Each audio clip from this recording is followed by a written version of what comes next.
Welcome to Ancient Wisdom, a sanctuary where timeless wisdom guides you into deep, restful sleep.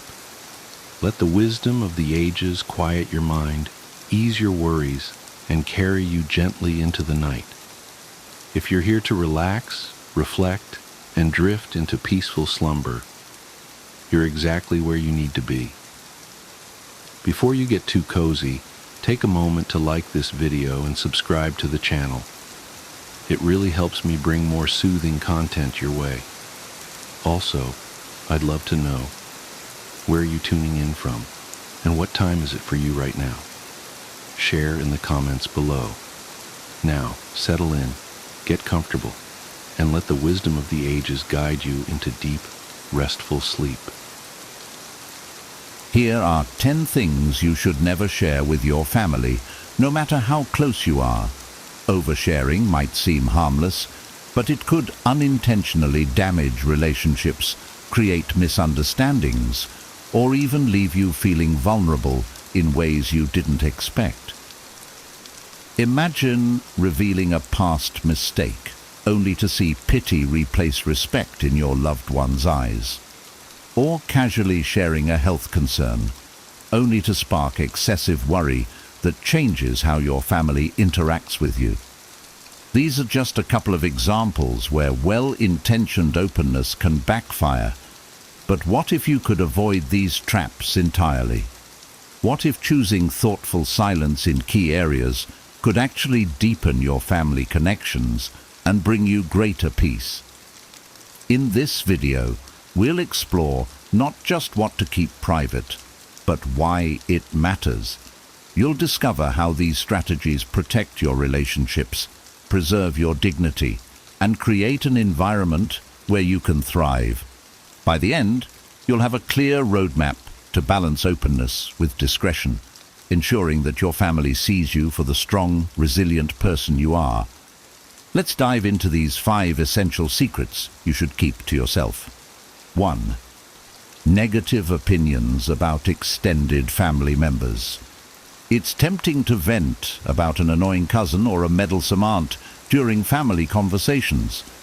After all, family dynamics can get tricky, and emotions sometimes run high. But openly sharing negative opinions about extended family members can do more harm than good. Not only can it create unnecessary tension, but it may also lead to long-lasting rifts that affect everyone involved. Imagine this scenario. You're frustrated with a distant uncle who always gives unsolicited advice at gatherings. You casually share your feelings with a sibling, expecting sympathy. Instead, they relay your words to another family member who eventually tells your uncle. Now, what started as harmless venting becomes the spark for a feud. The next family event is awkward, with everyone walking on eggshells, and you're left wondering if it was worth it. One reason to keep negative opinions private is the ripple effect they can create. Family members often feel compelled to take sides, even when they'd rather not. What you see as a personal grievance might snowball into a wider issue, dragging others into a conflict they weren't involved in. Even well-meaning relatives can escalate the situation by sharing your comments under the guise of clearing the air. Another reason is the fleeting nature of emotions. A comment made in frustration can lose its significance once you've calmed down. Unfortunately, the damage it causes may linger. Extended family relationships are often less forgiving because they don't involve the daily closeness that builds trust and understanding over time. A careless word can permanently tarnish how someone views you or how you view them. Instead, focus on addressing your frustrations privately. Journaling, meditating, or discussing your feelings with a trusted friend outside the family can help you process emotions constructively. If the issue with the family member persists, consider approaching them directly and respectfully rather than involving others. This approach avoids unnecessary drama and shows emotional maturity. By choosing to keep negative opinions private, you protect your family's harmony and demonstrate respect for everyone involved. Relationships can stay cordial and gatherings remain enjoyable. After all, family isn't about perfection. It's about finding ways to coexist peacefully despite differences.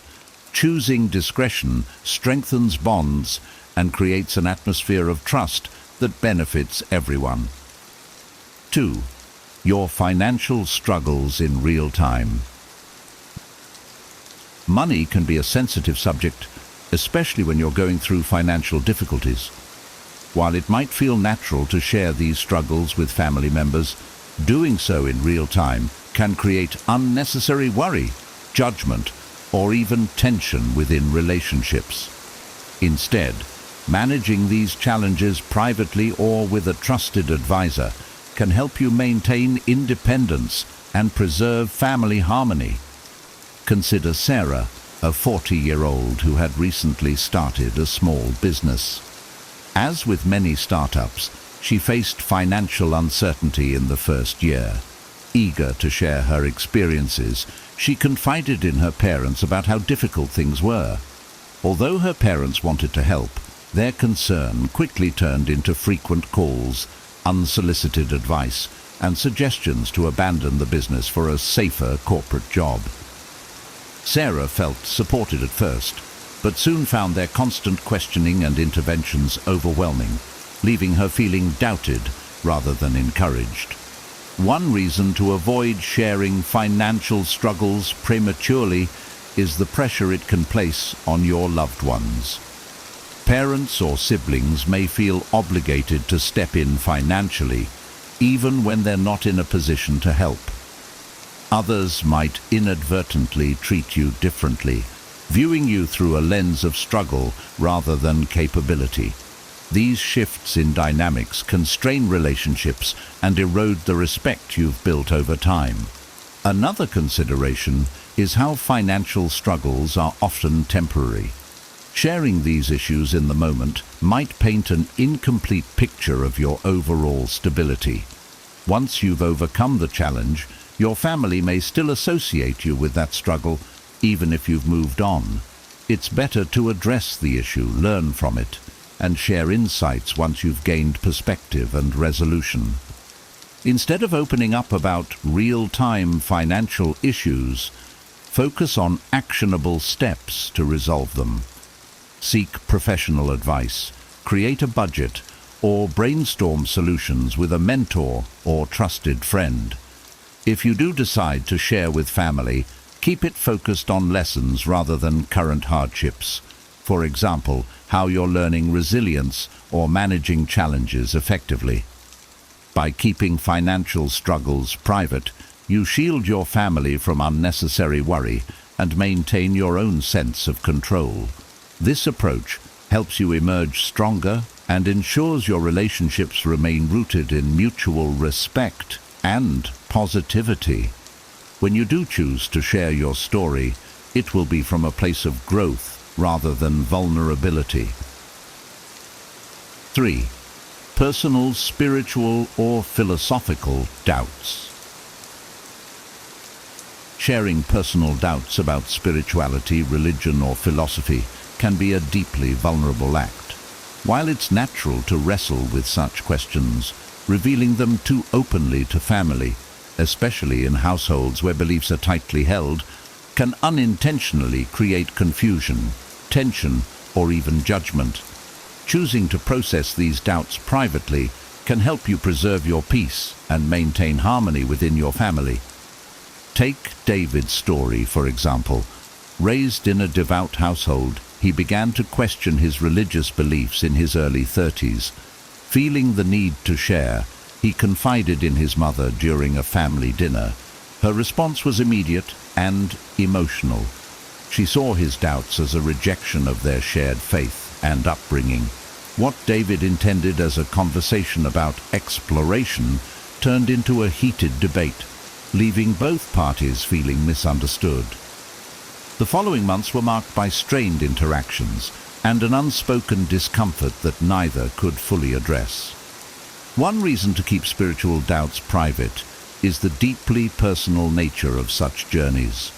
These questions often require time, introspection, and exploration to understand fully. Sharing prematurely may open you up to criticism or advice that feels dismissive or even intrusive. Family members may react defensively, seeing your doubts as a challenge to their own beliefs or a rejection of shared values, even if that's not your intention. Additionally, unresolved doubts may not yet have clarity or answers. Sharing them too soon could lead to misunderstandings or assumptions about where you stand, creating unnecessary friction. Processing these thoughts privately or with a trusted confidant outside the family allows you the space to explore without feeling pressured to defend or justify your feelings. Instead of voicing your doubts openly, consider exploring them through journaling, reading, or speaking with someone who can provide neutral guidance, like a spiritual mentor or therapist. If you feel the need to share with family, frame it in a way that focuses on your exploration rather than presenting it as a definitive stance. For instance, saying, "I'm trying to learn more about my beliefs," is less likely to provoke strong reactions than declaring a sudden shift. By choosing to keep spiritual or philosophical doubts private, you give yourself the freedom to explore without external pressure. This allows you to preserve family harmony while staying true to your personal journey. When the time comes to share your conclusions, you'll do so with clarity and confidence, fostering meaningful and respectful dialogue. 4. Minor health concerns. It's natural to share aspects of your health with your family, especially as you age or experience new physical challenges. However, constantly voicing every minor ache, pain, or discomfort can lead to unintended consequences. Worry, overreaction, or even a shift in how your family perceives you. Choosing to keep minor health concerns to yourself can help maintain a positive and balanced family atmosphere. Let's consider the example of Linda, a 65-year-old retired teacher. She started noticing occasional joint pain in her hands. One day, she mentioned it casually to her son. Concerned, he immediately began researching remedies, suggesting doctor visits and lifestyle changes. While Linda appreciated his care, the response left her feeling overwhelmed and, surprisingly, a bit fragile. Over time, she noticed her family started treating her differently, checking on her constantly and avoiding asking her for help with simple tasks. What started as a small issue turned into a source of unnecessary focus and worry. One reason to avoid sharing every minor health issue is the anxiety it can create for your family. Loved ones may feel obligated to step in, offer advice, or even overcompensate by treating you as if you're less capable than you are. This can alter the dynamics of your relationships, making them feel more like caregivers than equals. Another factor is the psychological impact on you. Constantly discussing health concerns can make them feel bigger than they are, drawing your focus to discomfort rather than wellness. This can unintentionally reinforce a mindset centered on limitation rather than resilience. Instead of vocalizing every small health issue, focus on maintaining your overall well-being. Share positive updates about what's going well, like enjoying a walk or trying a new hobby. If you need support for a more serious issue, choose a trusted family member to confide in without making it the center of attention. By keeping minor health concerns private, you create an environment where your family sees you as strong, capable, and engaged in life. This approach helps preserve your sense of independence and ensures that conversations with loved ones focus on joy and connection, not worry. When serious health issues arise, your family will know you value their support, making those moments more meaningful. 5. Unfulfilled dreams or wishes. We all have dreams we've had to set aside, careers we didn't pursue, places we didn't visit, or passions we didn't fully explore. While these unfulfilled wishes are a natural part of life, sharing them too openly with family can sometimes create unintended sadness or feelings of guilt. Choosing to keep these dreams private allows you to cherish them without burdening loved ones. Take the story of Robert, a retired mechanic who had always dreamed of becoming an artist. In his younger days, he loved painting and even dreamed of opening a small gallery. Life, however, had other plans. He built a career, raised a family, and found satisfaction in other ways. One day, during a casual conversation, Robert shared his dream with his granddaughter, expecting to inspire her with his love for art. Instead, she looked at him with a mix of pity and guilt, saying, "I wish you'd been able to do that, Grandpa." What Robert intended as a heartfelt moment left his granddaughter feeling sad, and as though her existence might have been part of why his dream wasn't realized. This reaction surprised him, making him reflect on whether sharing his unfulfilled wish was the best choice. One reason to hold back on discussing unrealized dreams is that younger family members may misinterpret them as regrets, rather than a natural part of life's journey. They might feel guilty, believing they somehow contributed to your choices or sacrifices, even if that's not true. Another reason is that dwelling too much on what didn't happen can overshadow what did. Life is rarely about achieving everything on our list. It's about finding meaning and joy in the choices we've made. Sharing stories of resilience and fulfillment helps family members see you as someone who embraced life's twists and turns with gratitude. Instead of openly discussing unfulfilled dreams, focus on celebrating the values and experiences that shaped who you are. For instance, if Robert had shared stories of how his artistic creativity enriched his career or his relationships, he could still convey his love for art without unintentionally making his granddaughter feel burdened. By cherishing your dreams privately, you preserve them as personal reminders of who you are and what you value. This approach allows your family to see you as someone who embraced life's journey with strength and gratitude, inspiring them to do the same. 6. Past major mistakes. Our past is full of experiences that shape us, including moments of failure or poor judgment. While it can be tempting to share these stories with family members as cautionary tales, doing so might lead to unintended consequences. Past mistakes, even those meant as lessons, can alter how family members perceive you and create an emotional burden for them. Choosing to keep some of these stories private allows you to preserve both your dignity and the family dynamic. Take the example of Maria, a retired entrepreneur who once invested heavily in a business venture that failed. She shared the story with her son, intending to teach him about financial caution. While he appreciated the lesson, Maria noticed a subtle shift in his behavior. He began questioning her financial advice more often and occasionally joked about her decision in ways that stung. What she saw as a moment of vulnerability and wisdom had unintentionally changed how her son viewed her.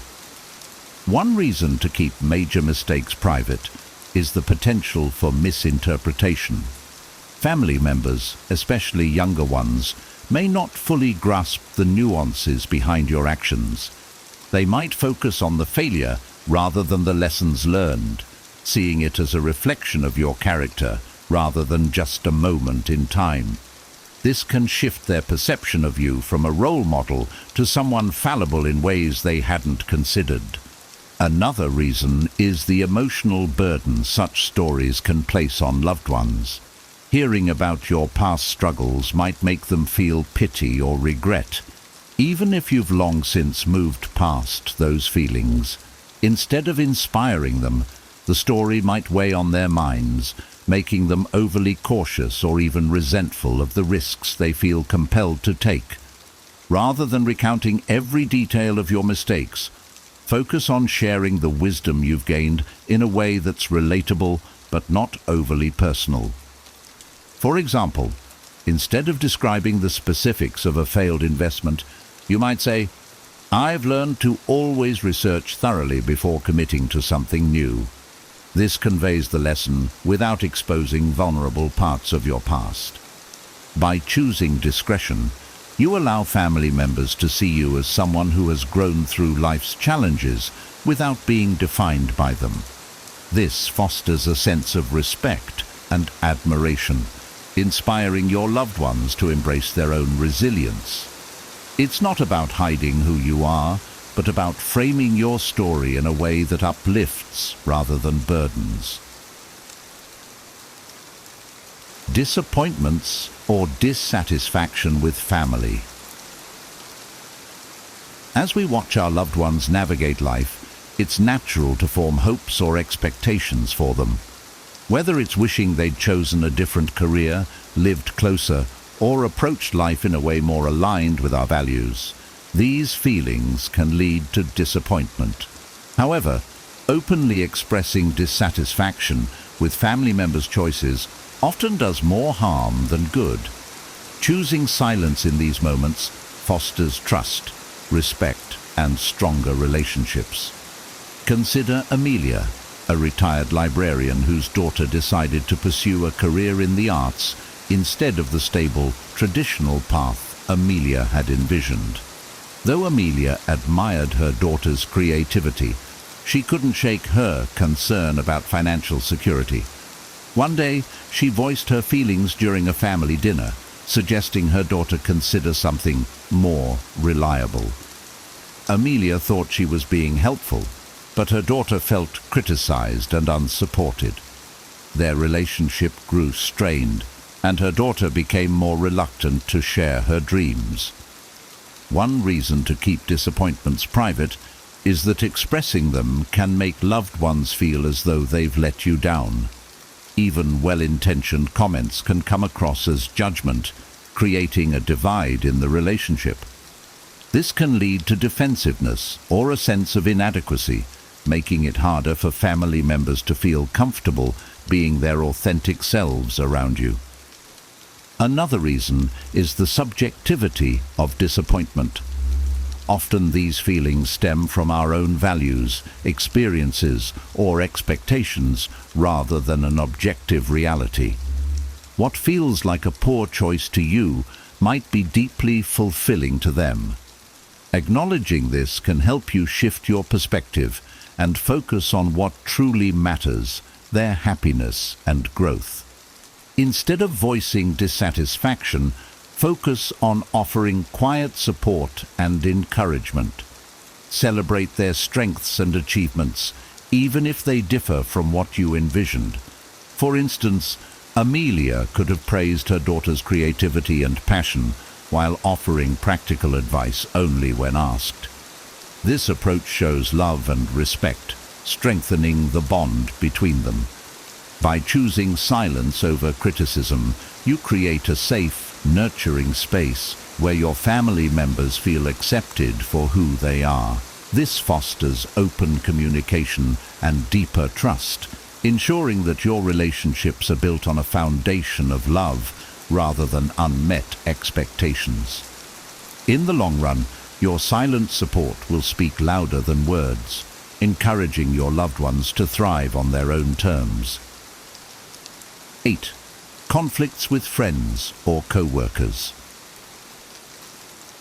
Workplace drama or tensions with friends can be frustrating, and sharing these experiences with family might feel like an easy way to vent or gain perspective. However, airing conflicts with those outside your family can lead to unintended complications. Family members might form lasting negative opinions about the people involved, or even worry excessively about your relationships or professional stability.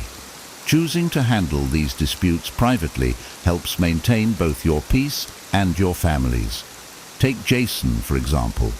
He recently had a falling out with a longtime friend over a financial disagreement. Feeling frustrated, he shared the story with his sister, expecting sympathy.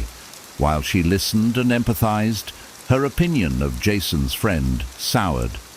Even after they resolved their issues, Jason noticed his sister remained distant and critical toward his friend, making social gatherings uncomfortable. What Jason saw as a fleeting conflict had left a lasting impression on his sister. One reason to keep conflicts private is that family members often don't have the full context of your relationships. They are more likely to take your side and form judgments based on the version of events you share, which may not always reflect the complexity of the situation. When you reconcile with the person, your family might still hold on to their negative perceptions, creating unnecessary tension or awkwardness. Another reason is that venting can magnify the problem. Repeating the story to others can reinforce feelings of frustration or anger, making it harder for you to move on. Handling the conflict directly with the person involved allows you to resolve the issue without outside interference or judgment. Instead of sharing every detail with family, consider finding a neutral outlet to process your feelings, such as journaling, meditating, or speaking with a trusted friend outside the situation.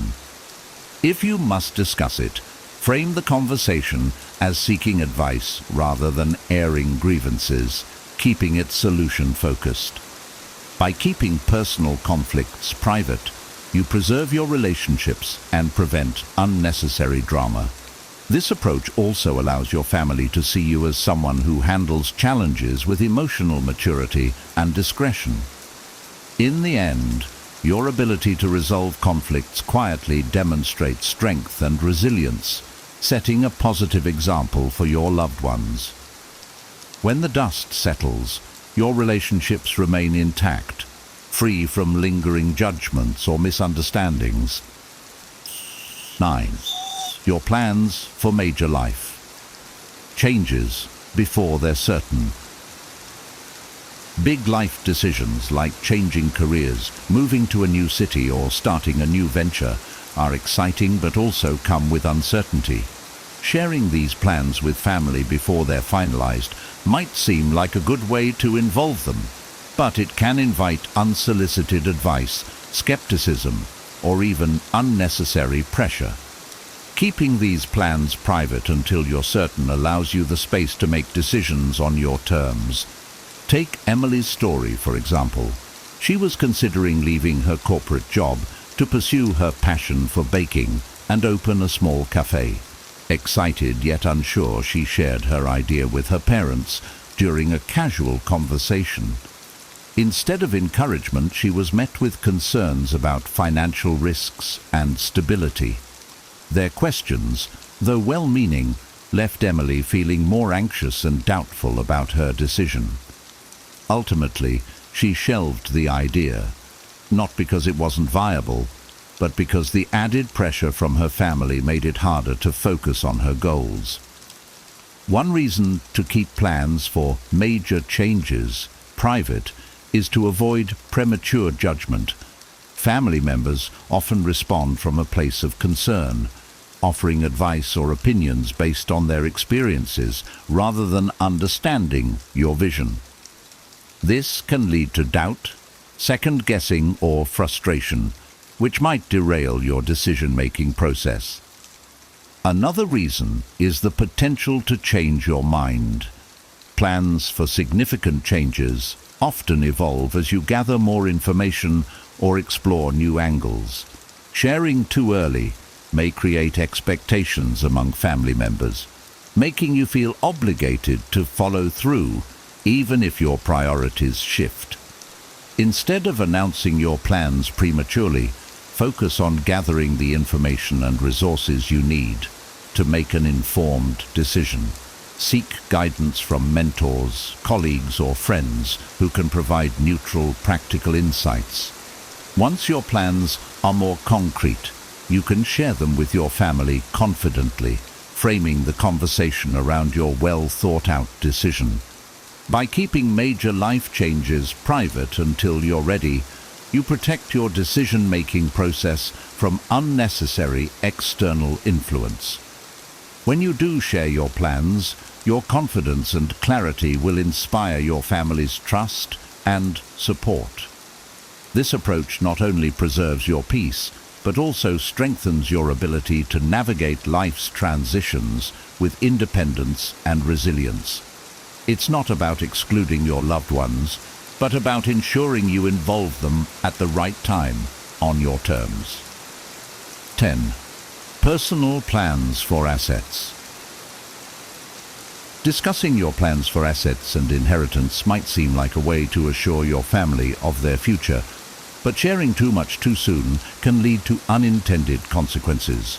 Misunderstandings, assumptions, or even conflicts can arise when these topics are brought up prematurely. By keeping your asset plans private until the right time, you ensure family relationships stay focused on love and connection rather than material concerns. Consider Robert, a retired banker who had spent years carefully planning his estate. Eager to share his intentions, he casually mentioned to his two children how he planned to divide his assets. What started as a simple conversation quickly turned into a heated discussion, with both children sharing opinions on how things should be handled. Robert hadn't expected his private plans to spark tension, but now he felt caught in the middle, his original intentions overshadowed by disagreements. One reason to keep these plans private is the potential for disputes among family members. Even when intentions are clear, differing expectations or needs can lead to unnecessary tension. Family members might unintentionally focus on material aspects rather than the relationships that truly matter. Another reason is the pressure it can place on you. Sharing plans too early might make you feel obligated to consider everyone's opinions, even when they don't align with your goals or values. This can lead to feelings of frustration or even regret as you navigate family dynamics while trying to finalize your decisions. Instead of discussing your plans openly, consider working with a trusted financial advisor or estate planner to ensure everything aligns with your wishes. When the time comes to share your intentions, do so with clear documentation and an explanation rooted in love and fairness. This approach minimizes confusion and ensures your decisions are respected. By keeping asset plans private, you create a sense of peace and independence around your decisions. Family time can remain focused on connection and shared memories, rather than future expectations. When you do share your plans, it will be with confidence, allowing your loved ones to respect your choices and the legacy you're leaving behind. Ultimately, this discretion protects the harmony and trust within your family, ensuring relationships remain the priority over material concerns. As we journey through life, we learn that some things are best kept close to the heart. Choosing what to share and what to keep private isn't about secrecy. It's about protecting your peace, preserving your relationships, and fostering an environment of respect and understanding. By thoughtfully balancing openness with discretion, you can deepen your family connections while staying true to yourself. If this video resonated with you, please give it a thumbs up and consider subscribing to our channel. Your support helps us continue sharing practical advice and timeless wisdom for a fulfilling and balanced life. We'd love to hear your thoughts and takeaways. What stood out to you the most? Are there any lessons you've learned about what to keep private? Share your insights in the comments below. Your perspective could inspire someone else. Thank you for watching, and we'll see you in the next video.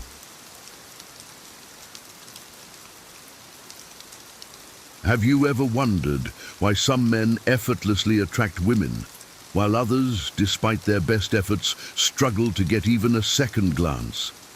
The secret isn't in their looks or wealth, but in how they conduct themselves. In this video, we'll delve into the art and dark psychology of ignoring women, a strategy rooted in Stoic principles and emotional intelligence.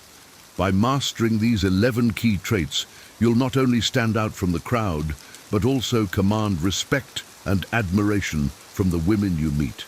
Get ready to transform your dating life and relationships by understanding what truly makes a high-value man. Let's dive in. Section 1. Independence. High-value men are comfortable being alone and use their solitude for introspection and personal growth. They understand that their self-worth is not tied to their relationship status and do not need a woman to validate their existence. This confidence and completeness are incredibly attractive because it demonstrates a deep sense of self-reliance and assurance. Consider John, a successful entrepreneur. Despite his busy schedule, John always makes time for himself. He enjoys solo activities like hiking, reading, and traveling. These moments alone are not just about leisure. They are opportunities for John to reflect on his goals, assess his progress, and plan for the future. This practice of solitude has not only made John more self-aware, but has also significantly boosted his confidence. When John meets women, he doesn't come across as needy or desperate for their attention. Instead, his calm and composed demeanor signals that he is comfortable in his own skin. Women find this trait magnetic because it's rare to encounter someone who is so self-assured. John's independence makes him stand out because he does not seek validation from others. He projects an aura of completeness and confidence that many women find irresistible. For instance, during a party, John might be seen casually engaging in conversations without hovering around anyone in particular. He listens more than he talks, showing genuine interest in others without feeling the need to impress. This behavior contrasts sharply with men who constantly seek attention and validation, making John appear more intriguing and desirable. Moreover, John's independence means he is selective about his relationships. He looks for partners who complement his life, not complete it. This selectiveness ensures that his relationships are based on mutual respect and shared values, rather than a need for validation. Women appreciate this because it means John values quality over quantity in his interactions. In summary, independence is a hallmark of high-value men. By being comfortable alone and using solitude for personal growth, they project confidence and self-assurance that is deeply attractive to women. This independence allows them to build meaningful relationships based on respect and mutual admiration, making them truly high value in the dating world. Section 2. Selective validation. High-value men offer praise sparingly and genuinely, making their approval more meaningful and valued. Instead of giving constant compliments or validation, they ensure that their approval is earned and authentic. This approach makes their validation significantly more impactful and desirable. Take Alex, for example, who is known for his discerning nature. When Alex interacts with women, he doesn't bombard them with flattery. Instead, he observes and takes note of qualities that genuinely impress him. One evening at a social gathering, he meets Sarah, a woman who is passionate about environmental conservation. Rather than complimenting her appearance, Alex engages in a conversation about her work and expresses sincere admiration for her dedication and knowledge in the field. This selective validation stands out because it is not shallow or routine. Sarah feels genuinely appreciated for her unique contributions and intelligence rather than just her looks. This makes Alex's compliment far more meaningful than the generic praise she might receive from others. Women like Sarah find themselves drawn to men like Alex because their approval feels earned and special. By offering selective validation, high-value men also avoid inflating a woman's ego unnecessarily. This prevents the dynamic where a woman might take a man's attention for granted. Instead, she is encouraged to maintain the qualities that earn the genuine praise. This dynamic creates a healthier, more balanced interaction where both parties appreciate and respect each other more deeply. In essence, selective validation sets high-value men apart by making their compliments rare and genuine. This not only enhances the woman's self-esteem in a meaningful way, but also encourages her to maintain and build upon her positive traits.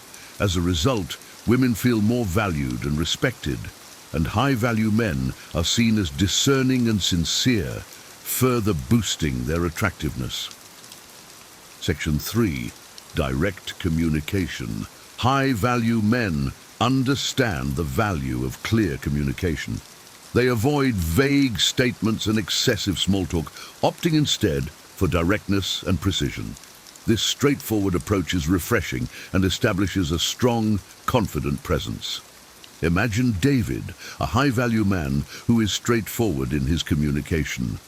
When he texts a woman, he avoids using excessive emojis or frivolous language.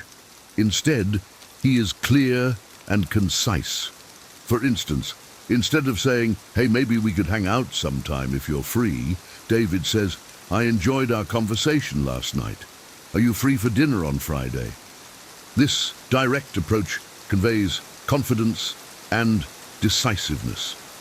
Women appreciate this clarity because it removes ambiguity and establishes a clear intention. It shows that David values his time and hers and is not afraid to express what he wants.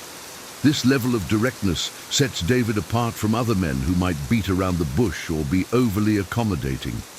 Moreover, when David encounters a woman who tries to play games or tests his patience, he doesn't engage. If a woman cancels plans last minute without a valid reason, David does not respond with frustration or desperation. Instead, he might say, "I understand things come up.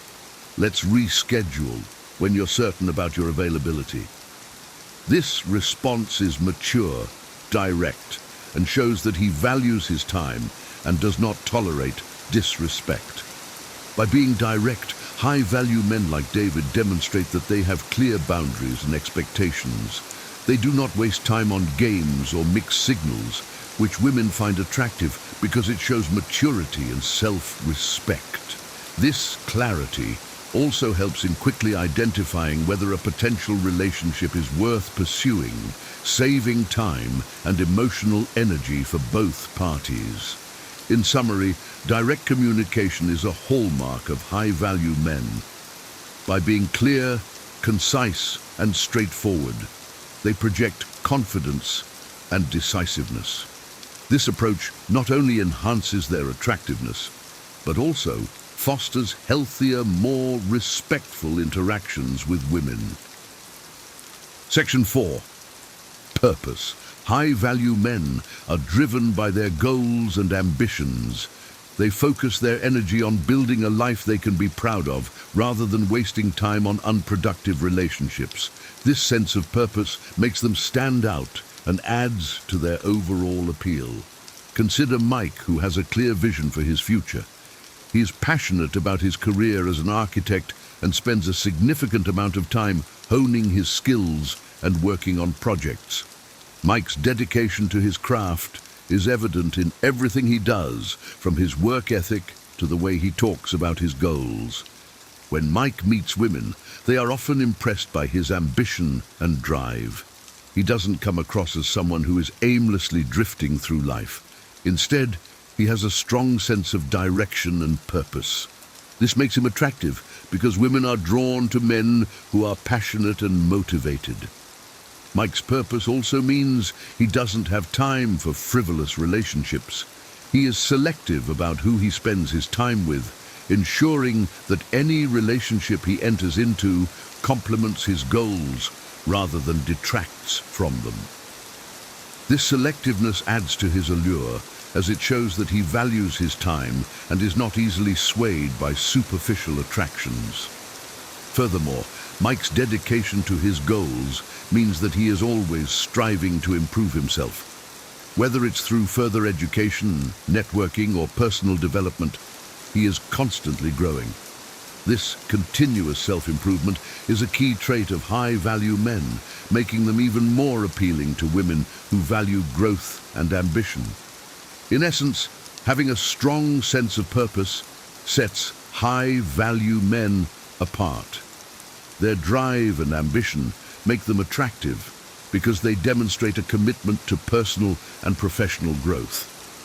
This focus on their goals not only enhances their own lives, but also makes them more desirable partners who bring stability and inspiration to their relationships. Section 5. Fearless mindset. High-value men see themselves as equals to women and maintain composure, which enhances their attractiveness. They understand their worth and are confident in their allure, which allows them to remain composed and relaxed around women. Take Tom, for example, who has a fearless mindset. He does not view women as unattainable or superior beings, but as equals. This perspective allows him to interact with women without anxiety or desperation. When Tom meets someone new, he engages in conversation naturally, without trying too hard to impress. This fearless mindset makes Tom irresistibly attractive because it exudes confidence and self-assurance. Women are drawn to men who are comfortable in their own skin and do not place them on a pedestal. For instance, during a social event, Tom might approach a woman and start a genuine conversation about mutual interests without overthinking his words or actions. This natural confidence sets him apart from men who become anxious or overly eager around attractive women. Tom's charisma stems from a deep-rooted belief in himself. He visualizes himself at the apex of his life, exuding strength and confidence. This self-assurance is evident in the way he carries himself and interacts with others. Women find this trait magnetic because it signals that Tom is not easily swayed by external opinions or pressures. Moreover, Tom's fearless mindset means that he doesn't seek validation from others. He knows his worth and does not rely on others to boost his self-esteem. This independence is attractive because it shows that he is self-sufficient and confident.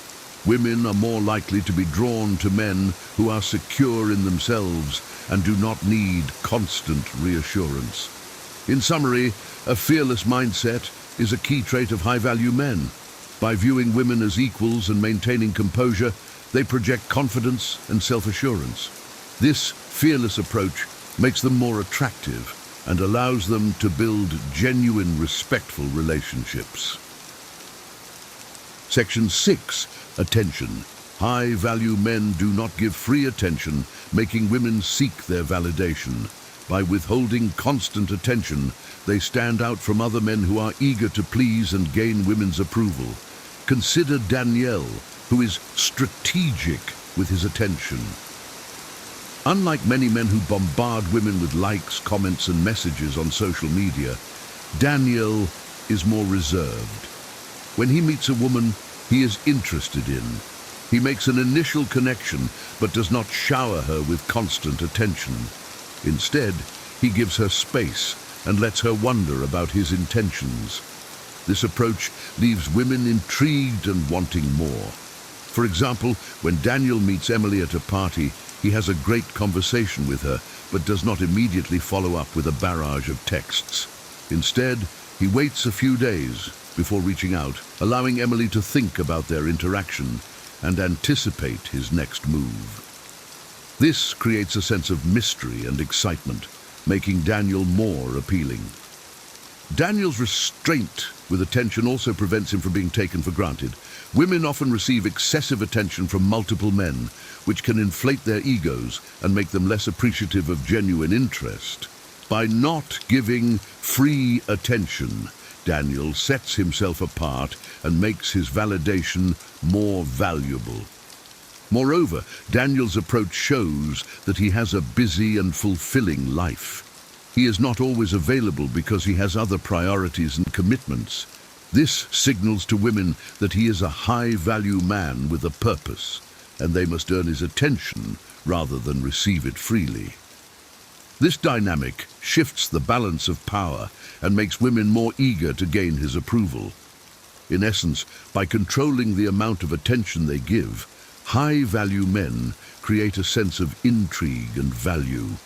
Women are more likely to seek their validation and appreciate their interest, making these men more attractive and desirable.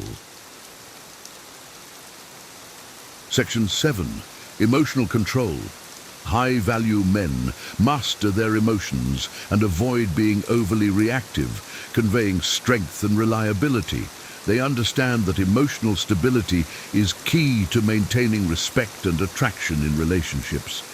Imagine Mark, a man who has developed a high level of emotional control. When faced with a challenging situation, such as a disagreement with his partner, Mark remains calm and composed.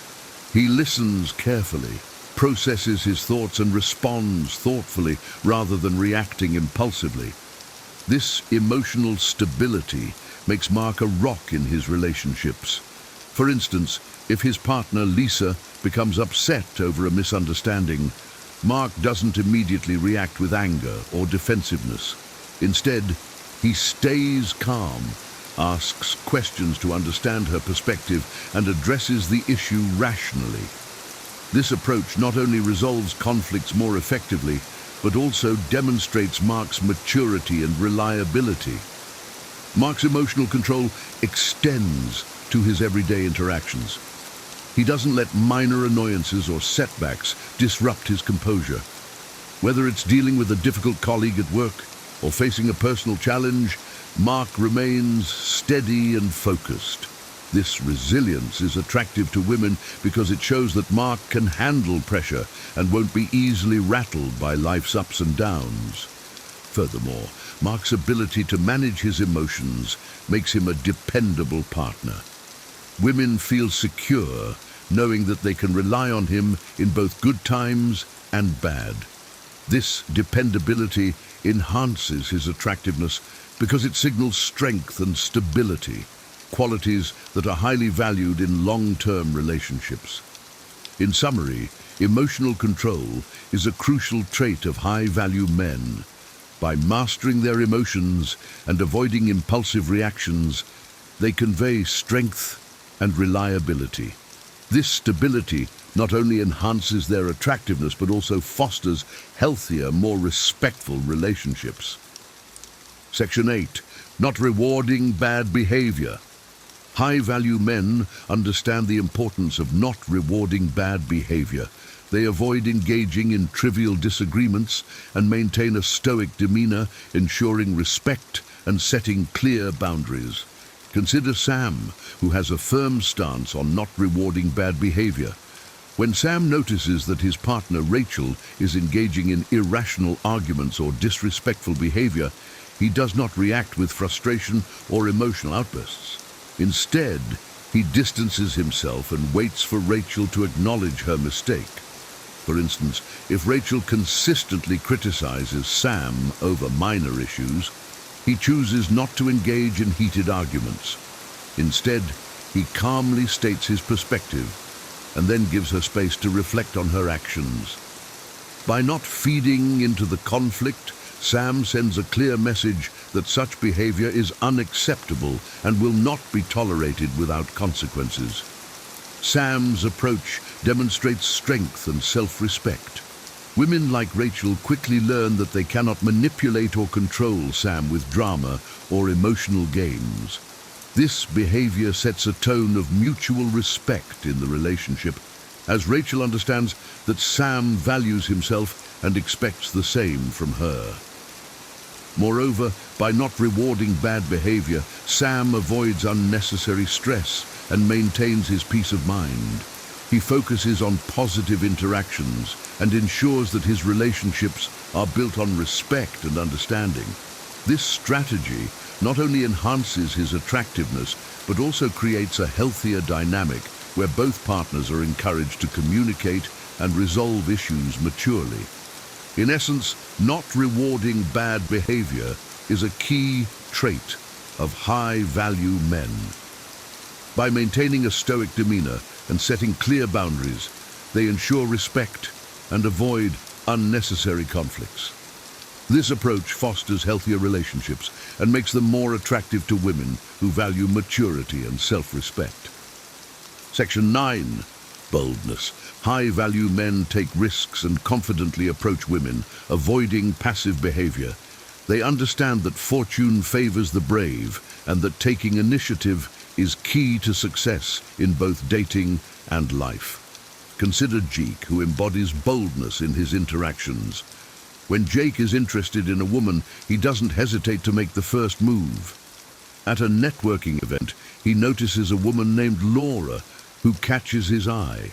Instead of waiting for a perfect moment or overthinking his approach, Jake confidently walks up to her, introduces himself, and starts a conversation.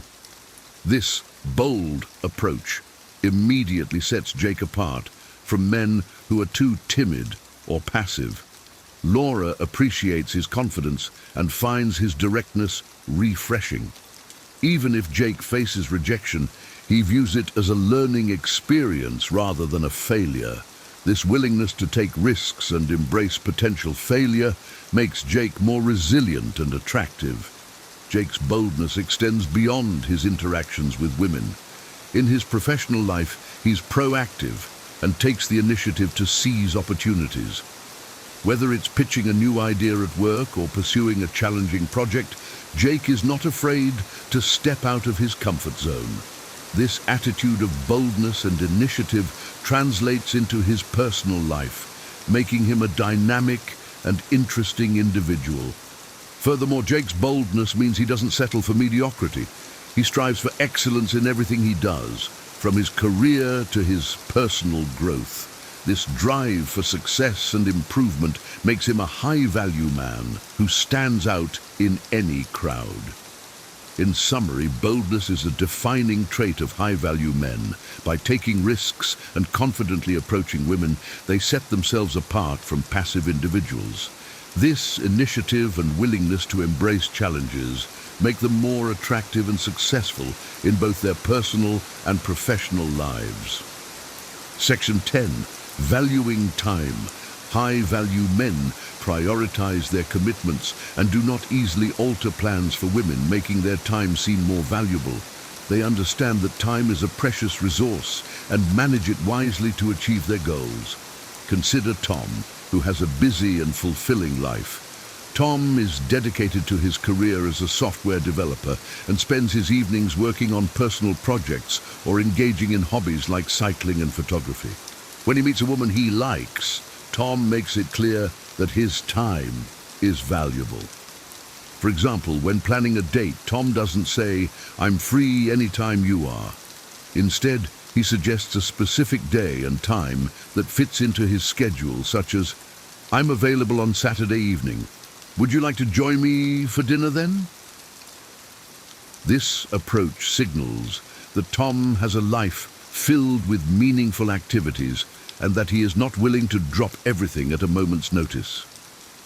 Women find this attitude intriguing because it shows that Tom values his own time and expects others to do the same. It creates a sense of anticipation and makes his availability more precious. Additionally, by not being overly accommodating, Tom ensures that his interactions are more balanced and respectful.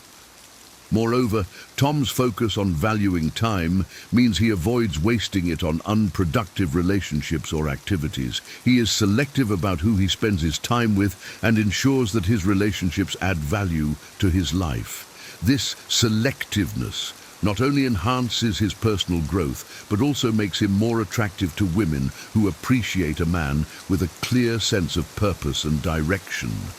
In essence, valuing time is a crucial trait of high-value men.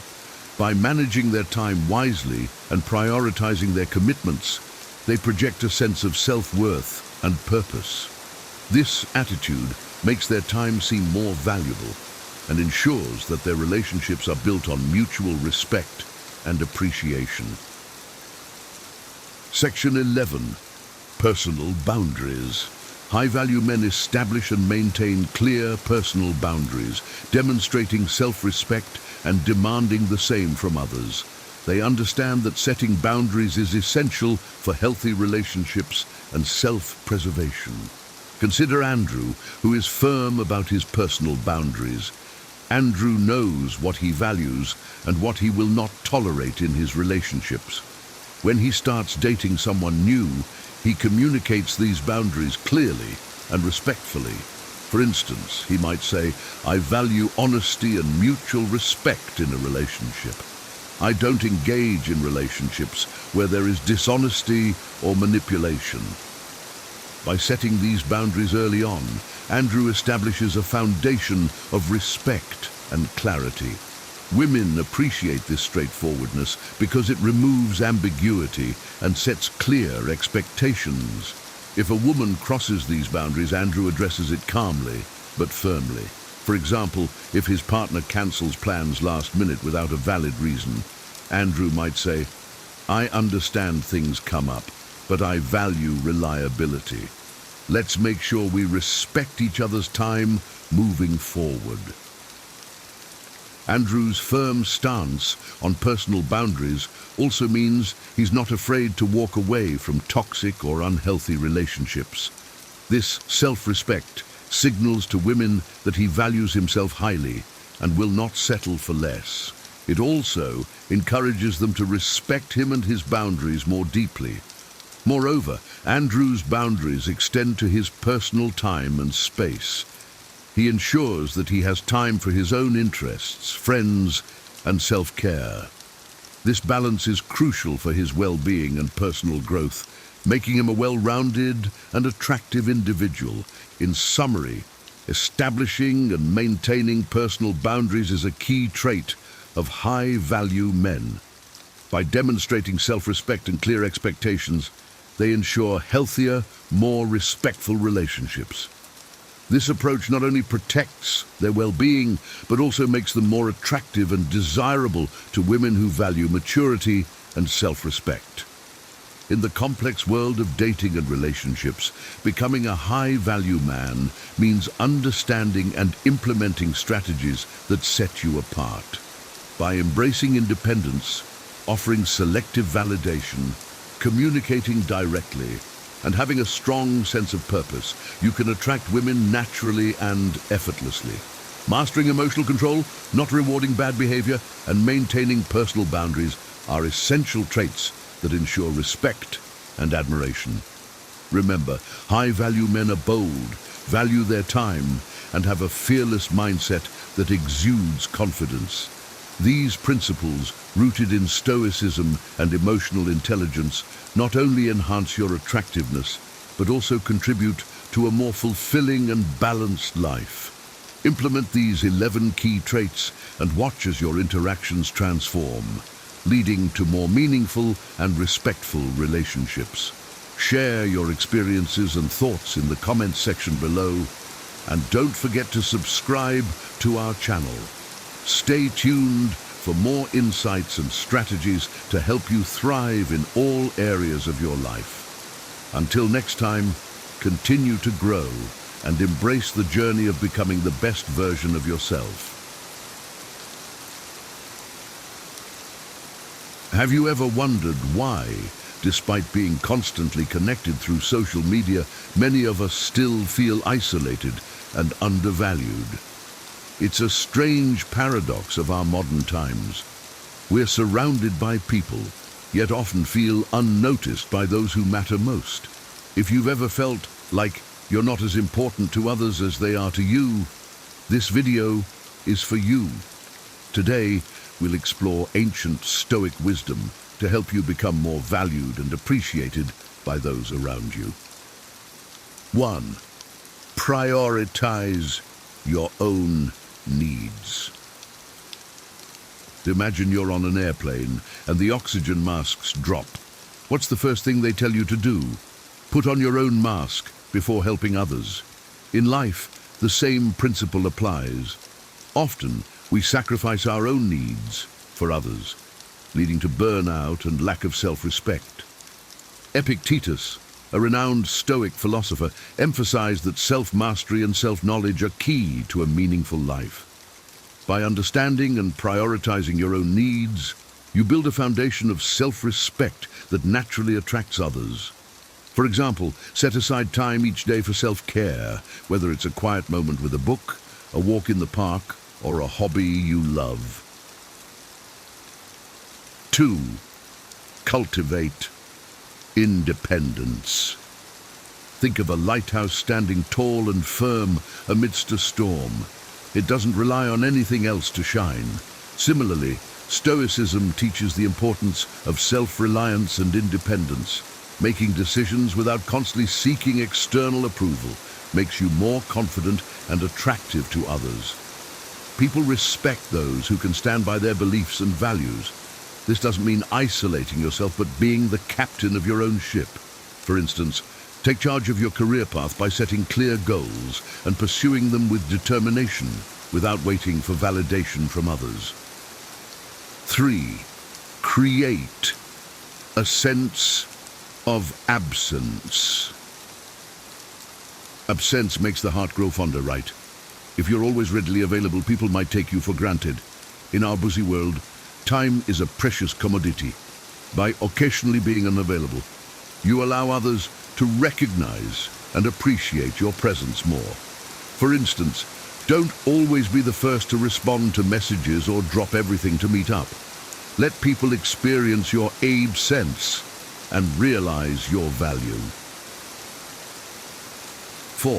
Set boundaries on availability. Are you the person who says yes to everything? It's time to change that. Constantly saying yes can lead people to take your time for granted. Seneca, another Stoic thinker, reminds us to own our time and use it wisely. Learning to say no respectfully helps you prioritize your needs and ensures that your availability is valued. For example, if you're swamped with work, it's okay to decline a last-minute invitation. Respecting your own time teaches others to do the same. 5. Let others initiate conversations. In our hyper-communicative world, it might seem strange to stop initiating conversations, but Stoicism values listening more than speaking. By allowing others to start conversations, you show that you value their thoughts and opinions. This practice fosters deeper connections and makes you more appreciated. Try this. Next time, wait for your friends to reach out first. You'll learn a lot by listening and observing. 6. Embrace patience. Patience is a virtue, and in Stoicism, it's a powerful tool. In a world driven by immediate gratification and constant distractions, the ability to wait calmly is rare and admirable. Patience isn't about being passive. It's about maintaining emotional control and composure. By showing patience, you project strength and stability, making others appreciate your presence more. For instance, in stressful situations at work, stay calm and composed instead of reacting impulsively. 7. Keep a little mystery. Think of the last great movie you watched. What kept you hooked? The unfolding mystery. Similarly, maintaining a bit of mystery about yourself can make others more interested in you. Stoicism teaches self-discipline and the importance of controlling how much you reveal. By gradually sharing your thoughts and experiences, you keep others intrigued and focused on you. For example, instead of sharing everything about your weekend, leave out a few details and let others ask questions. Encourage others to invest in you. Allowing others to contribute to your life helps build stronger bonds. When people offer advice, assistance, or support, they feel valued and appreciated. Stoicism emphasizes our interdependence, and by letting others help you, you enrich your relationships.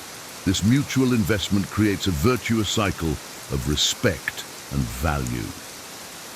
For example, ask a colleague for their input on a project or accept help when offered, showing that you value their contribution. 9. Focus on quality over quantity. In relationships, Stoicism advises focusing on the quality of interactions rather than the quantity. Deep, meaningful conversations and connections are more valuable than numerous superficial interactions. By investing time in cultivating genuine relationships, you ensure that your presence is truly valued. For instance, instead of attending every social event, spend quality time with a close friend, having deep conversations and truly connecting. 10. Practice generosity. Generosity, whether it's in the form of time, resources, or knowledge, can greatly enhance your value to others. Stoicism encourages us to help others without expecting anything in return. This act of selflessness builds strong bonds and makes others more likely to value and prioritize you. Remember, true wealth lies in meaningful relationships. For example, volunteer your time to help a friend with a move or share your expertise without expecting anything in return. Conclusion. Applying these Stoic principles can significantly impact how others perceive and value you. The goal is to foster genuine connections and build relationships based on mutual respect and integrity. By practicing these strategies, you can navigate modern life's complexities while staying true to yourself. Remember, the essence of Stoicism lies not just in transforming your relationships with others, but in transforming your relationships. If you enjoyed this video, please leave a comment. Say wiser, so I know you watched till the end. Subscribe to our channel for more insights. Thank you for your attention.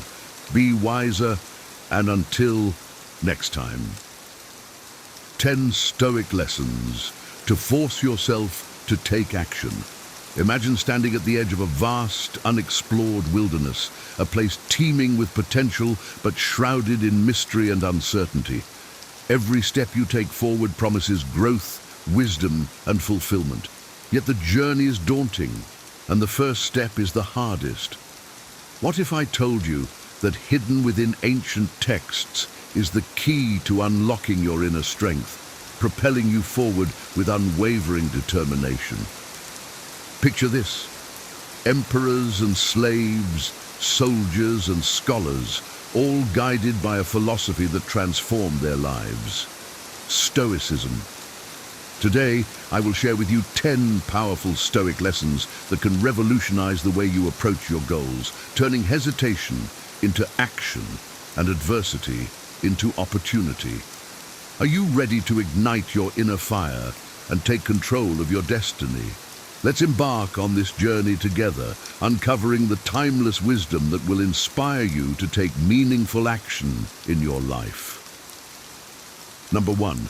Turn challenges into opportunities.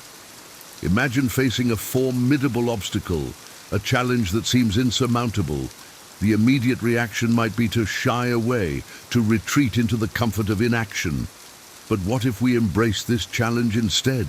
Stoicism teaches us that adversity is not just a hurdle, but a chance for growth and transformation. Consider the mighty oak tree, which grows strong and resilient, not in spite of the winds that batter it, but because of them. Each challenge we face is like those winds, shaping us into stronger, wiser individuals.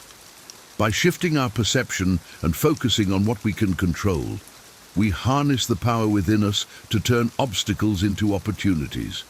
Instead of asking, why me? We can ask, what can I learn from this? This mindset shift is the essence of Stoicism. It empowers us to see every setback as a setup for a comeback, every failure as a step towards success. When we embrace challenges, we discover our true strength and resilience. We transform adversity into a crucible for personal development, emerging stronger and more capable.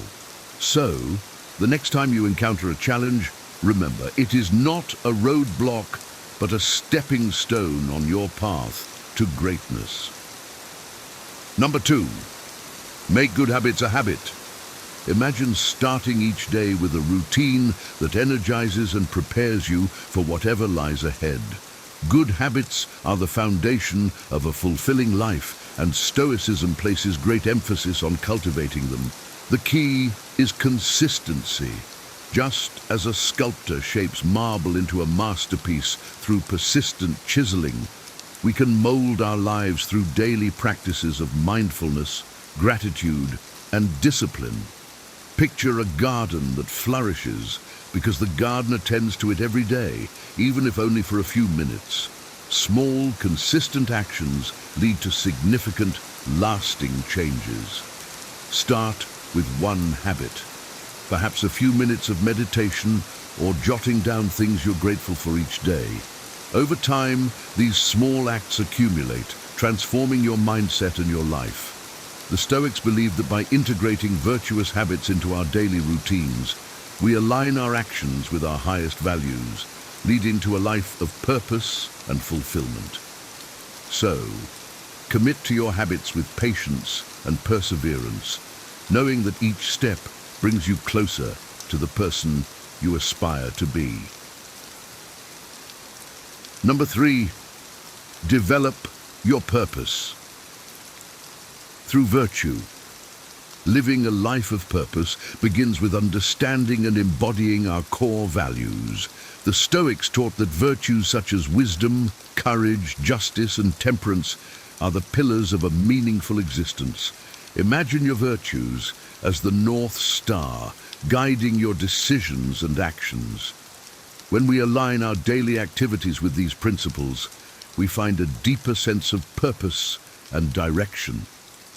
Think of Marcus Aurelius, the Roman emperor, who ruled with wisdom and justice, guided by his Stoic beliefs.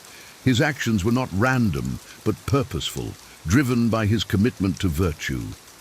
By reflecting on our values and ensuring our actions reflect them, we cultivate a life rich in meaning.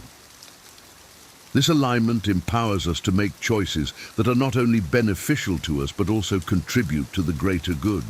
Embrace the Stoic principle of living according to virtue, and you will discover a profound sense of fulfillment and purpose in every endeavor. Number 4, begin with small steps. The journey of 1,000 miles begins with a single step.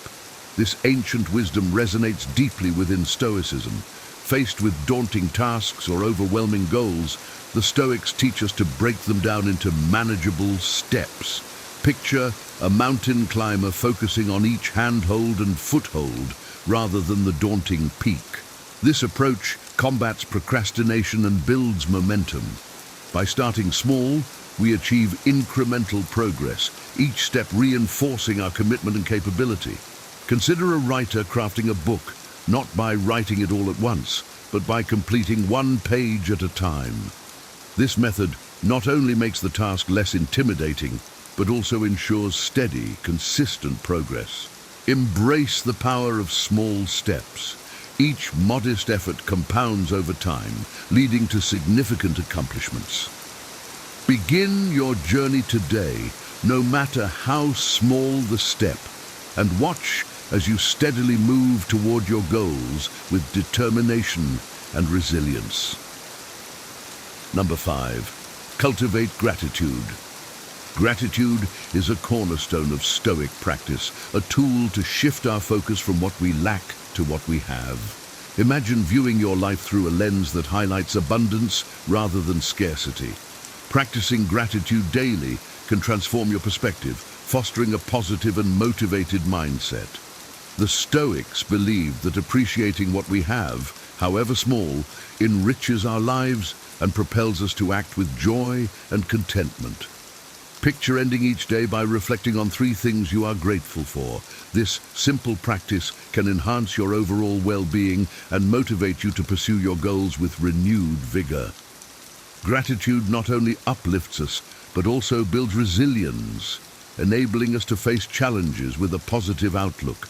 By cultivating gratitude, we create a fertile ground for growth and action, nurturing our spirit and empowering our journey towards a fulfilling life. Number 6, simplify your life. In a world cluttered with distractions, simplifying our lives allows us to focus on what truly matters. The Stoics valued simplicity, understanding that a minimalist approach brings clarity and purpose. Imagine clearing away the non-essential, creating space for meaningful activities and relationships.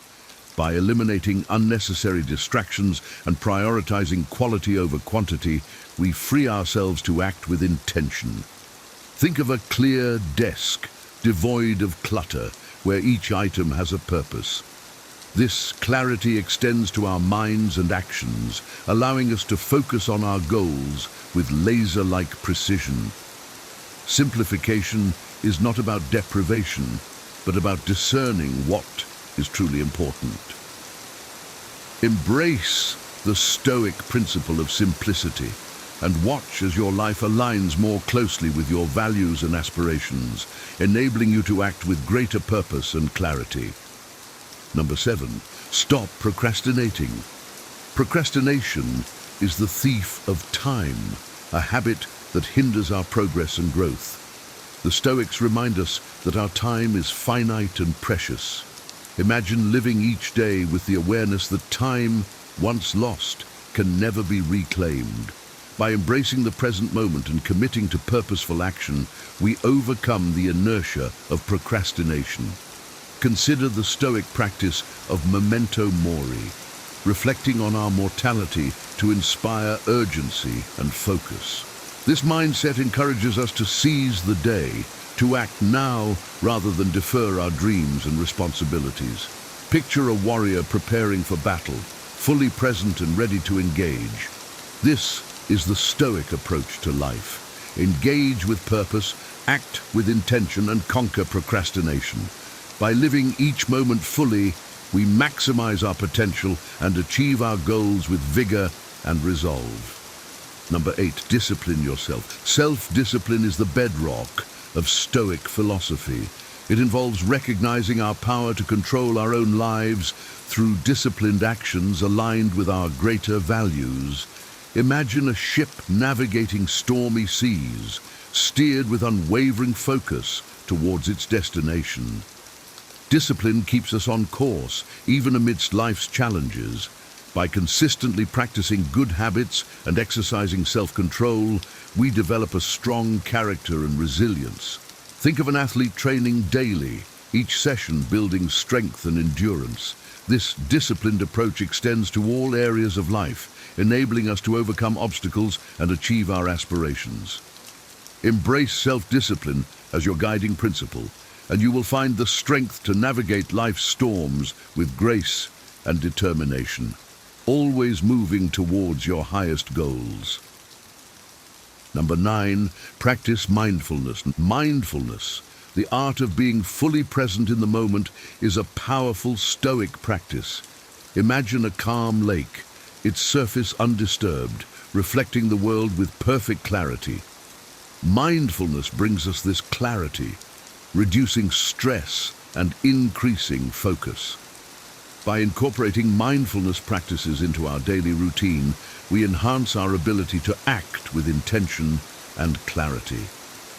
Consider the Stoic exercise of reflecting on the day each evening, assessing our actions and thoughts with a clear, objective mind. This practice fosters self-awareness and personal growth.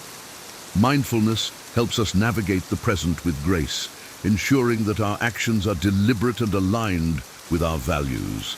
Embrace mindfulness and experience the peace and clarity it brings, empowering you to take meaningful action in your life.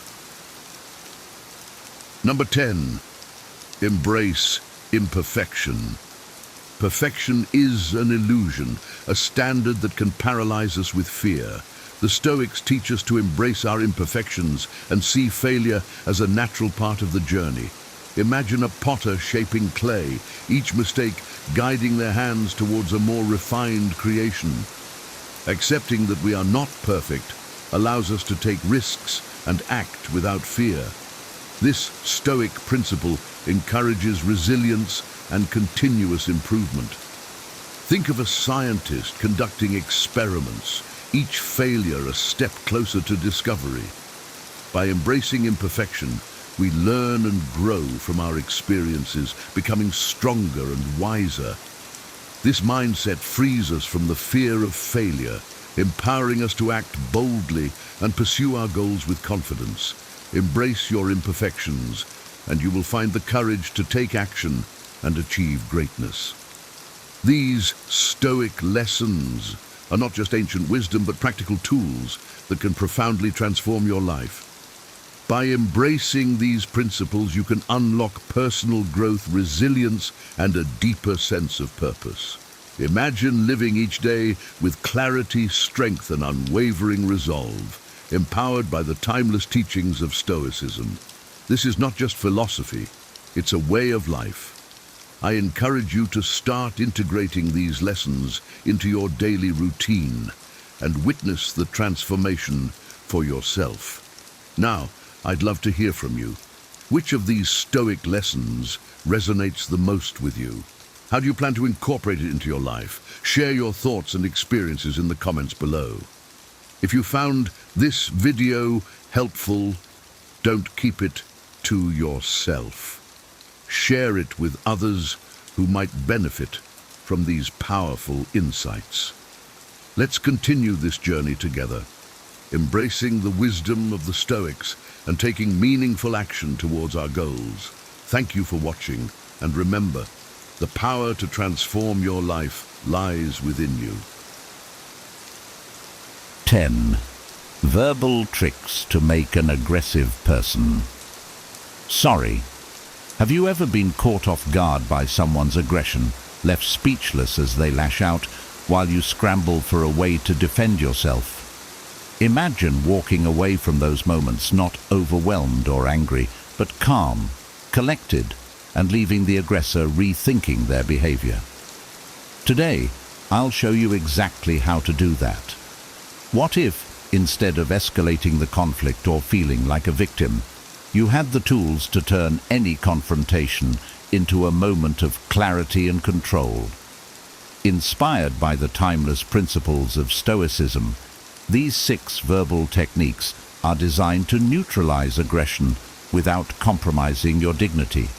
One of these strategies even transforms anger into an opportunity for deeper understanding, a shift that will surprise both you and the aggressor. Over the next few minutes, we'll explore how to navigate even the most heated situations with grace and power. You'll learn how to dismantle hidden assumptions, respond to distorted words with precision, and use subtle techniques to turn the tide in any conversation. These aren't just tips, they're life-changing strategies that will leave you feeling unshakable and in control, no matter the situation. Let's dive in. 1. Pause before responding. I used to believe that quick, sharp responses showed strength in an argument, but over time I realized that impulsive reactions often fueled more tension than they resolved. One moment stands out vividly in my memory. A co-worker publicly criticized my approach during a meeting. My first instinct was to snap back with a defense, but something stopped me. Instead, I took a breath, paused, and allowed the silence to settle. In that pause, something powerful happened. I calmed my emotions, and they began to look slightly uneasy, perhaps realizing their harshness. When I finally responded, I said, "I appreciate your perspective.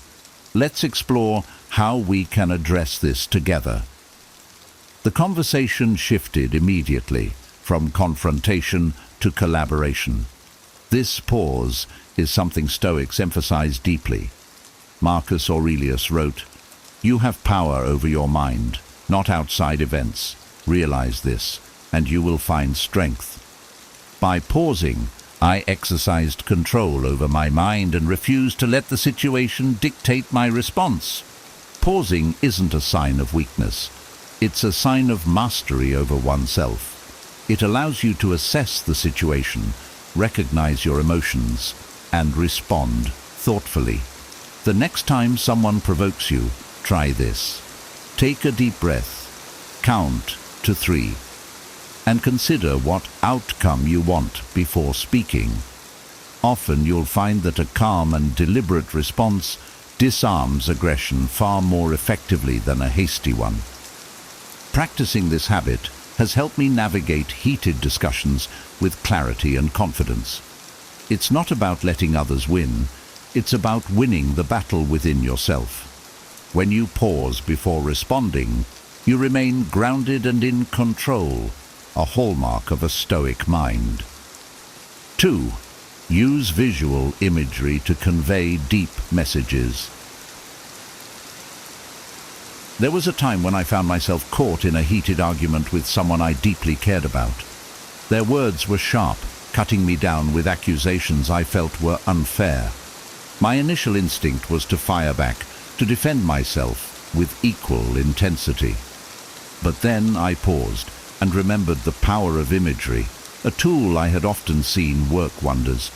Instead of responding defensively, I took a deep breath and said, "You know, anger is like a wildfire. It can destroy everything in its path, but if we channel it carefully, it can also forge new ground for growth." The reaction was almost immediate. They stopped, their posture softened, and they began to truly listen. What I realized in that moment is that people often lash out because they feel unheard or misunderstood. By using a metaphor, I wasn't just trying to defend myself. I was offering them a new way to see the situation, a calmer, more constructive perspective. Stoicism teaches us to focus not on winning arguments, but on fostering understanding and maintaining our inner peace. Imagery is one of the most effective ways to do this. It bypasses the defenses of the mind and speaks directly to the heart, offering clarity without aggression. The next time you find yourself in a tense conversation, try using imagery. Instead of saying, "You're overreacting," you could say, "Emotions can be like waves. They come strong, but they also pass if we let them." This approach not only protects your tranquility, but also invites the other person to reflect and engage more thoughtfully. By practicing this Stoic technique, you'll find that your words don't just defend. You connect, heal, and inspire change. And that is the true power of wisdom in action. 3. Escape the trap of distorted words. I remember a moment when my words were twisted in a way that completely misrepresented my intentions. A friend I admired accused me of saying something I never intended, claiming, "So you're saying I'm a failure," when all I had done was suggest a different approach to a problem. My first instinct was to feel defensive, but I knew reacting emotionally would only escalate the situation. Instead, I calmly replied, "That's not what I meant at all. Let me clarify my perspective." By staying composed, I was able to explain myself without anger or blame. The result? They softened, apologized for jumping to conclusions, and we had a productive conversation. Stoicism teaches us not to get caught in others' distortions of our words. Epictetus advises, "It's not what happens to you, but how you react to it that matters." When someone twists your words, resist the urge to retaliate or defend yourself aggressively. Instead, maintain your clarity and calmly restate your true intentions. This approach is powerful. By refusing to be provoked, you protect your inner peace and keep the focus on resolution rather than conflict. The next time someone distorts your words, pause and say, "Let's revisit what I actually said so we can avoid any misunderstandings." You'll find that clarity, not aggression, is your best ally in such moments. Over time, this habit not only builds your confidence, but also earns the respect of others. People recognize the strength in calmness and the wisdom in measured responses. And that is the essence of Stoic mastery in communication. But 4. Reveal shared agreements.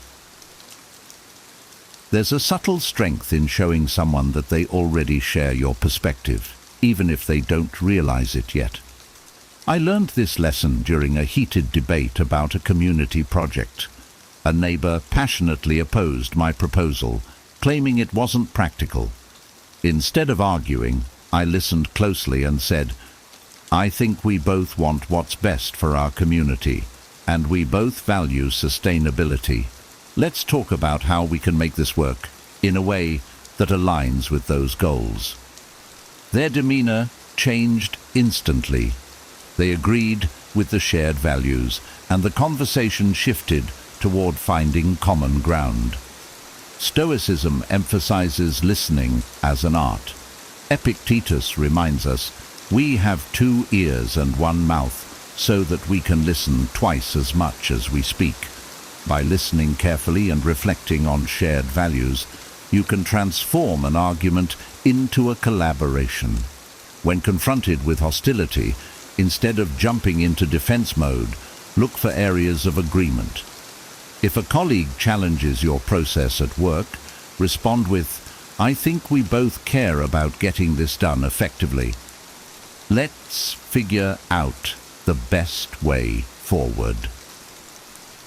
This approach doesn't diminish your stance. It strengthens it by focusing on mutual understanding. Finding shared agreements disarms hostility and builds rapport. It shows the other person that you're not their opponent, but their partner in finding solutions. And in doing so, you embody the Stoic ideal of turning conflict into connection. 5. Recognize hidden assumptions. I once had a colleague ask me, "Do you really think you know better than the experts on this?" The question wasn't just a challenge. It carried the subtle implication that I was overstepping my bounds. In the past, I might have rushed to defend myself, but I've since learned the value of recognizing hidden assumptions and dismantling them calmly. I paused, smiled, and replied, "I don't think that at all, but I'd love to share my perspective and hear more about what the experts say. Can we explore this together?" The shift in tone was immediate. They softened and the conversation became productive instead of combative. Stoicism reminds us to not react to the surface of an argument, but to look deeper.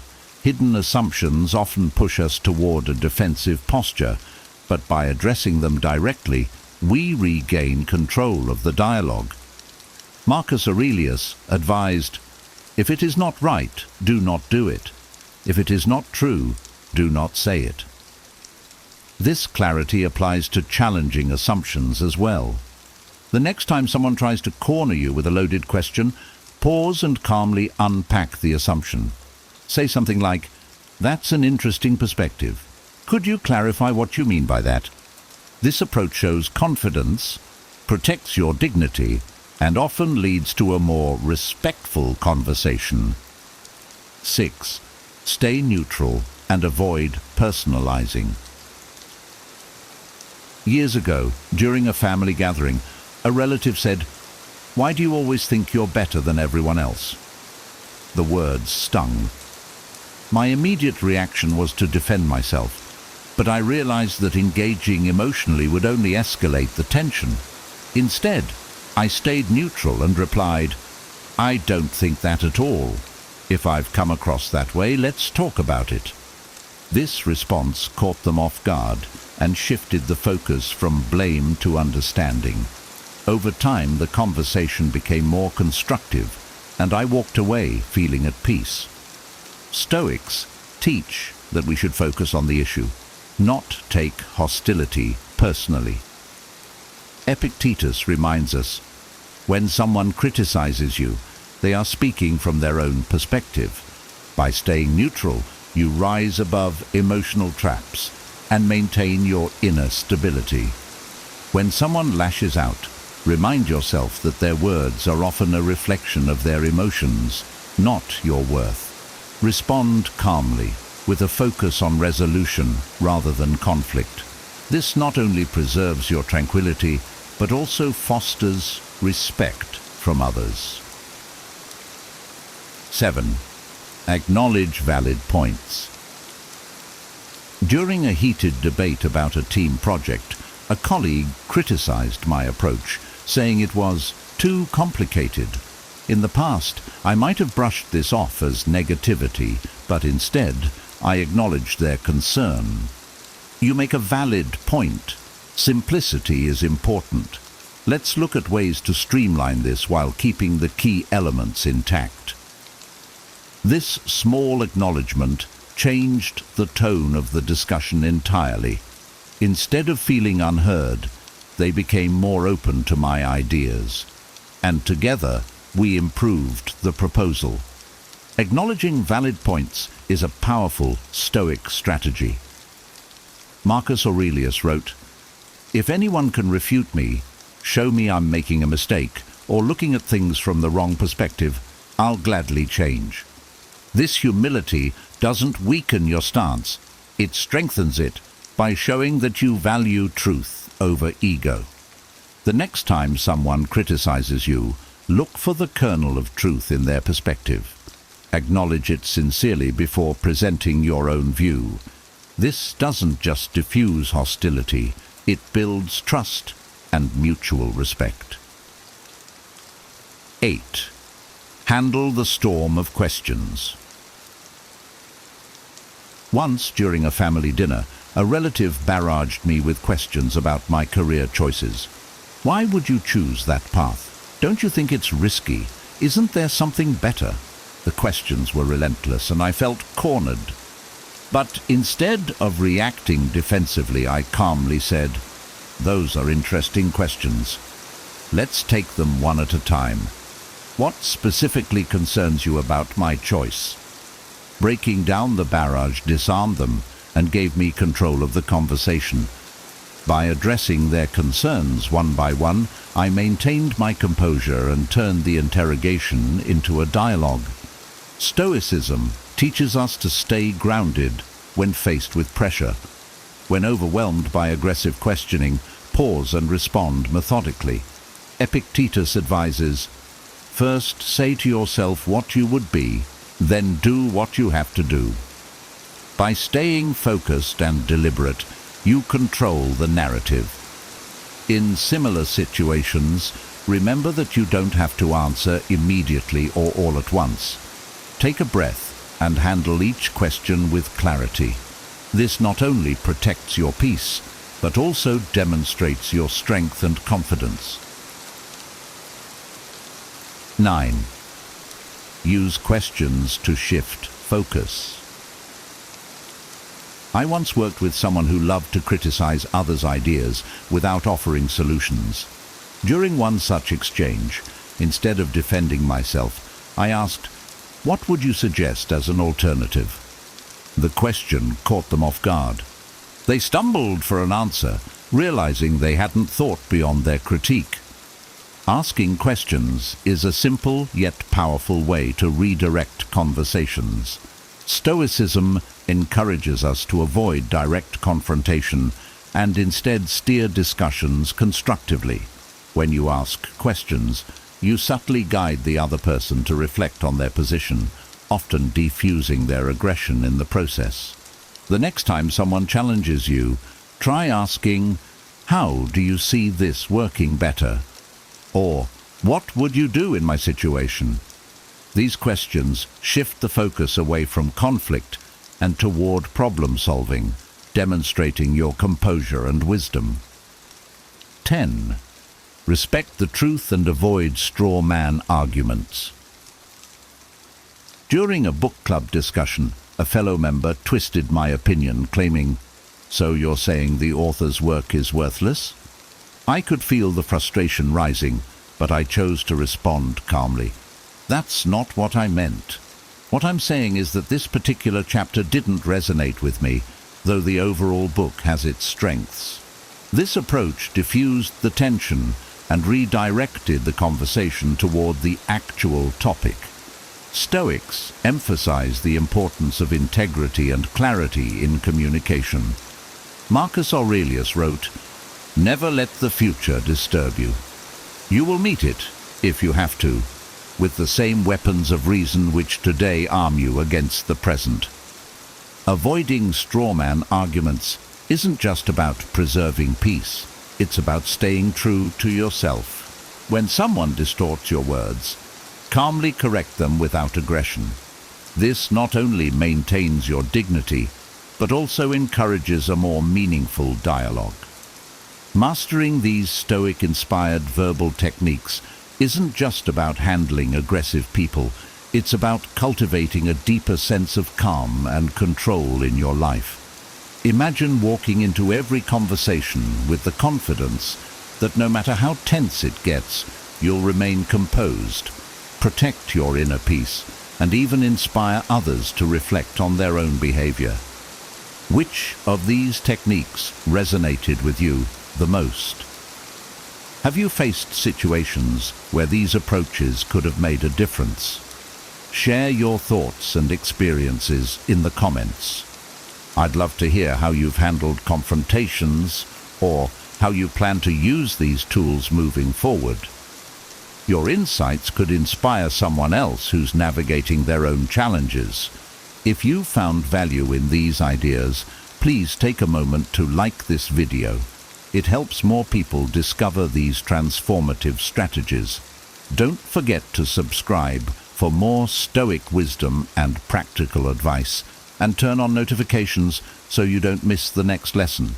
And if you know someone who could benefit from these techniques, share this video with them. Sometimes, a small gesture like that can make a big difference in someone's life. Thank you for joining me on this journey of resilience and wisdom. I'll see you in the next episode, where we'll explore even more tools to navigate life's challenges with strength and clarity. Have you ever wondered why some people seem to thrive in the face of adversity while others struggle to cope? What if you could develop a mindset that empowers you to handle life's challenges with grace and strength? The ancient philosophy of Stoicism offers timeless principles that can help you build resilience and inner fortitude.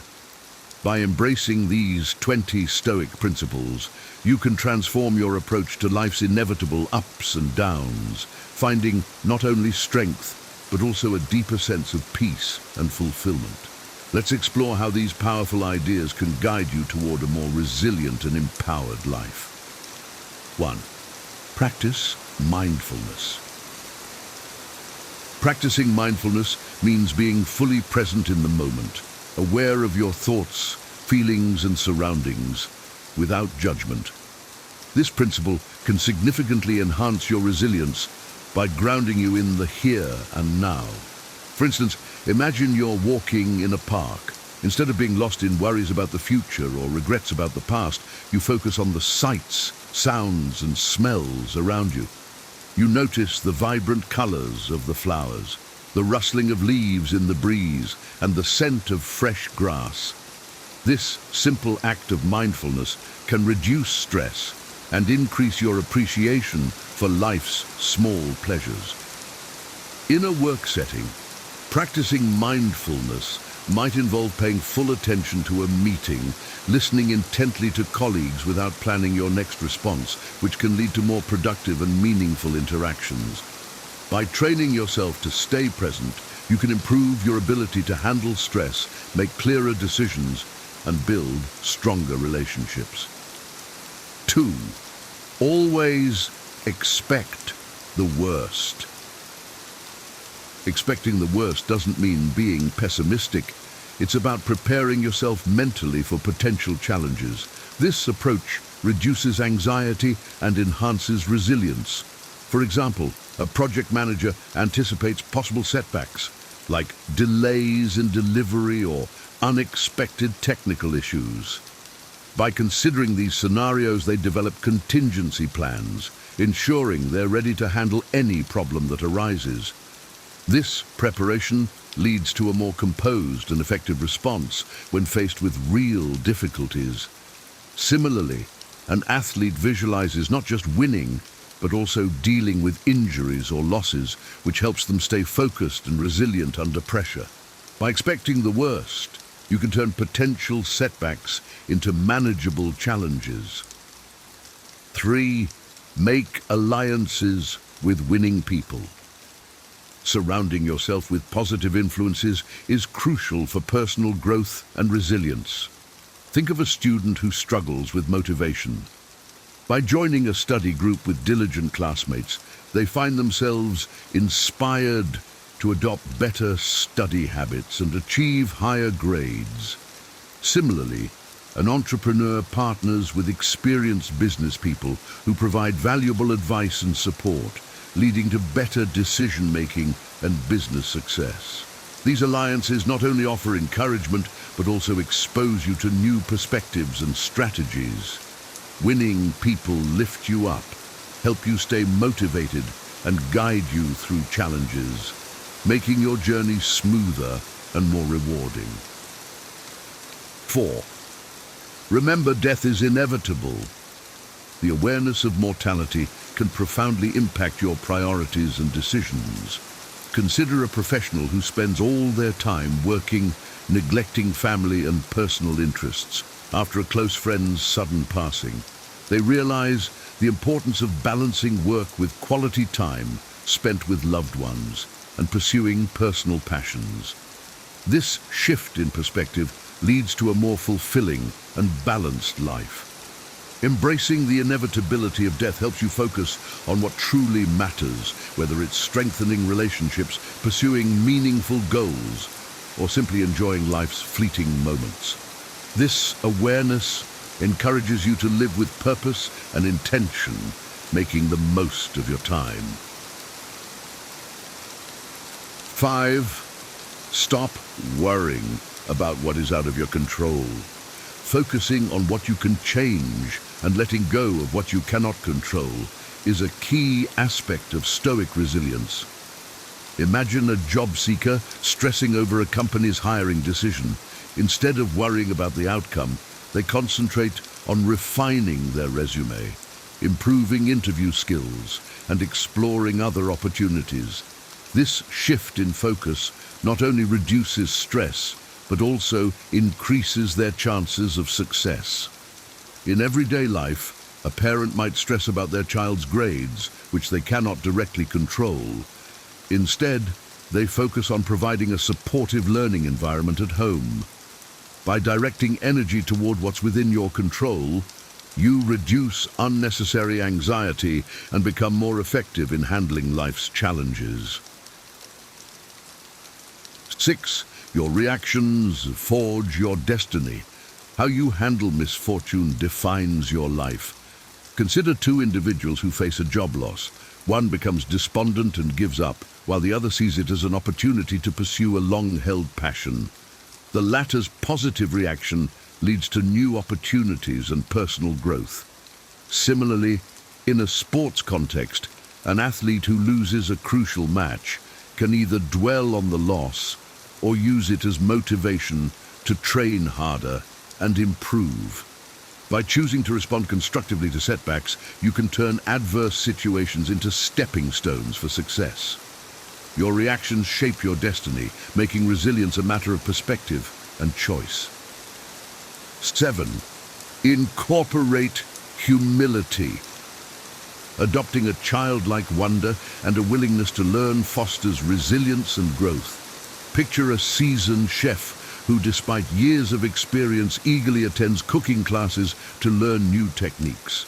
This humility keeps their skills sharp and their passion alive. In another scenario, a manager who admits to not having all the answers and seeks input from their team builds a culture of collaboration and continuous improvement. Humility allows you to remain open to new ideas, acknowledge mistakes, and grow from them. It's this mindset that enables you to navigate life's ups and downs with grace and adaptability, always ready to learn and evolve. 8. Bet on simplicity. A simple life reduces stress and pressure, allowing you to focus on what truly matters. Consider a busy professional overwhelmed by commitments.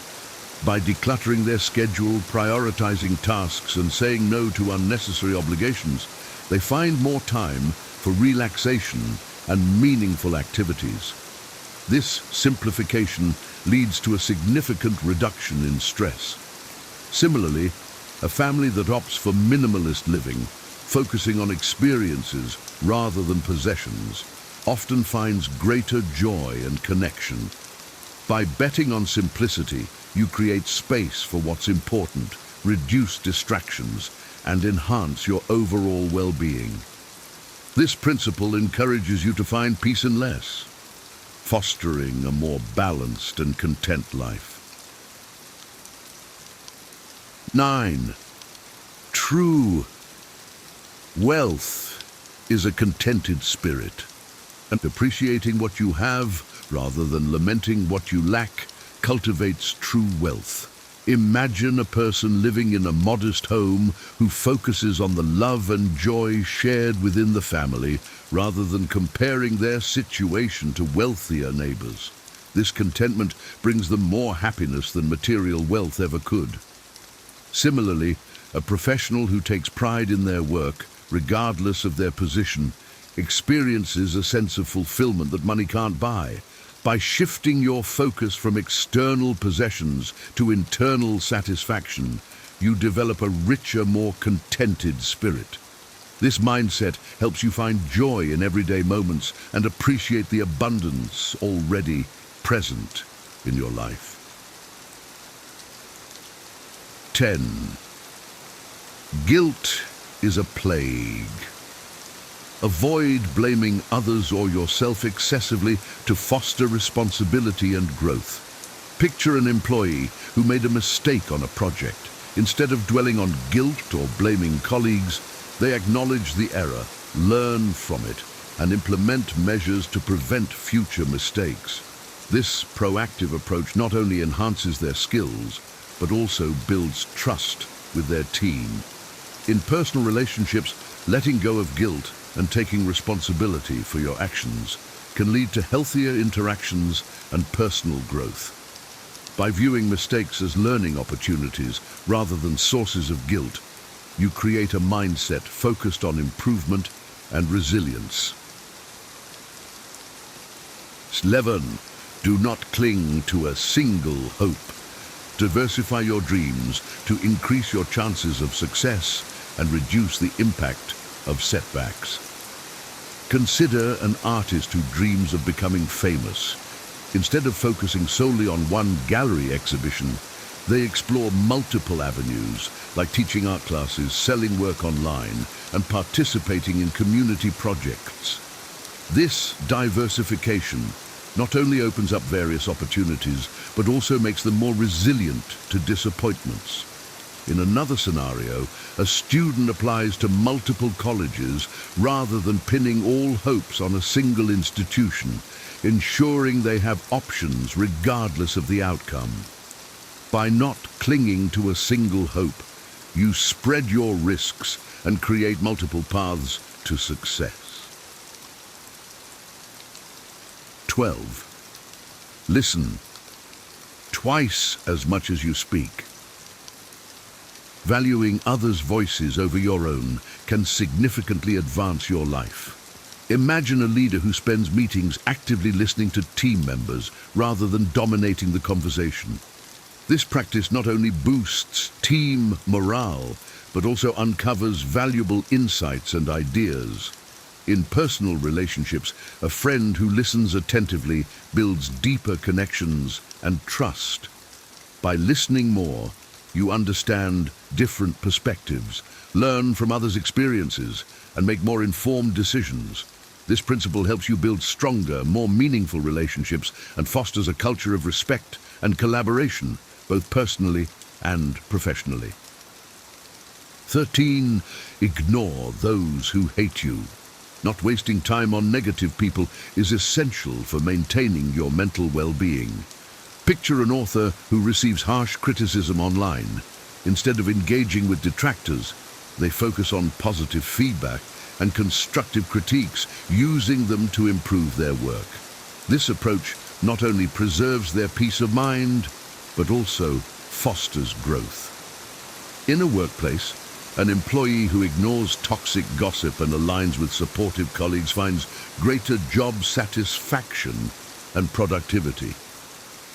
By avoiding those who bring negativity into your life, you conserve energy for positive interactions and personal development, creating a more uplifting and empowering environment. 14. Prepare to fail. Embracing failure as a path to improvement is crucial for resilience. Consider an inventor who views each failed prototype not as a setback, but as a step closer to success. This mindset allows them to learn from mistakes and refine their designs, ultimately leading to breakthrough innovations. Similarly, a student who struggles with a difficult subject but views each mistake as a learning opportunity is more likely to improve and succeed. By preparing to fail and seeing it as a necessary part of growth, you become more resilient, persistent, and open to new possibilities, transforming failures into stepping stones for success. 15. Control your reactions. Not letting others dictate your emotional state is a powerful aspect of resilience. Imagine a customer service representative dealing with a rude client. Instead of reacting angrily, they maintain composure, addressing the issue calmly and professionally. This not only diffuses the situation, but also leaves the representative in control of their emotions. In personal relationships, staying calm in the face of conflict allows for more constructive resolution and prevents escalation. By controlling your reactions, you protect your peace of mind and demonstrate emotional strength. This principle empowers you to navigate challenging interactions with grace and maintain your inner balance. 16. Friendship is above wealth. Valuing genuine friendships over material wealth enriches your life profoundly. Picture someone who prioritizes spending time with close friends over working extra hours for more money. These friendships provide emotional support, joy, and a sense of belonging that money cannot buy. In another example, a person chooses to help a friend in need rather than pursuing a lucrative but morally dubious opportunity. This choice strengthens their bond and reinforces their values. By placing friendship above wealth, you build a support system that enhances your happiness and resilience, proving that true riches lie in meaningful relationships. 17. Be aware of the dangers of fortune. Recognizing that wealth can corrupt and attract false friends helps you maintain integrity and genuine relationships. Consider a lottery winner who suddenly finds themselves surrounded by people seeking favors. By being cautious and discerning, they protect their wealth and well-being. In another case, a successful business person stays grounded by maintaining old friendships and focusing on personal values rather than material gains. This awareness helps them navigate the complexities of wealth without losing sight of what truly matters. Understanding the dangers of fortune allows you to handle success wisely, preserving your integrity and ensuring your relationships remain genuine. 18. Extract benefit from everything. Finding the positive in all situations fosters a resilient mindset. Imagine a traveler whose flight gets cancelled. Instead of lamenting the delay, they use the time to explore the airport, meet new people, or catch up on reading. This positive attitude turns a frustrating situation into an opportunity for new experiences. In a work scenario, an employee who misses out on a promotion might use the setback to identify areas for personal growth and skill development. By extracting benefit from every situation, you train yourself to see opportunities in challenges, enhancing your resilience and ability to thrive in any circumstance. 19. Fulfill your duty. Performing your role without expecting praise cultivates a sense of responsibility and inner satisfaction. Picture a nurse who works diligently to care for patients, not for recognition, but out of a genuine commitment to helping others. This dedication not only benefits those they care for, but also provides the nurse with a deep sense of fulfillment. In a family setting, a parent who performs daily chores and responsibilities with love and without seeking accolades creates a nurturing environment. By focusing on fulfilling your duties, you build a strong character and find intrinsic rewards, knowing you've done your best regardless of external acknowledgement. 20. Embrace change. Understanding that change is inevitable and learning to adapt gracefully is essential for resilience. Consider a professional who faces a major industry shift. Instead of resisting, they proactively learn new skills and adapt to the changes, positioning themselves as a valuable asset in the evolving landscape. In personal life, someone who moves to a new city might embrace the opportunity to explore, meet new people, and grow from the experience. By embracing change, you become more flexible and open to new opportunities, turning potential disruptions into pathways for growth and improvement. This adaptability is a cornerstone of a resilient and successful life. In conclusion, by integrating these 20 Stoic principles into your daily life, you can cultivate a mindset of resilience and strength that empowers you to face any challenge with grace and wisdom. Stoicism teaches us that while we cannot always control what happens to us, we can control our reactions and attitudes. This shift in perspective can transform adversity into opportunity, fostering personal growth and inner peace. As you embrace simplicity and focus on what truly matters, you will discover a profound sense of contentment and fulfillment. Embrace these timeless teachings and let them guide you toward a life of greater resilience, strength, and enduring happiness. What if I told you that being single after a long relationship isn't just okay? It might actually be the best thing that's ever happened to you. Forget the stereotypes about loneliness or starting over. Being single could unlock a life that's richer, freer, and more fulfilling than ever before.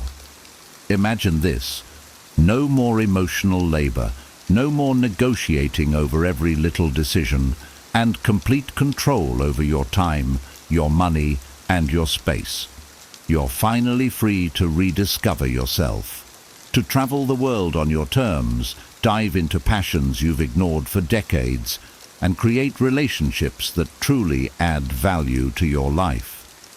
And here's the kicker: science and experience show that this newfound independence isn't just liberating, it's deeply rewarding.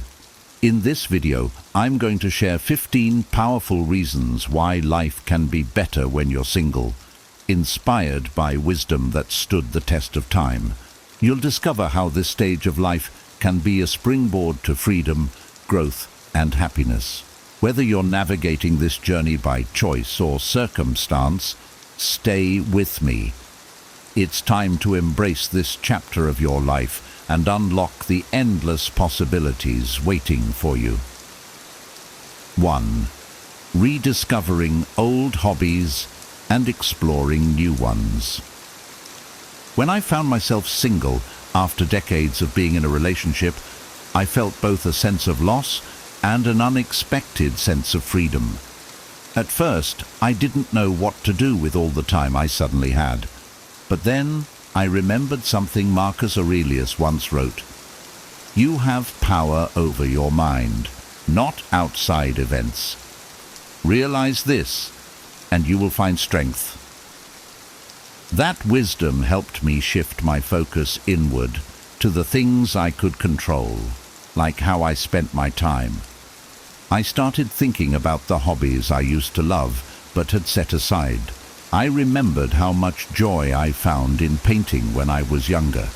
Back then, I'd lose myself in the colors and shapes, completely present in the moment. So I decided to pick it up again. I bought some brushes and paints, set up a small corner in my living room, and began. The strokes on the canvas became a form of meditation, a reminder that life's beauty is often found in simplicity. I also gave myself permission to try something completely new. I'd always been curious about yoga, so I joined a beginner's class. It wasn't just about flexibility. It became a lesson in mindfulness and gratitude for what my body could still do. Seneca's words echoed in my mind. As long as you live, keep learning how to live. Rediscovering hobbies and exploring new interests has been one of the most liberating aspects of being single. It reminded me that life isn't about what I've lost, but about what I can still create and experience. Each day is an opportunity to grow, to embrace curiosity, and to find joy in the small, meaningful things that bring me closer to myself. 2. Opportunity to travel freely. When I became single, I realized how much freedom I had to finally travel the way I wanted. In the past, trips were always a negotiation, destinations, schedules, even where to eat. But now, I could explore places I'd dreamed of without compromise. Epictetus's reminder came to mind. Freedom is the only worthy goal in life. It is won by disregarding things that lie beyond our control. I decided to plan a solo trip, something I had never done before. My first destination was a quiet coastal town I'd always wanted to visit. Without needing to align plans with someone else's preferences, I could spend hours wandering through local markets, sitting on the beach with a good book, or simply enjoying the stillness. The solitude wasn't lonely, it was empowering. One of the most enlightening parts of traveling alone was discovering how resourceful I could be. I navigated unfamiliar streets, figured out new public transit systems, and even made friends with locals. Seneca's words resonated deeply. Everywhere is nowhere. When a person spends all their time in foreign travel, they end by having many acquaintances, but no friends. I realized that true travel isn't just about seeing new places.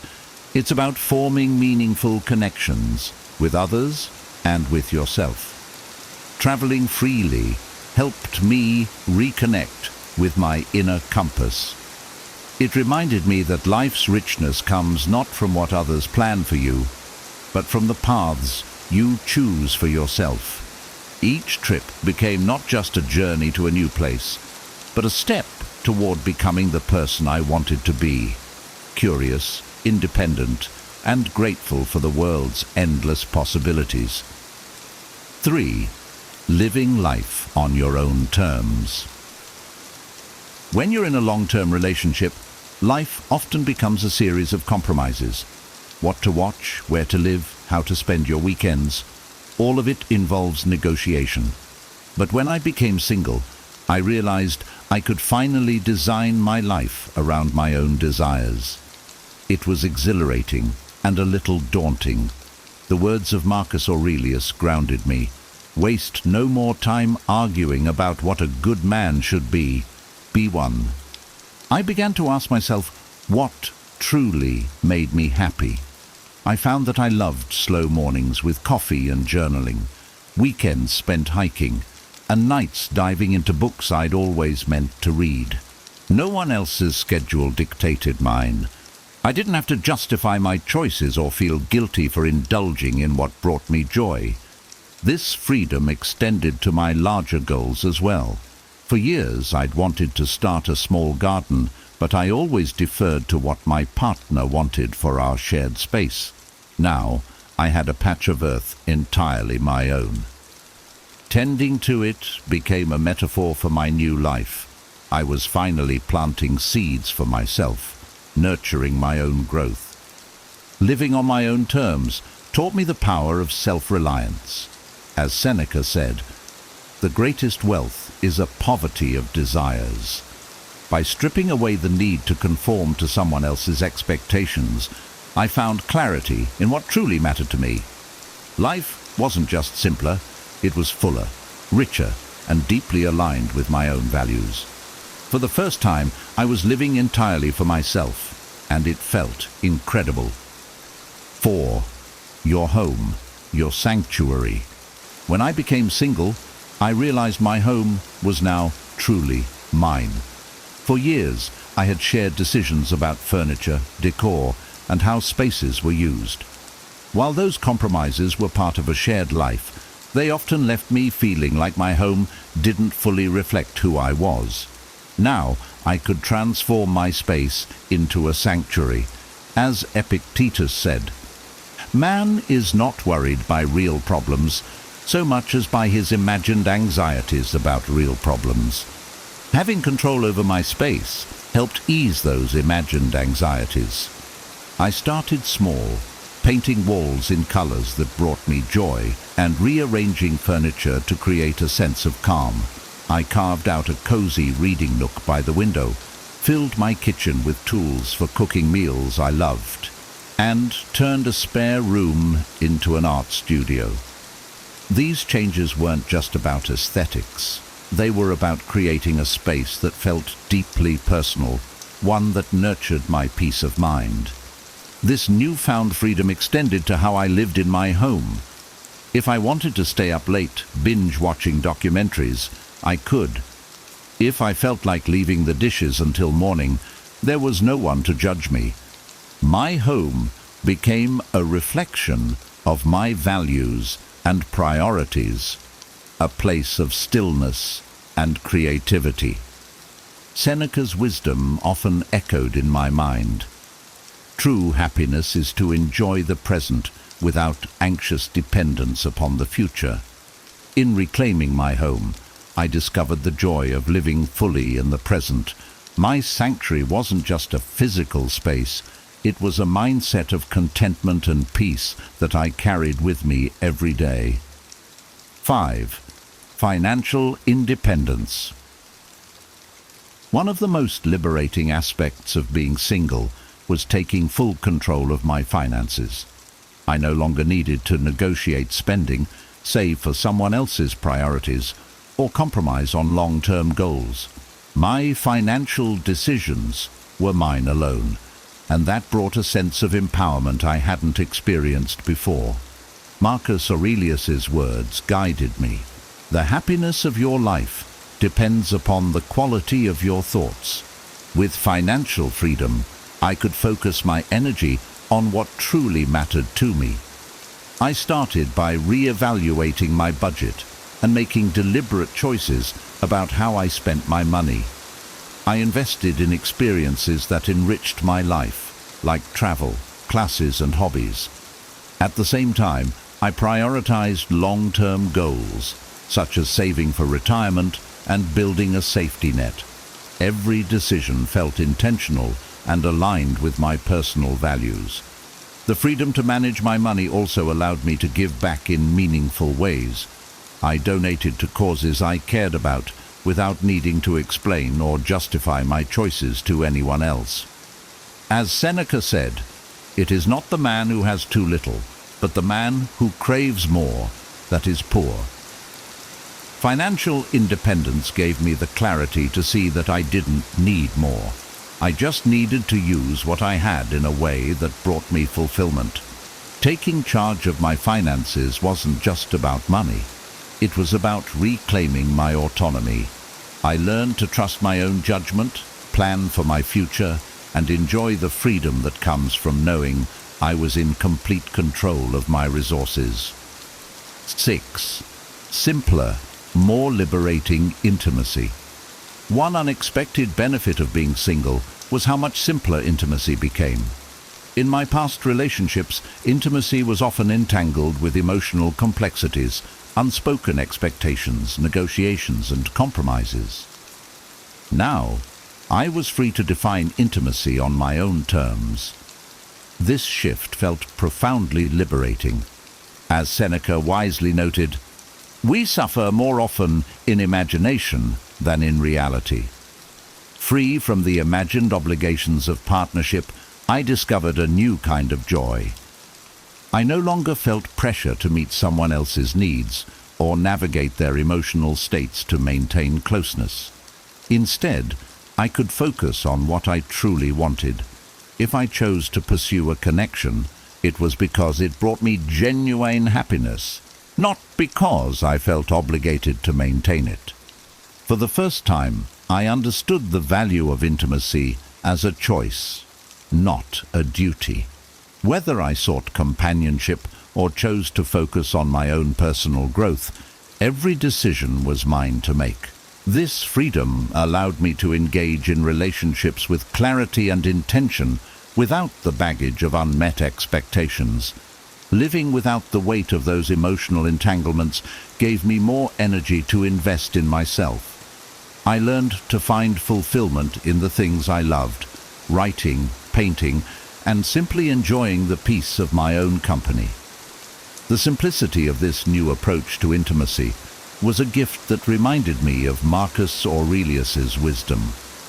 If you are distressed by anything external, the pain is not due to the thing itself, but to your estimate of it. By redefining intimacy, I removed unnecessary distress and embraced a life of greater clarity and joy. 7.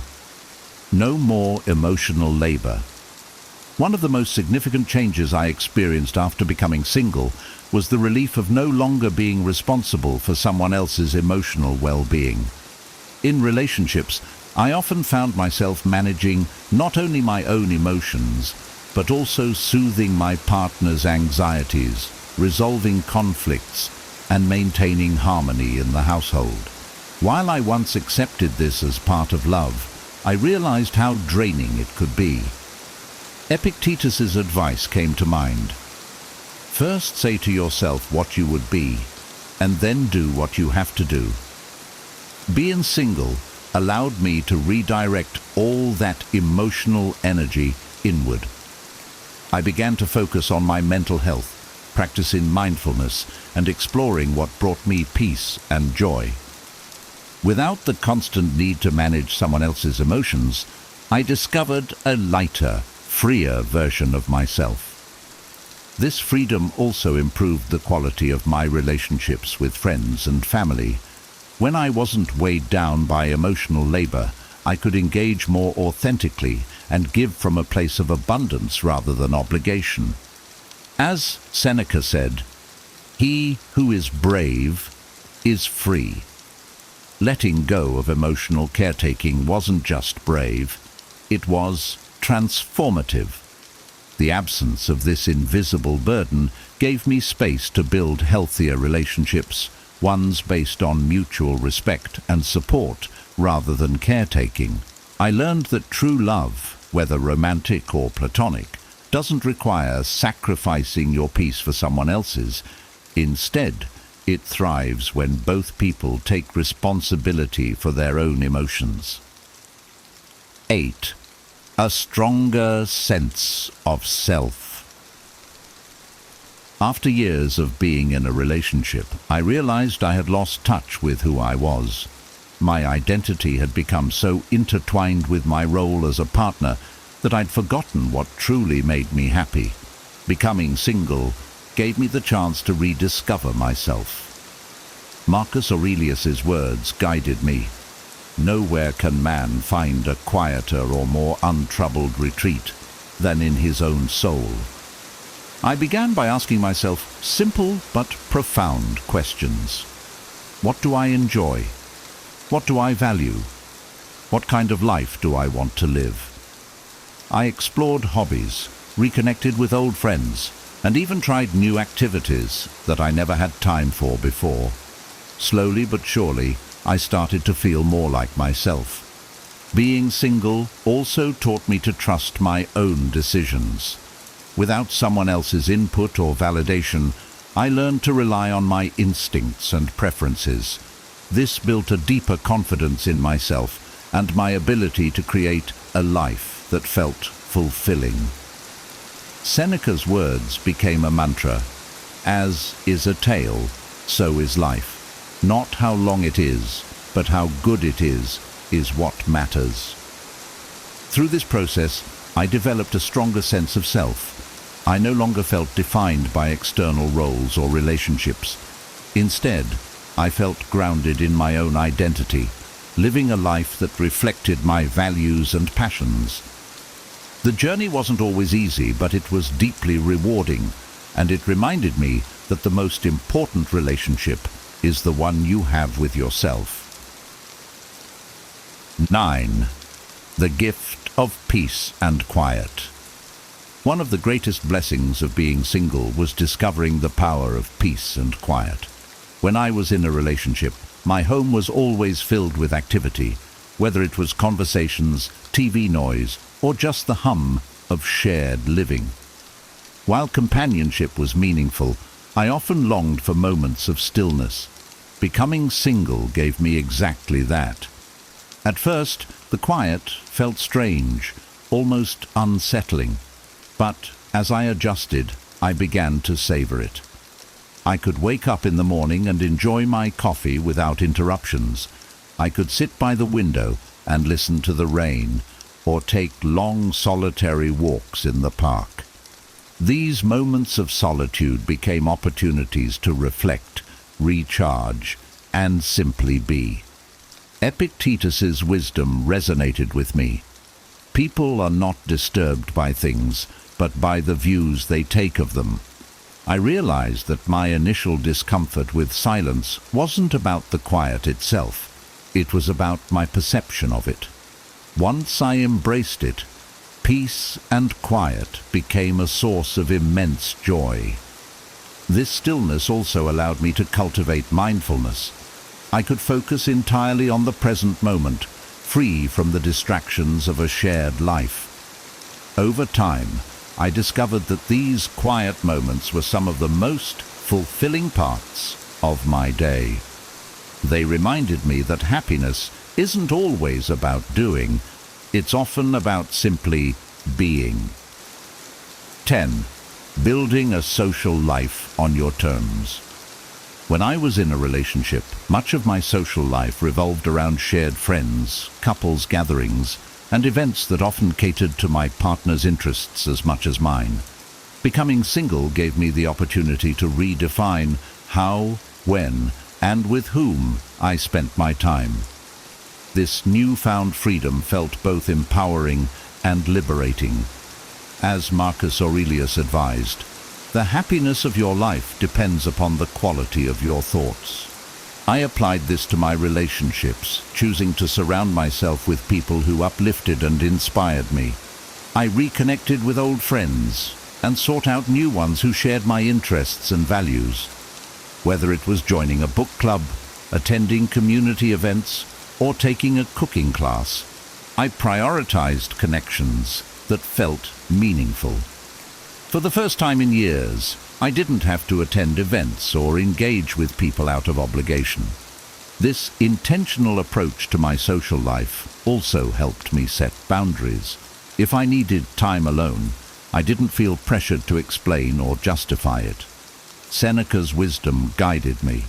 Associate with those who will make a better man of you. By choosing friendships that added value to my life, I found a deeper sense of fulfillment. Being single allowed me to take control of my social calendar and focus on relationships that truly mattered. It wasn't about the quantity of connections, it was about the quality.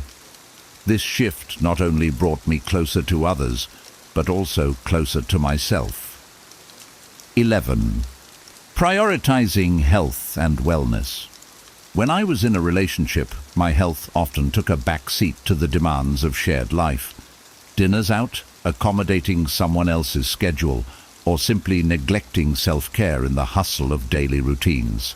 Once I became single, I realized I had the time and freedom to prioritize my health in ways I never had before.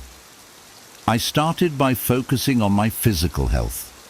I joined a gym and took up yoga, activities I'd always wanted to try but had never made time for.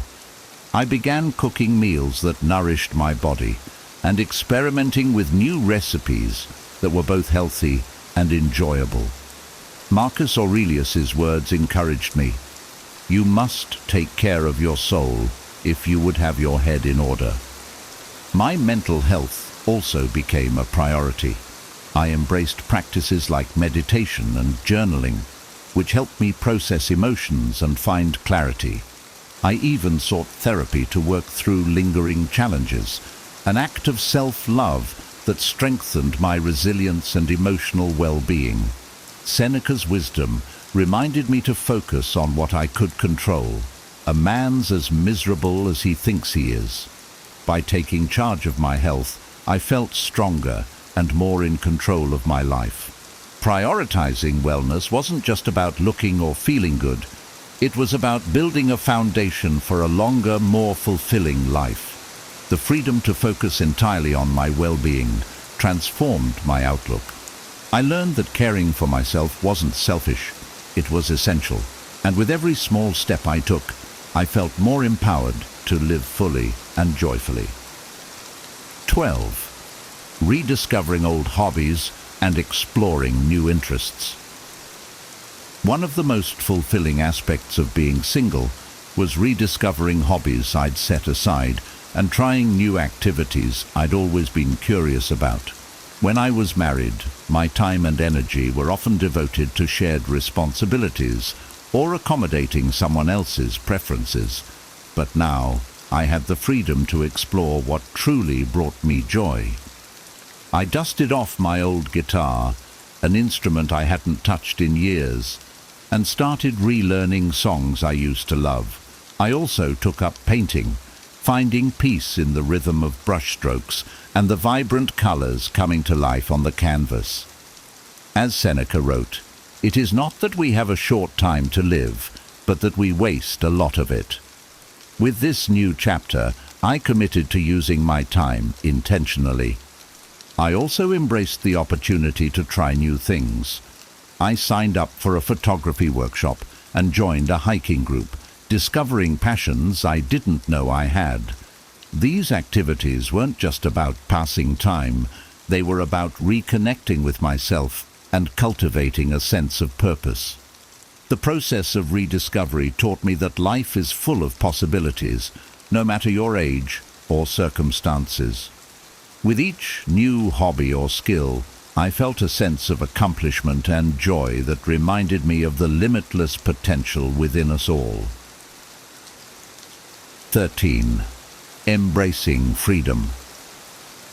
When I became single, I experienced a kind of freedom I hadn't felt in years.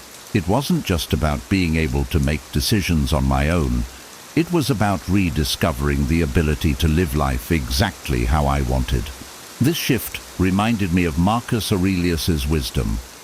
Do not be constrained by the external.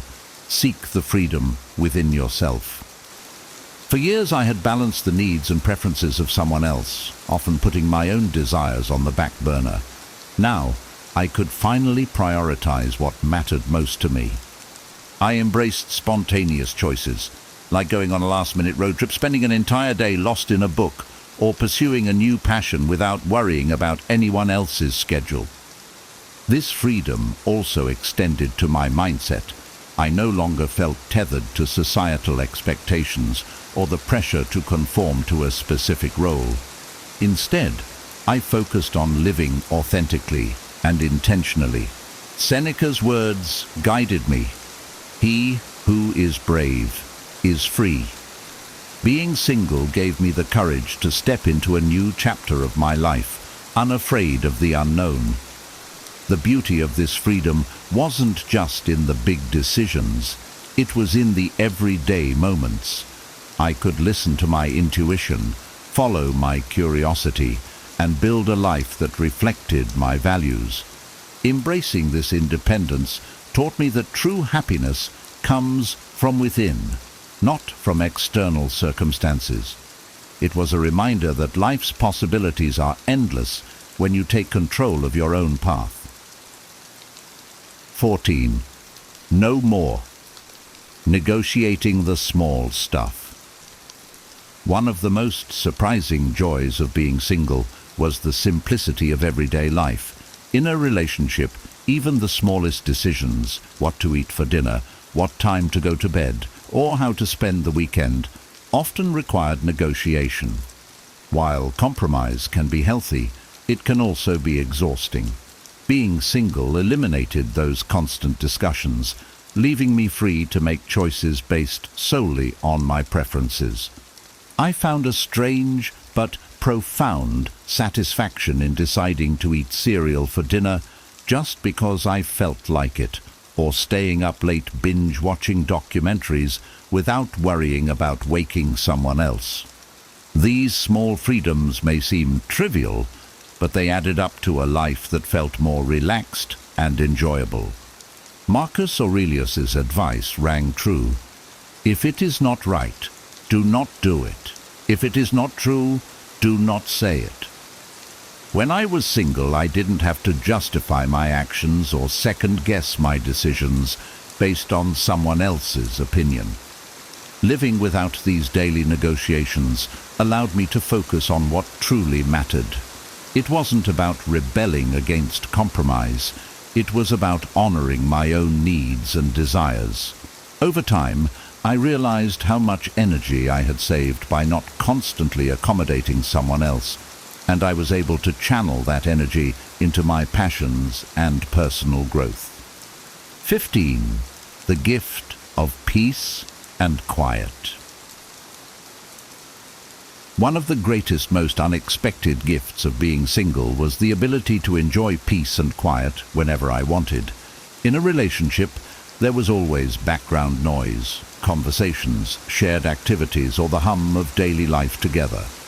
While I valued companionship, I often found myself craving stillness.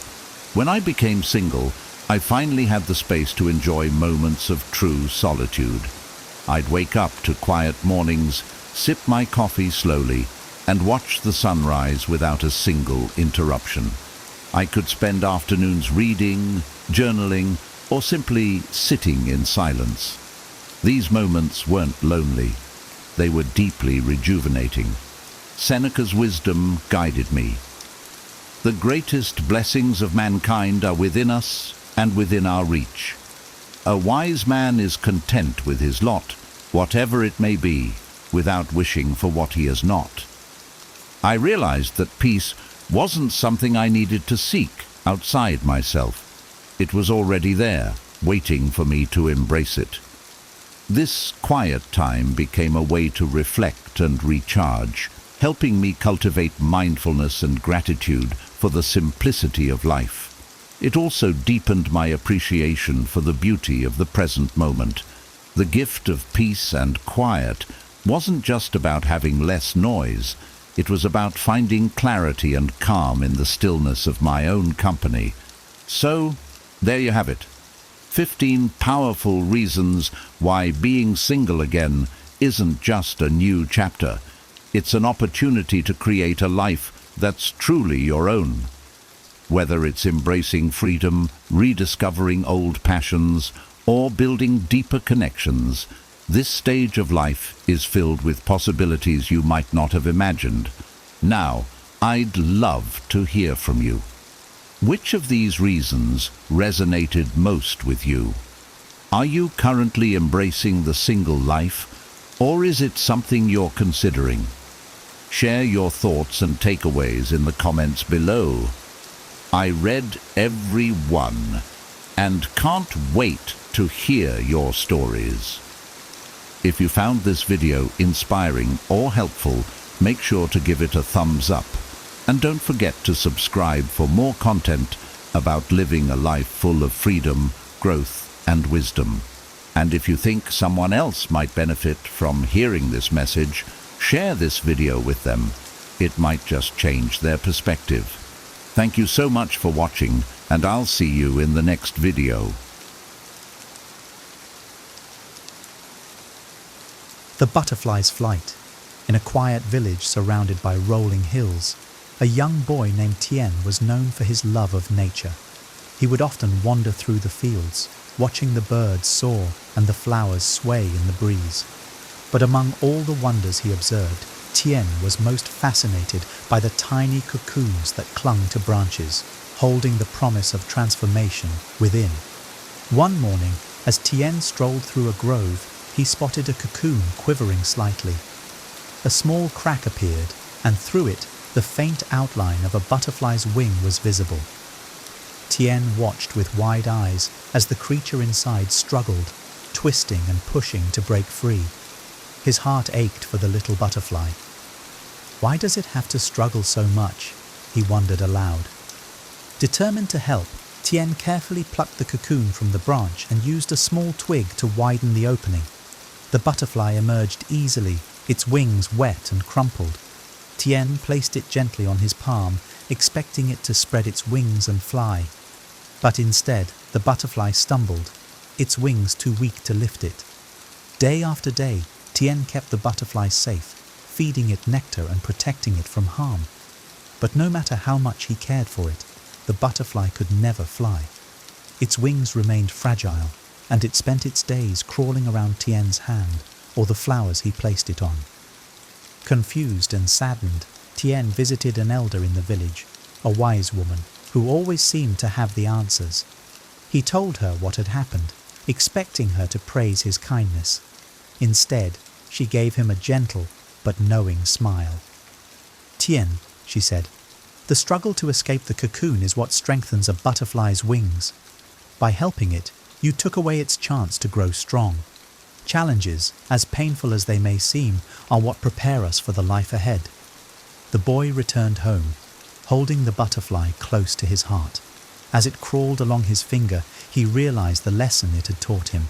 From that day on, Tien approached his own challenges with a new perspective, understanding that every struggle he faced was shaping him into something stronger, just as the butterfly needed its fight to fly.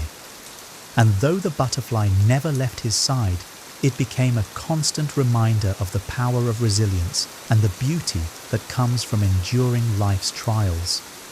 A silkworm must endure pain to struggle out of its cocoon and grow into a butterfly that can fly.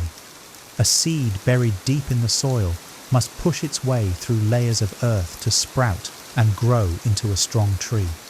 A silkworm that is helped out of its cocoon by someone cutting it open will forever crawl around aimlessly, never becoming a butterfly. Similarly, a seed that sprouts easily on the surface of the soil may grow quickly, but it will be uprooted at the first storm. Humans cannot choose where they are born, but they can choose how they live. We can train ourselves to endure, develop resilience, and cultivate willpower through challenges, hardships, and even failures. What may seem like a devastating failure or misfortune to one person can be a stroke of luck to another. It all depends on how we choose to face it. We can either confront adversity with courage and overcome it, or wallow in self-pity and let it defeat us. Here are 5 Stoic rules to help you emotionally detach from someone, whether it's a toxic relationship, unrequited love, or a painful friendship. These timeless principles will help you find clarity and regain control of your emotions. Emotional detachment doesn't mean you stop caring. It means you protect your inner peace. The Stoics believed that freedom comes from mastering our emotions, not suppressing them. Imagine being able to let go of someone's hold on you without resentment, finding strength in acceptance and self-reliance. These 5 rules will show you how. In this video, we'll uncover actionable Stoic techniques that are as relevant today as they were in ancient times. Stay tuned until the end, and you'll learn how to turn emotional pain into a stepping stone for growth and resilience. Let's dive in. 1. Focus on what you can control. The first rule is foundational to Stoicism. Focus only on what is within your control. You cannot change someone's feelings, actions, or decisions, but you can control your own thoughts, reactions, and choices.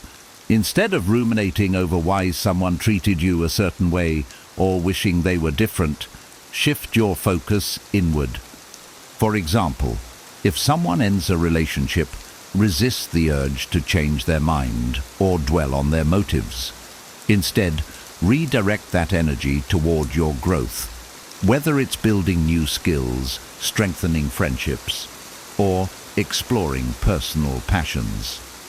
By detaching from the uncontrollable, you free yourself from unnecessary emotional turmoil. 2. Practice negative visualization. The Stoics practiced a technique called premeditatio malorum, or negative visualization. This involves imagining the worst-case scenario to prepare your mind for acceptance. If you're struggling to detach from someone, envision a life where they are no longer part of your world. While this may seem painful at first, it helps you accept reality instead of resisting it. By mentally preparing yourself for loss, you build emotional resilience. Over time, this exercise allows you to view detachment not as a tragedy, but as an opportunity for growth and freedom. 3. Embrace the impermanence of relationships.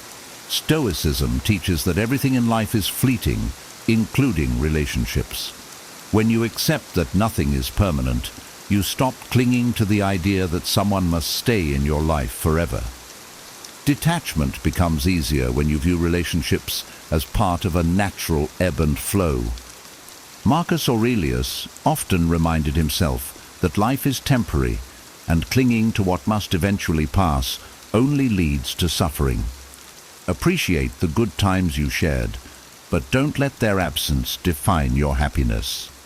Recognizing impermanence allows you to cherish moments without being enslaved by them. 4. Reframe your perspective.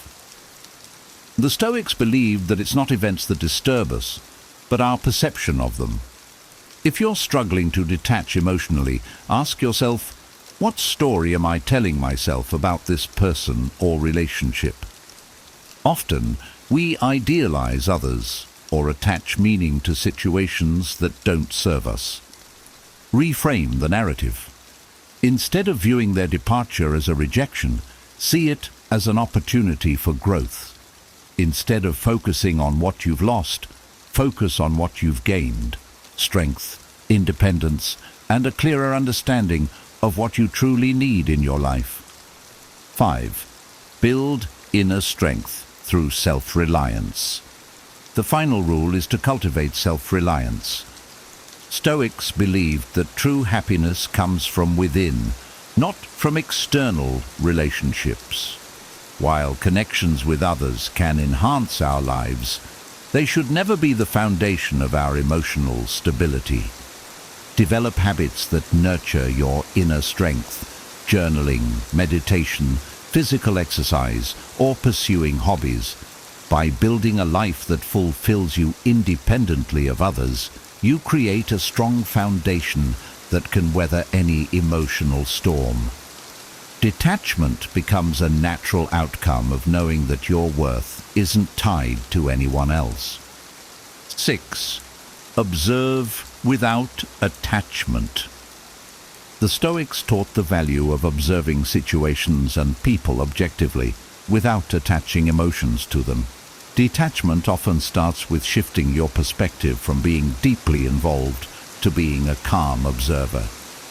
This doesn't mean you stop caring, but that you view the situation with clarity and neutrality. For instance, if you're struggling with a breakup, focus on observing your feelings without judgment. Instead of saying, "I can't live without them," try, "I feel sadness, but this is temporary." By creating this mental distance, you gain the ability to respond thoughtfully instead of reacting impulsively. Observation without attachment frees you from the emotional entanglements that make detachment difficult. It's a skill that, with practice, can transform how you navigate all relationships. 7. Limit your exposure. Stoics believed in avoiding unnecessary pain. If seeing or interacting with someone makes emotional detachment harder, it's wise to limit your exposure. This isn't avoidance. It's a strategy to create space for healing and regaining emotional equilibrium.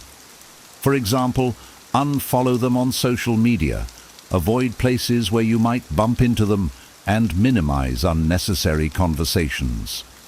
By reducing triggers, you give your mind the opportunity to process emotions and build resilience. Over time, this distance helps you detach more naturally, without resentment or frustration. Limiting exposure isn't a sign of weakness, it's an act of self-preservation that aligns with the Stoic principle of focusing on what serves your growth. 8. Detach from the outcome. Stoics emphasize letting go of attachment to outcomes. Often, our difficulty in emotionally detaching stems from wanting a specific result, whether it's reconciliation, validation, or closure. The truth is, these outcomes are often outside our control, and focusing on them only prolongs emotional pain. Instead, adopt the mindset that whatever happens is for your highest good, even if it's not what you originally hoped for. Trust that the future holds opportunities you can't yet see. When you release your grip on the outcome, you free yourself from the chains of expectation and open the door to peace. 9. Practice gratitude for the lessons. Even painful relationships teach valuable lessons. The Stoics encouraged finding gratitude in every experience, good or bad. Detachment becomes easier when you focus on what the relationship taught you rather than what you've lost. For instance, a difficult breakup might teach you the importance of setting boundaries, valuing yourself, or recognizing red flags. By reframing the experience as a lesson, you shift your mindset from victimhood to empowerment. Gratitude allows you to appreciate the past without being tied to it, making emotional detachment a natural process. 10. Accept what is, not what you wish it were. Acceptance is a cornerstone of Stoic philosophy. Emotional detachment often begins with fully accepting the reality of a situation. Resistance only leads to prolonged suffering, while acceptance creates the space needed to heal and move forward.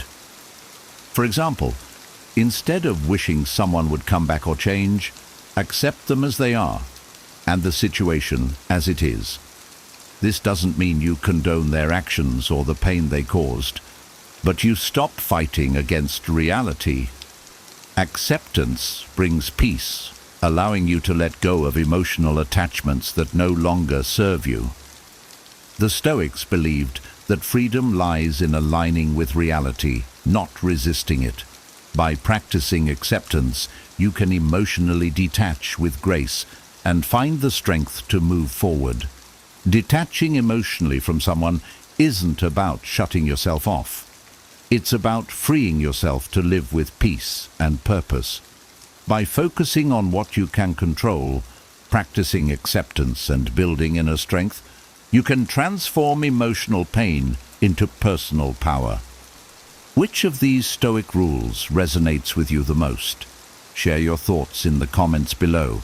Don't forget to like this video, subscribe for more wisdom on resilience and self-mastery, and share this with someone who might need it. Thank you for watching, and we'll see you in the next one. 10 subtle ways your friends are using you and how to deal with this problem. Friendships are one of life's greatest gifts. They provide us with joy, support, and the companionship we crave in a chaotic world. At their core, true friendships are built on mutual trust and respect, a balance of giving and receiving that enriches both lives. But not all friendships are as balanced as they appear.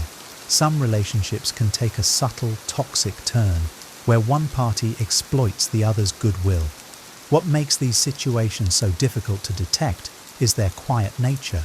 Manipulation often wears a mask of normalcy. This isn't to suggest that every friend who asks for a favor is using you, or that the occasional misstep is malicious. We're all imperfect, and friendships naturally ebb and flow. However, when the imbalance becomes a pattern, when you feel more drained than uplifted, it's time to pause and reflect. Are you being valued, or are you merely being used? The purpose of this guide is not to sow distrust, but to help you recognize subtle red flags in friendships. It's about fostering awareness so you can make wise decisions about the relationships you nurture. While it's important to be kind and forgiving, it's equally vital to protect your energy and respect yourself. Approach these signs with a level head and a fair heart. Stoicism teaches us to judge actions, not intentions, and to remain calm in the face of discomfort. Use this wisdom to assess your friendships objectively. If you find evidence of imbalance, you owe it to yourself to take action, not in anger or haste, but with quiet dignity and firm resolve. After all, a wise person knows the value of their time and spirit and will not waste it on relationships that lack reciprocity. 1. Only contacting you when they need something. A true friendship thrives on mutual interest and shared experiences, but if a friend only appears when they need something, a favor, advice, or money, it may be time to reevaluate the relationship. These interactions might initially seem harmless, even natural, but when they become the foundation of your connection, it's a sign of imbalance. Imagine a friend who calls you only to vent about their problems or ask for your help moving apartments. While you're happy to support them, you notice a pattern. Once their need is met, they disappear until the next crisis. Over time, this one-sided dynamic begins to weigh on you, leaving you feeling like a resource rather than a valued individual. Stoicism reminds us to focus on what we can control. You cannot control another's intentions, but you can control how you respond. Reflect on the friendship with honesty. Does this person engage with you for who you are, or merely for what you provide? If the latter, it's essential to recognize the pattern and decide how much energy you're willing to invest. A wise person values their time and energy, offering it to those who reciprocate. It doesn't mean cutting people off at the first sign of selfishness, but setting boundaries. Start by being less available for their requests and observe their reaction.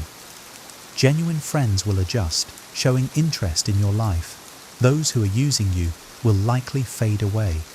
Both outcomes bring clarity, allowing you to invest your energy where it is truly appreciated. 2. Never being available. When you need help or support. Friendship is a two-way street. While it's natural for one person to need more support at times, the overall balance should reflect mutual care. A friend who is consistently unavailable when you need help, yet expects you to be their rock, is demonstrating a concerning lack of reciprocity. Picture this scenario. You've been there for a friend through their tough breakup, offering a listening ear and advice late into the night. Months later, when you're struggling at work and reach out, they're too busy or dismissive of your struggles. Over time, these repeated absences erode trust and make you feel unvalued. In Stoic philosophy, relationships should foster harmony and growth. If someone constantly takes without giving back, they disrupt this balance. This doesn't mean expecting tit-for-tat gestures, but recognizing that a true friend will show up when it matters, even if it's inconvenient for them. Address the issue with quiet courage. Instead of making accusations, share how you feel. For example, I've noticed I'm often there for you, but when I need help, it feels like you're unavailable. Can we talk about this? Their response will reveal the depth of their care for you.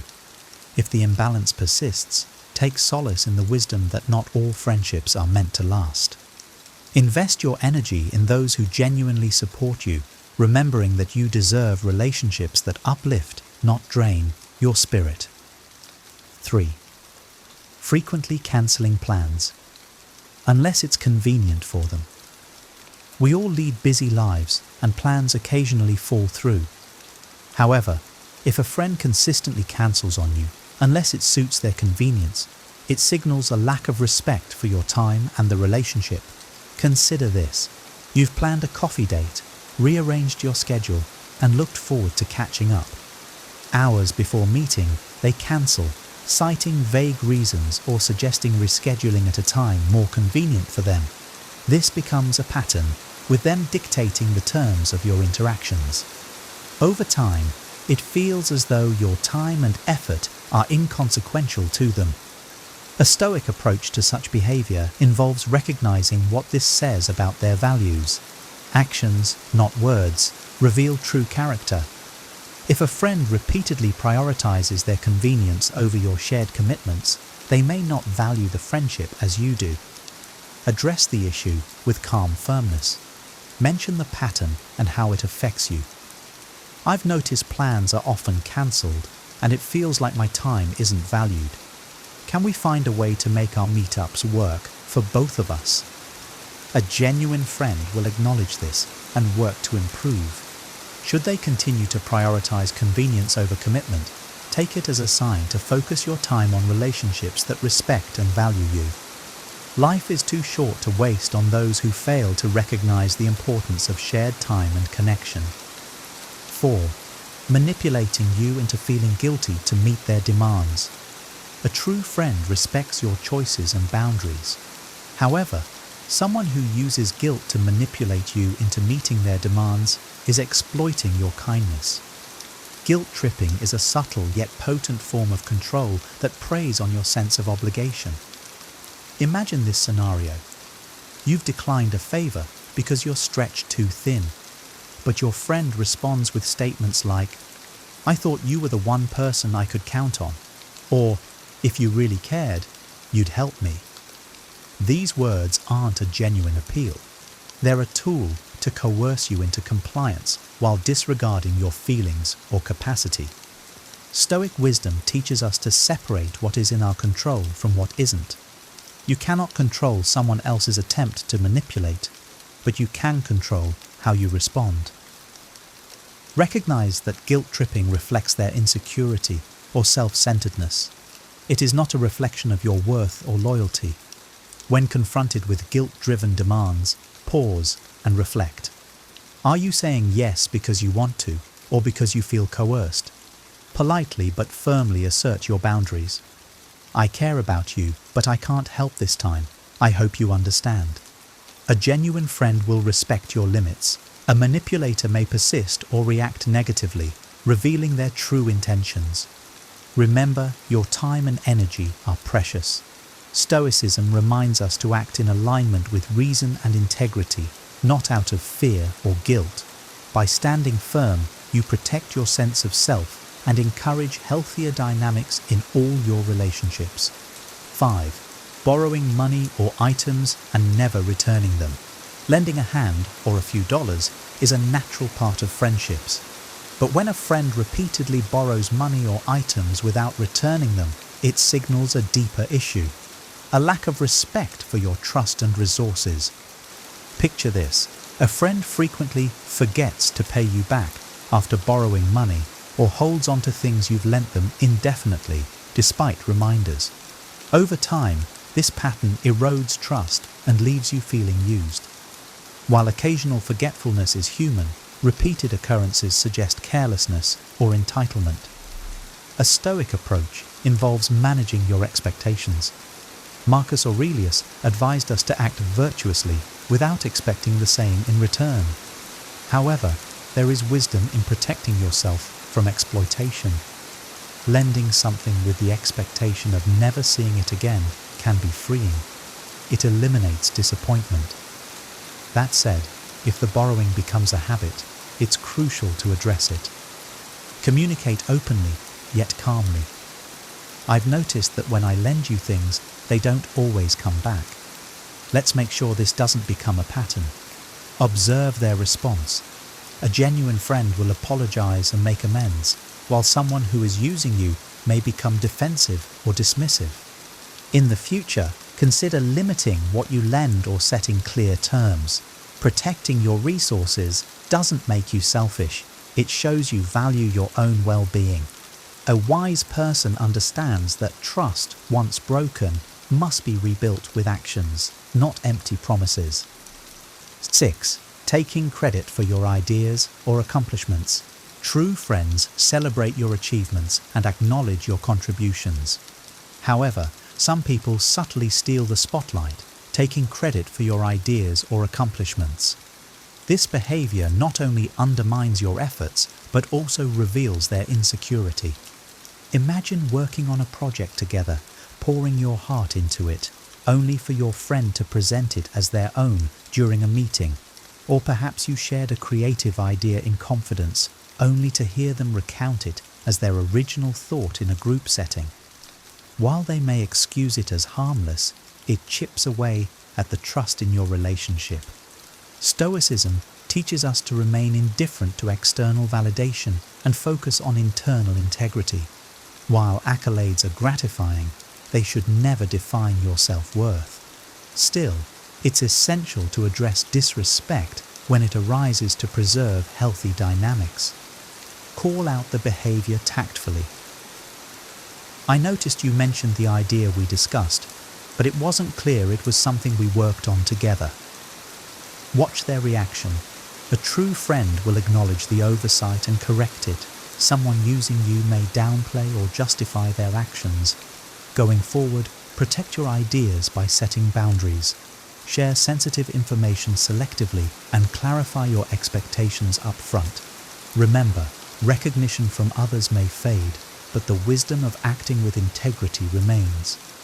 Value yourself enough to demand respect and seek friends who honor your efforts and contributions without envy or deceit. 7. Exploiting your skills or resources without reciprocation.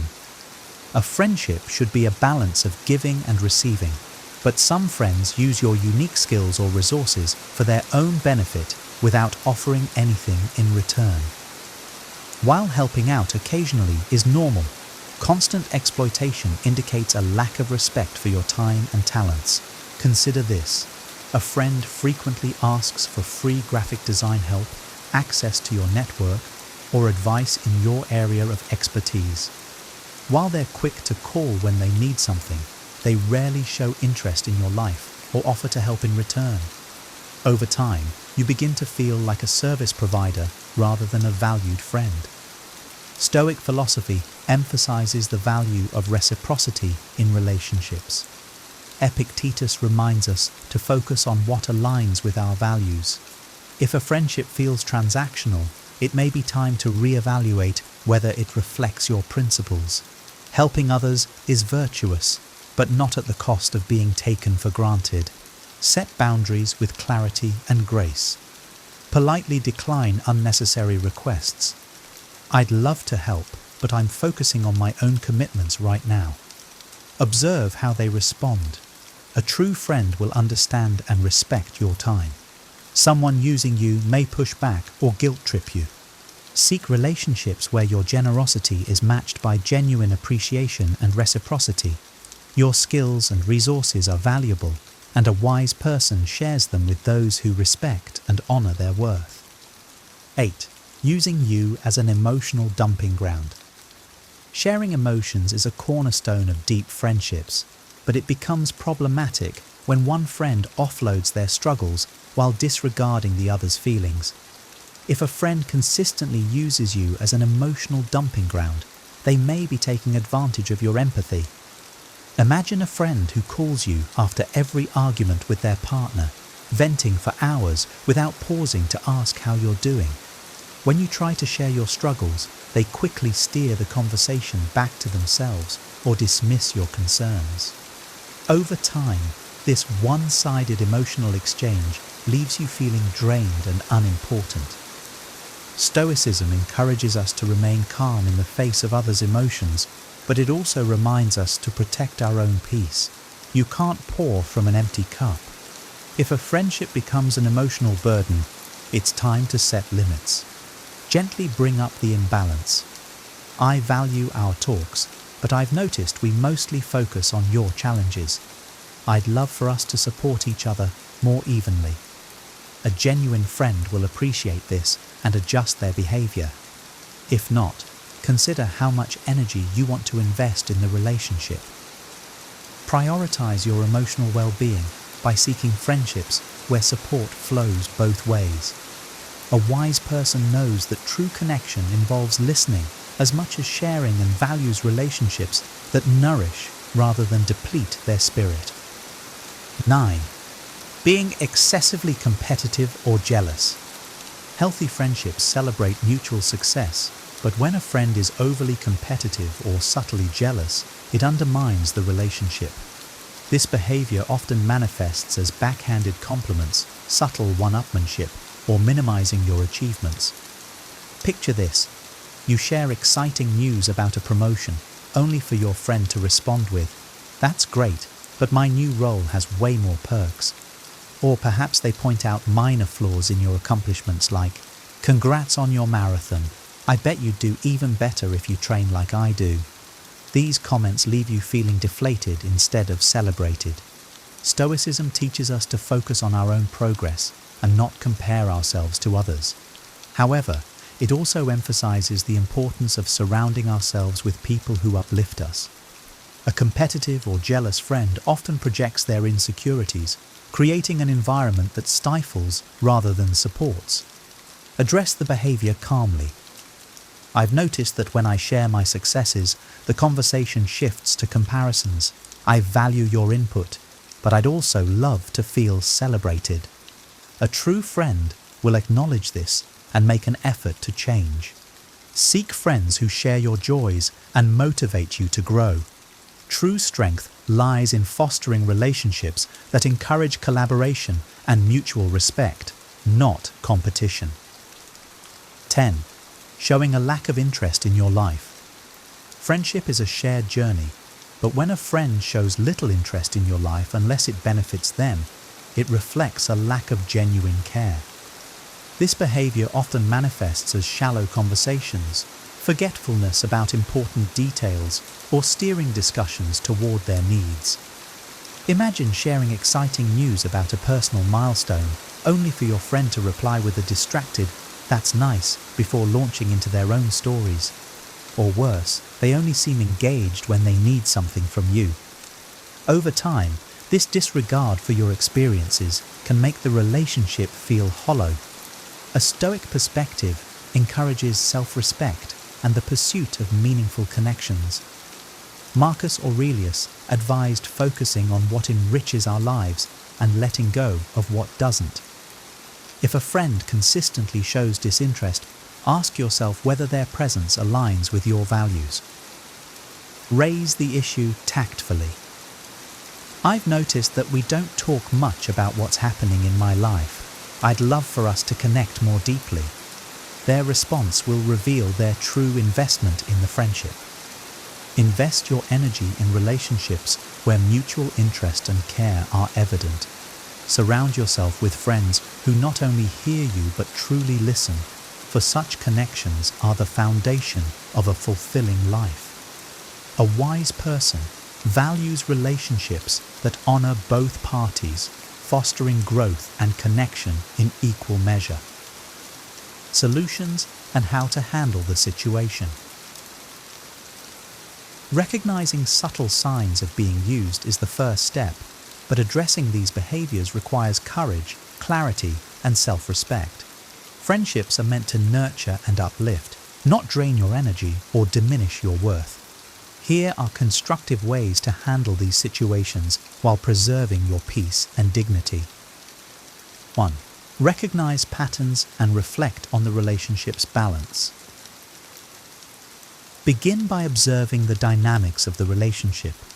Is it consistently one-sided, with you giving more than you receive? Are you left feeling unappreciated or invisible? Reflection, a key Stoic practice, helps you detach from emotions and assess the situation rationally. Journaling your experiences can bring clarity and highlight recurring patterns that might have gone unnoticed. 2. Set clear boundaries and communicate openly. Boundaries are essential for healthy relationships. Politely but firmly communicate your feelings and needs.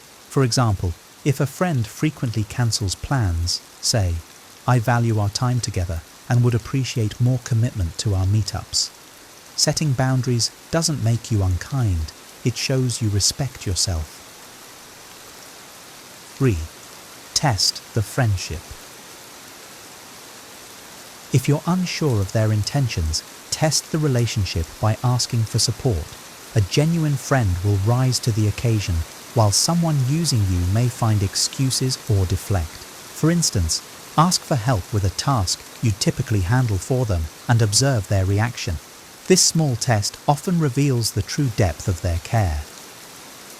4. Practice self-care and redirect your energy. Focusing on yourself is not selfish, it's essential. Engage in hobbies, pursue personal goals, and build connections with those who truly value you. Surrounding yourself with supportive, positive people will naturally help you distance yourself from toxic dynamics. Remember, a wise person prioritizes their well-being and avoids relationships that drain their spirit. 5. Seek support if needed. If these situations weigh heavily on you, seek counsel from trusted friends or a professional. Sometimes, an objective perspective can provide insight and strength.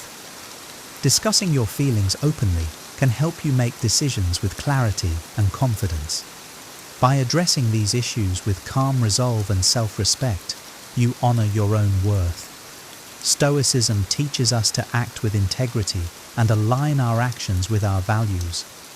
You have the power to choose relationships that reflect mutual respect and care, creating space for those who truly deserve a place in your life. Friendships are among the most enriching parts of life, but only when they are built on respect, trust, and reciprocity. Recognizing the subtle ways someone might be using you is not about fostering suspicion, but about ensuring your relationships are healthy and balanced. As you navigate these dynamics, remember the wisdom of the Stoics. Focus on what you can control: your actions, your boundaries, and your choices.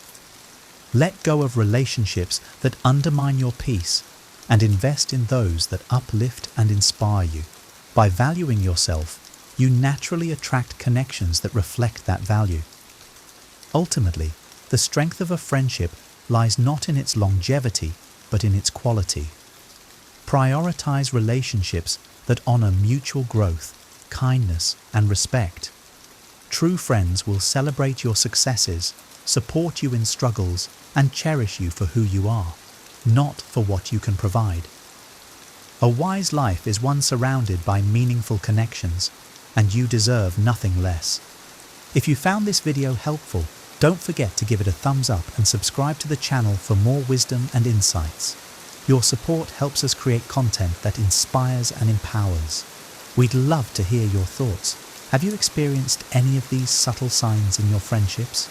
Share your takeaways or personal stories in the comments below. Let's keep the conversation going and help each other build stronger, healthier connections.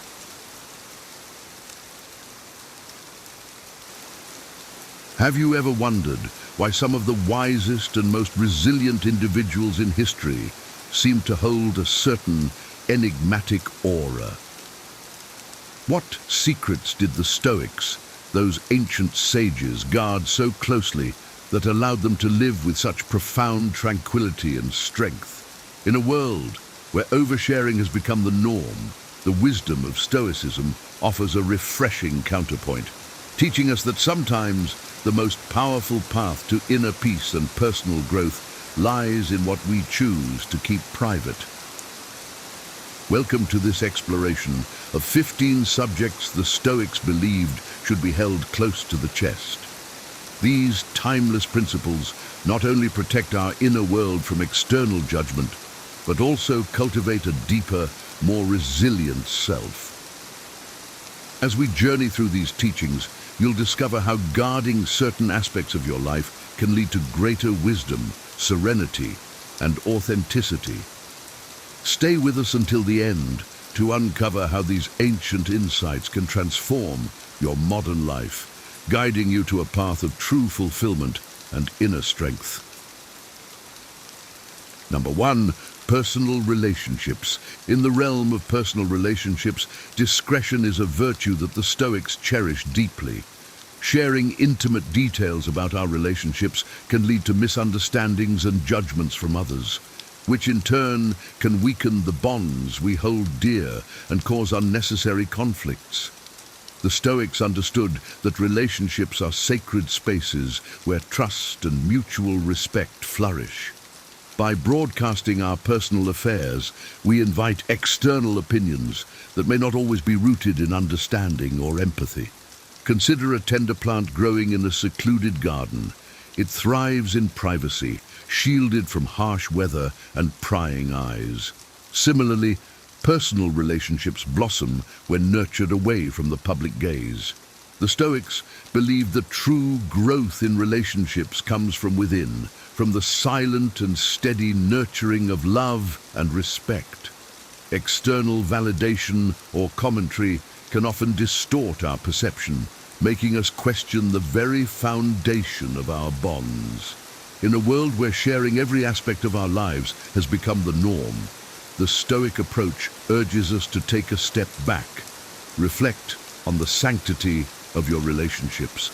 Protect them as you would protect your most cherished possession. Silence in this context is not secrecy, but a shield that guards the purity of your bonds. It is an act of wisdom to choose discretion over disclosure, to cherish the moments of connection without the interference of the outside world. By keeping our personal relationships private, we preserve their integrity and strength. We allow them to flourish naturally, without the pressure of external judgments. This Stoic wisdom reminds us that the most profound connections are often those that are nurtured in silence, away from the public eye. In this way, we honor the depth and significance of our relationships, ensuring they remain resilient and enduring. Number 2, unlearned lessons. Mistakes are universal. We all encounter failures along our journey. However, how we respond to these failures truly defines our character. The Stoics saw these moments not as reasons for despair, but as opportunities for revelation and growth. In our contemporary society, there is often pressure to project an image of perfection, showcasing our triumphs while hiding our defeats. Yet the Stoic approach teaches us a different way, to embrace our mistakes as maps for self-development. By choosing to keep unlearned lessons private, the Stoics were not evading their responsibilities or hiding from their failures. Instead, they were engaging in a deep and intimate process of reflection. Each failure was not seen as an end, but as a beginning, a new chapter in the ongoing quest for virtue and wisdom. Like an artist who turns a mistake into a crucial part of their work, the Stoics turned their failures into foundations for growth. In a world where oversharing and overexposure are common, the Stoic stance reminds us of the value of introspection and the dignity of silence. By not publicly sharing every misstep, we allow ourselves the space to understand and internalize the lessons. This private reflection fosters a more profound personal growth as we learn to navigate our lives with greater wisdom and resilience. Embracing this Stoic principle means recognizing the power of silent self-improvement. It is an acknowledgement that true strength lies not in the absence of failure, but in our ability to learn and grow from it. By keeping our unlearned lessons private, we protect the sacred process of personal transformation, allowing ourselves to emerge wiser and more virtuous. Number 3, good deeds. True kindness, according to the Stoics, should be like a gentle candle that silently illuminates a dark room. It warms and lights up everything around it without seeking recognition or applause. In a world driven by self-promotion and public validation, the Stoic perspective on good deeds is a refreshing reminder of genuine altruism. The Stoics believed that the essence of kindness lies in its quiet and subtle nature. Acts of compassion and generosity should stem from a sincere desire to do good, not from a need for external validation. By broadcasting our good deeds, we risk turning them into spectacles, seeking the fleeting warmth of applause rather than the enduring glow of true benevolence. Keeping our good deeds cloaked in anonymity provides us with a sacred moment of reflection and pause. It allows us to question whether our actions were motivated by genuine compassion or a desire for praise. This introspective analysis becomes a catalyst for personal improvement, guiding us towards more authentic and selfless acts of kindness. The Stoic wisdom envelops us with its essence, reminding us that often the greatest acts of kindness are those offered without expecting anything in return. By keeping our good deeds private, we cultivate a deeper connection with our values and principles. We learn to act out of pure intent, fostering a sense of inner tranquility and fulfillment. In embracing this Stoic principle, we recognize that true kindness does not seek the spotlight. It manifests in quiet, authentic gestures that enrich our lives and the lives of others. This timeless wisdom encourages us to be guardians of our own integrity, performing acts of compassion with humility and grace. Number 4, deepest dreams. Imagine holding a rare and delicate seed in the palm of your hand, representing your most intimate dreams and aspirations. How would you protect it from the harsh winds and storms that could prevent it from sprouting?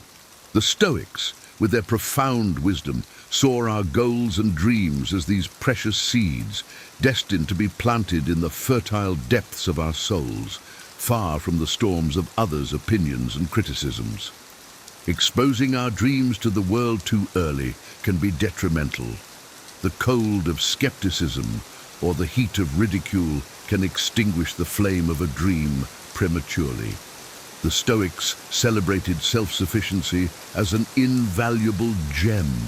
True wisdom and accomplishment are not chalices to be displayed, but internal wells from which one can always draw strength and purpose.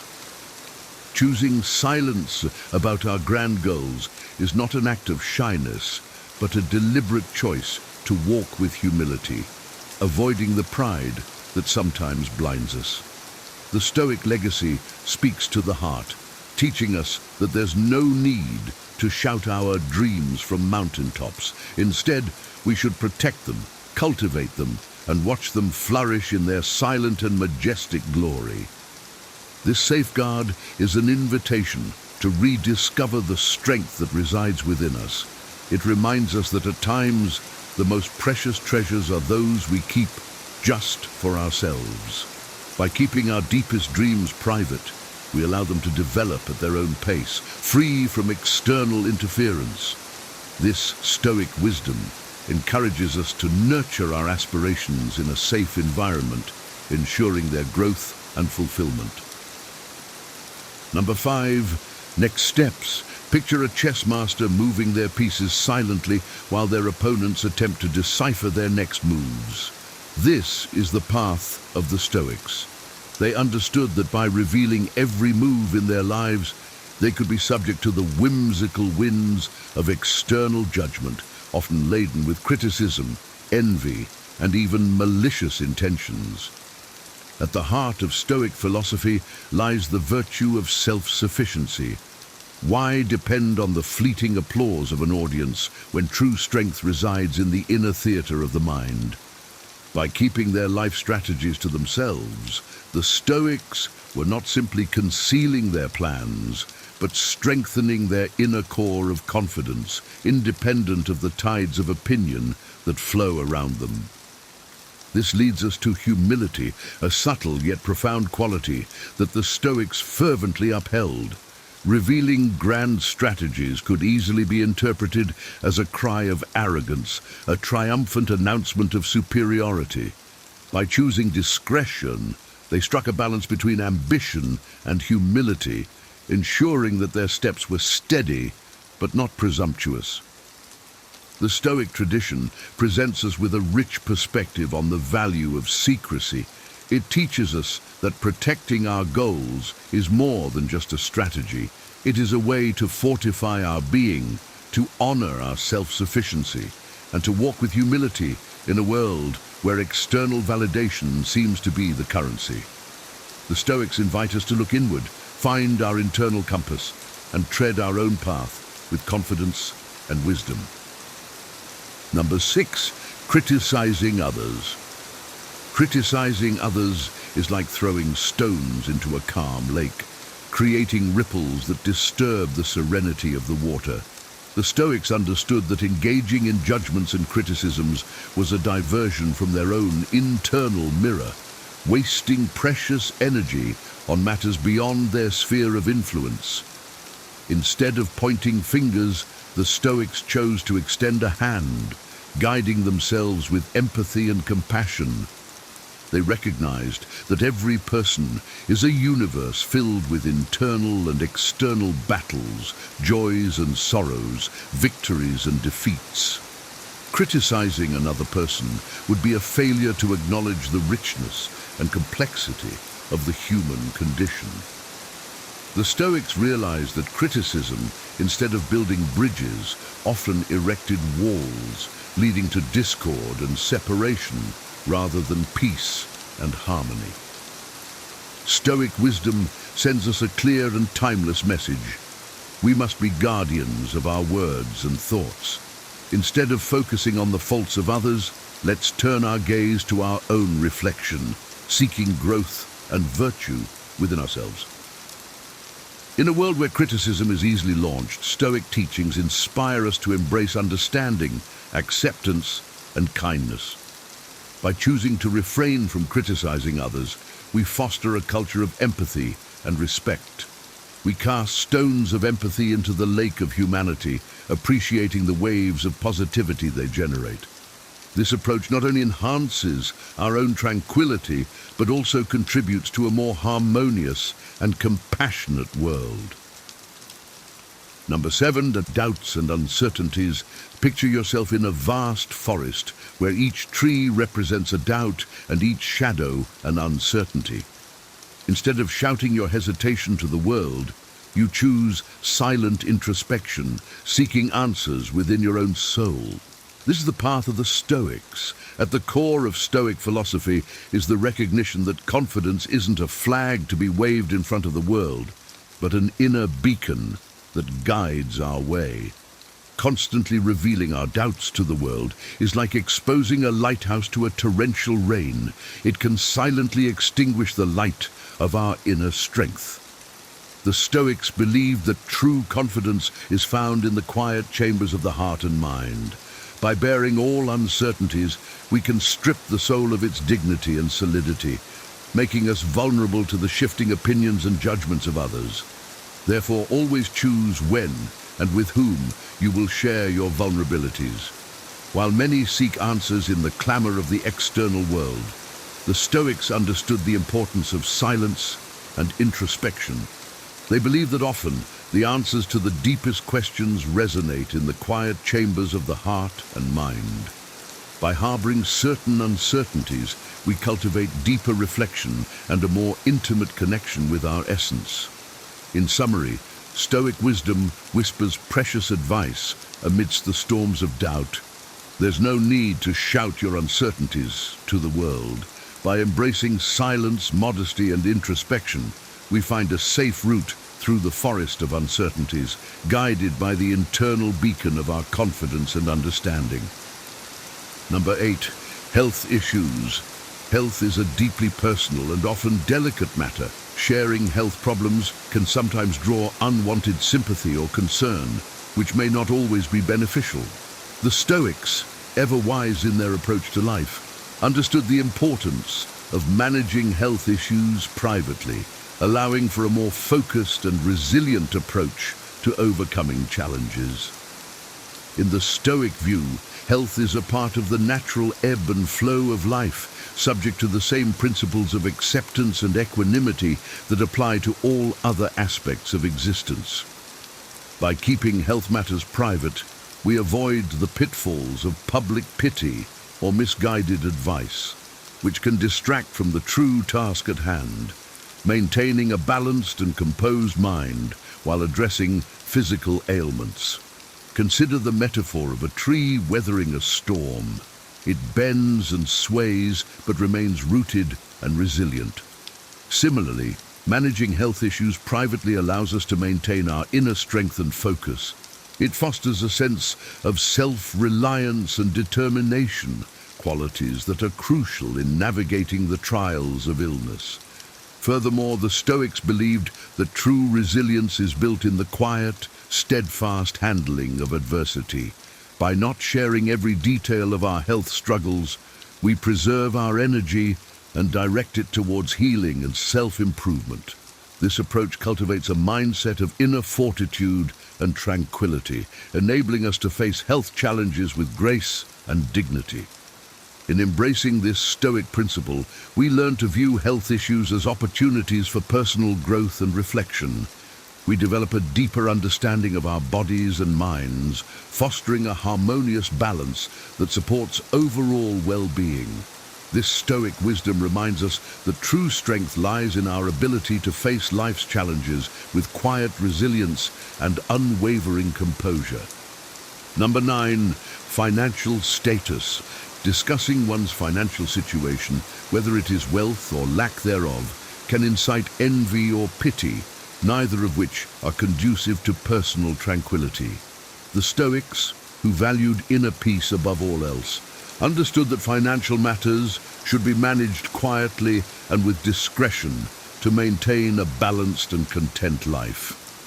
In the Stoic perspective, true wealth is not measured by the accumulation of material possessions, but by the richness of one's character and the tranquility of one's soul.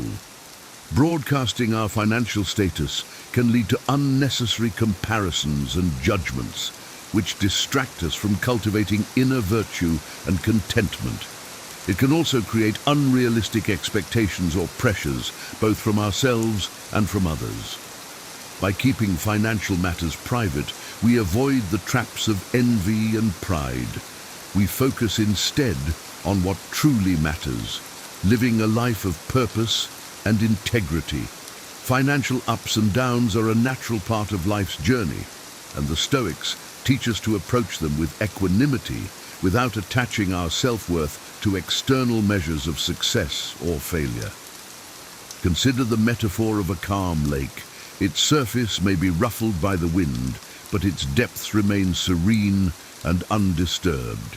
Similarly, by maintaining discretion about our financial status, we cultivate an inner calm that is resilient to the changing tides of fortune. We learn to find satisfaction in simplicity and to appreciate the deeper, non-material aspects of life. This Stoic wisdom encourages us to focus on what we can control, our attitudes, our actions, and our inner state.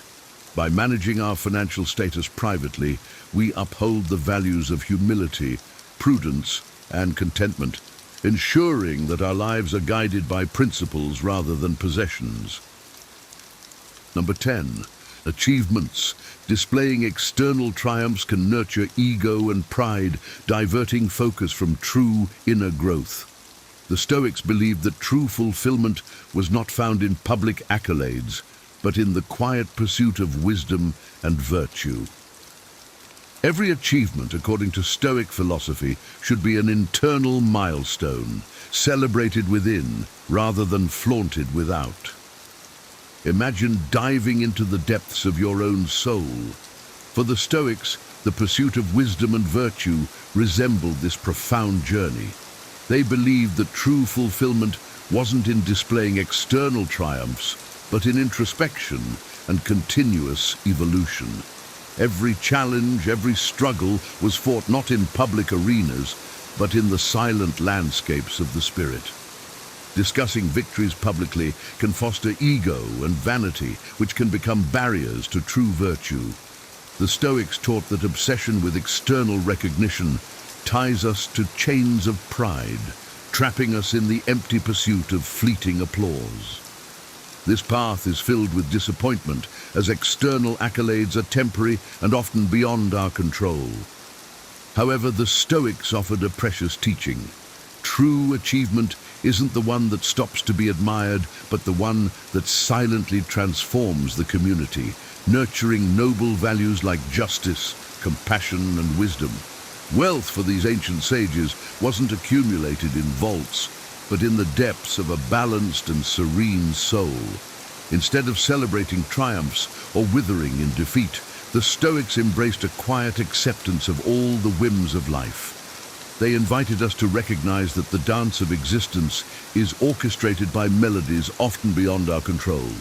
In this remarkable silence, we find a deliberate choice, a commitment to genuine greatness. By keeping our achievements private, we focus on living with integrity and dedicating ourselves to the collective good. The legacy of the Stoics teaches us that humility, sincerity, and the ceaseless pursuit of wisdom are the true pillars of a life worth living. Number 11, resentment. Have you ever felt trapped in a web of emotions, where each thread is a bitter memory, a grudge that refuses to fade? The timeless wisdom of Stoicism invites us to reflect deeply on the invisible weight of resentment. To these ancient philosophers, harboring resentment was like an anchor, preventing the spirit from sailing freely through the seas of life. The Stoics believed that resentment is an invisible chain that binds us, limiting our freedom and inner peace. It is fascinating to realize that often resentment springs from misunderstanding and can imprison us in a cycle of bitterness. The Stoics encouraged us to seek the origins of others' actions, to understand before we judge. Forgiveness, then, is not just an altruistic gesture, but an act of profound wisdom that unravels the mysteries of the human soul and frees us from the chains of negativity. Anger and resentment are sentient poisons, flames that, when fed, consume our tranquility and well-being. On the other hand, by choosing the path of forgiveness and understanding, we find an oasis of serenity and peace. Guided by Stoic wisdom, we are reminded of a universal truth. Forgiveness is the key to our own freedom. It is a beacon that guides us through emotional storms and offers us refuge in the harbor of serenity. By embracing this lesson, we discover that at times the greatest strength lies in letting go, in freeing ourselves from the chains of the past and sailing toward a horizon of understanding and peace. Number 12, moments of solitude. While many seek to fill every second with stimuli and interactions, the Stoics found strength in quietude. They didn't view solitude as a void to be filled, but as a sanctuary where the mind could dance freely, unshackled by the opinions of others. Contrary to what many may think, the Stoics did not shun solitude. They embraced it as a time for deep reflection and connection with their inner universe. In their moments of retreat, the Stoics did not feel isolated, but connected to a rich inner world filled with insights. It was in this stillness that the deepest thoughts arose, unpolluted by external noise. In the current landscape where validation through social media has become a priority for many, Stoic philosophy invites us to reevaluate these priorities. By moving away from the constant need for exposure, we find a space where our soul can breathe.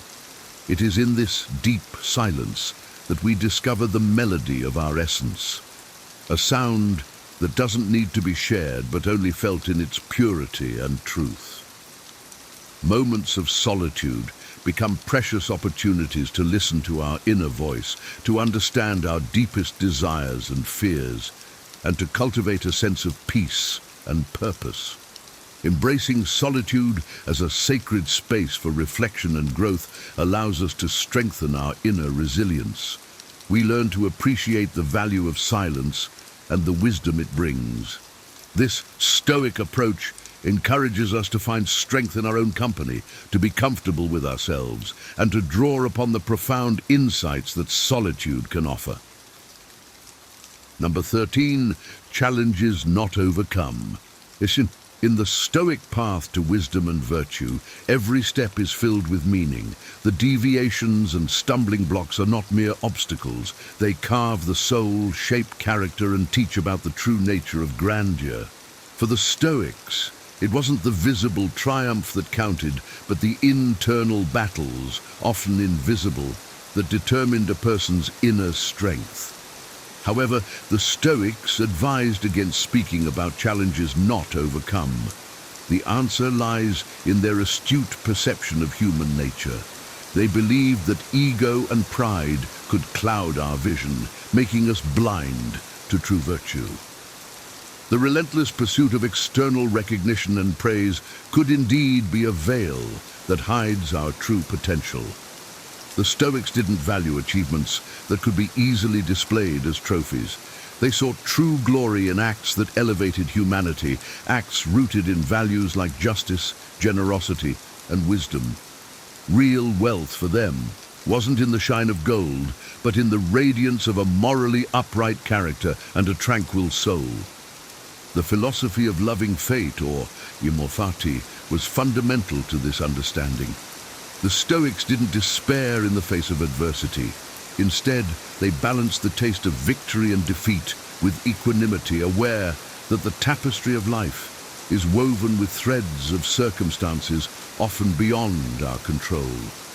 By keeping our struggles private, we allow ourselves the space to process and grow from them without the pressure of external judgment. Number 14, deepest plans. The understanding that there's no need to shout your plans to the world is a powerful weapon. The Stoics understood something that many of us forget. Discretion is not a weakness, but a strength. For them, every plan or goal was like a delicate seed that needed to be nurtured with care and protection. By avoiding the premature exposure of these plans, they ensured that they had the ideal environment to grow and flourish, away from the storms of doubt, envy, or public scrutiny. Today, in an age of overexposure where every move is documented and shared, Stoic philosophy invites us to rethink how we handle our ambitions. It shows us that true power often resides in what is kept secret, not because we are evasive, but because we recognize the importance of nurturing our dreams in a safe environment. Silence for the Stoics was not empty. It was full of potential, possibilities, and hope. It was the fertile ground where their dreams could grow undisturbed. Amidst the chaos of our modern era, we can find inspiration in these ancient sages. By protecting our deepest plans, we allow them to develop at their own pace, free from interference. This Stoic wisdom teaches us that true magic lies not in what we declare to the world, but in what we quietly achieve in the recesses of our determination. It is an invitation to cultivate patience and resilience, to trust in the natural unfolding of our ambitions, and to find strength in the silence that protects our most cherished dreams. Number 15, personal beliefs and values. While it is important to have strong personal beliefs and values, constantly discussing them can lead to conflicts and alienation. The Stoics believed that living by example is more powerful than proclaiming one's beliefs loudly.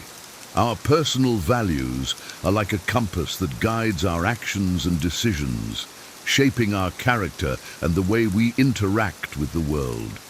When we share our beliefs too openly, we risk turning them into subjects of debate and contention, rather than sources of personal strength and guidance. The Stoics taught that true conviction does not need external validation. It stands firm in the quiet confidence of one's own heart and mind. By living our values rather than broadcasting them, we demonstrate the principles we hold dear through our actions and behavior. This approach fosters a sense of inner peace and stability, allowing us to navigate life's challenges with clarity and purpose. It also encourages respect and understanding in our interactions with others, as we refrain from imposing our beliefs on those around us. Instead, we create an environment where diverse perspectives can coexist harmoniously, enriching our collective experience. In a world where beliefs and values are often shouted from every platform, the Stoic wisdom of quiet conviction serves as a powerful reminder. By keeping our personal beliefs private, we honor the sacredness of our inner compass, allowing it to guide us with unwavering strength and integrity. This Stoic principle encourages us to focus on living our values authentically, inspiring others through our example rather than our words. As we've journeyed through the wisdom of the Stoics, it becomes clear that guarding certain aspects of our lives isn't about secrecy. It's about nurturing our deepest values and aspirations in a sanctuary free from external noise. By keeping these 15 subjects private, we cultivate a space where our inner strength can grow undisturbed, leading to a life of greater wisdom, tranquility, and resilience. Imagine a life where your achievements, dreams, and challenges are protected and cherished, allowing you to evolve into the best version of yourself. This is the timeless gift that Stoic philosophy offers, a path to profound personal growth and unshakable inner peace. If you found value in these insights and are inspired to apply them to your own life, I invite you to like this video and subscribe to our channel. By joining our community, you'll continue to receive powerful wisdom and practical guidance to navigate life's complexities with grace and strength. Share your thoughts in the comments below and let us know which of these Stoic principles resonated most with you. Together, let's cultivate a life of deeper meaning and enduring fulfillment. Thank you for watching and stay tuned for more enlightening content from our channel. Remember, true wisdom often lies in the quiet places we protect within ourselves. 10 ways to overcome betrayal in your relationship. Betrayal. Few words cut as deeply. It feels like a dagger to the heart, shattering trust and leaving us questioning everything we thought we knew. Marcus Aurelius once said, "Choose not to be harmed, and you won't feel harmed. Don't feel harmed, and you haven't been." While this wisdom may seem distant in the midst of pain, it reminds us of an empowering truth. Our healing begins with our response. What is betrayal in a relationship? It can take many forms: infidelity, dishonesty, emotional neglect, or even the breaking of promises. Betrayal shakes the very foundation of trust and security we build with another. And yet, within this chaos lies an opportunity for profound growth. The purpose of this video is not to minimize your pain, but to guide you through it with practical strategies rooted in wisdom and compassion. Whether you choose to repair your relationship or focus on self-healing, the steps ahead are about reclaiming your power and finding peace, no matter how difficult the path may seem. Remember, as Seneca wrote, every new beginning comes from some other beginning's end. Healing takes time, and your journey will be unique to you. The scars betrayal leaves may never fully disappear, but they can become the marks of resilience, strength, and wisdom. This video will share 10 actionable ways to overcome betrayal, strategies designed to help you process, rebuild, and move forward with grace and clarity. No matter how broken things feel now, there is a way through. Stay with me as we explore these timeless truths and practical steps. You are stronger than you think, and the journey to healing begins today. 1. Acknowledge your feelings. When betrayal strikes, the storm of emotions can feel overwhelming: anger, sadness, confusion, even guilt. It's tempting to suppress these feelings, to put on a stoic mask and pretend everything is fine. But true Stoicism teaches us not to deny our emotions, but to observe and understand them. As Seneca said, "He who is brave is free." Freedom begins with acknowledging the truth of how you feel. Allow yourself the space to grieve. Betrayal isn't just a wound to the relationship, it's a wound to your sense of self, your trust, and your expectations of the future. Write down your feelings, talk to a trusted friend, or simply sit with your emotions in quiet reflection. This isn't weakness, it's courage. Only by facing the storm can we begin to calm it. But there's a key distinction. While you must feel your emotions, you must not let them govern you. Marcus Aurelius reminds us, "You have power over your mind, not outside events. Realize this, and you will find strength." Betrayal is an outside event. Your emotions are your mind's response. Acknowledge them, but don't let them consume you. Practical steps can help. Set aside a specific time each day to reflect, whether through journaling or meditation. This creates a container for your feelings, preventing them from spilling uncontrollably into every part of your life. Remind yourself that emotions, like waves, rise and fall. They do not last forever. By acknowledging your feelings, you honor your humanity and lay the groundwork for healing. It is a necessary step, a testament to your strength. Painful as it is, this process will bring clarity, and clarity is the foundation of wisdom. 2. Seek honest communication. In the aftermath of betrayal, silence often becomes a refuge, both for you and your partner. Yet silence can be a breeding ground for misunderstanding and resentment. Honest communication is painful, yes, but it's also essential. Epictetus said, "We have 2 ears and 1 mouth, so that we can listen twice as much as we speak." Listening, truly listening, is where healing begins. Start by asking yourself what you need to understand. What questions are haunting you? What clarity do you seek? Then, create a space where both you and your partner can speak openly. Approach this conversation with courage and composure, not as a battlefield, but as a meeting of 2 flawed human beings seeking truth. However, honesty isn't just about speaking, it's also about hearing truths you may not want to face. Your partner's reasons for their betrayal may sting, but understanding their perspective without justifying their actions can offer insight. As Seneca wisely observed, the first step toward making the irrational rational is to understand it.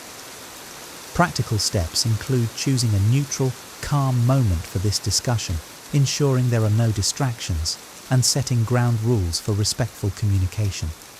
Use I statements to express how the betrayal has impacted you, such as, "I feel hurt because I trusted you with this part of me."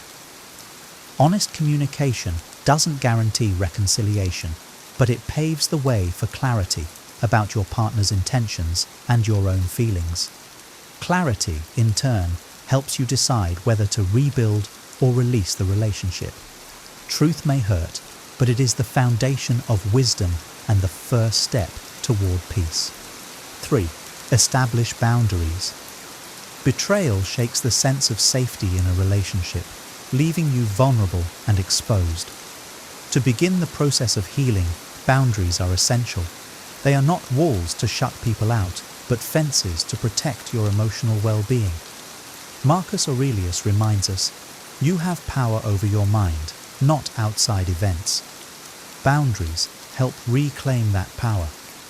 Start by identifying what you need to feel safe. Is it time apart? Is it transparency from your partner about their actions? Is it a pause on certain types of intimacy while you process your emotions?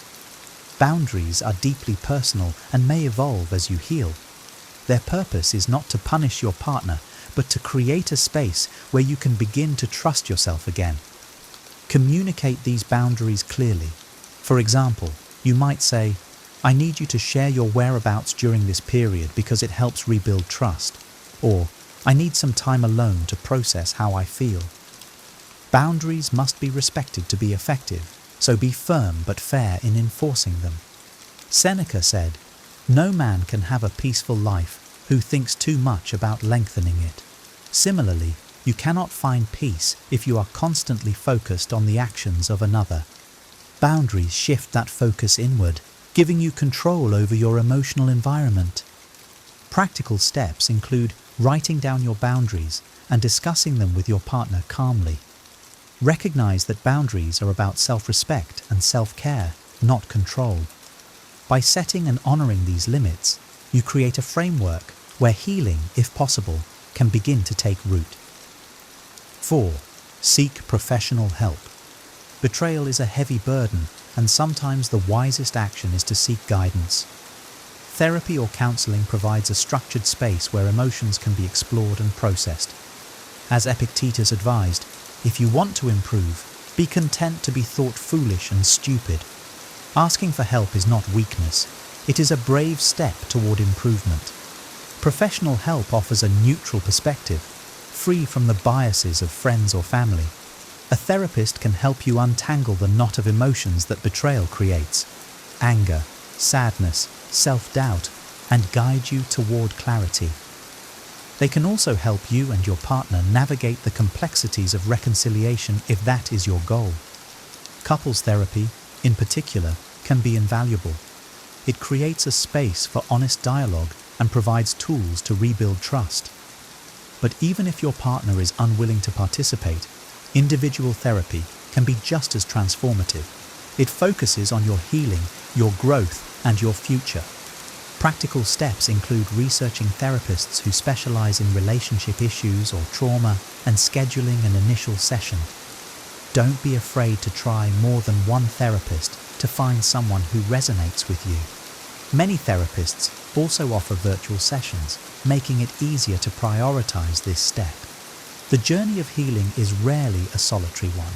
As Seneca wrote, "No one can live happily who has regard to himself alone and transforms everything into a question of his own utility."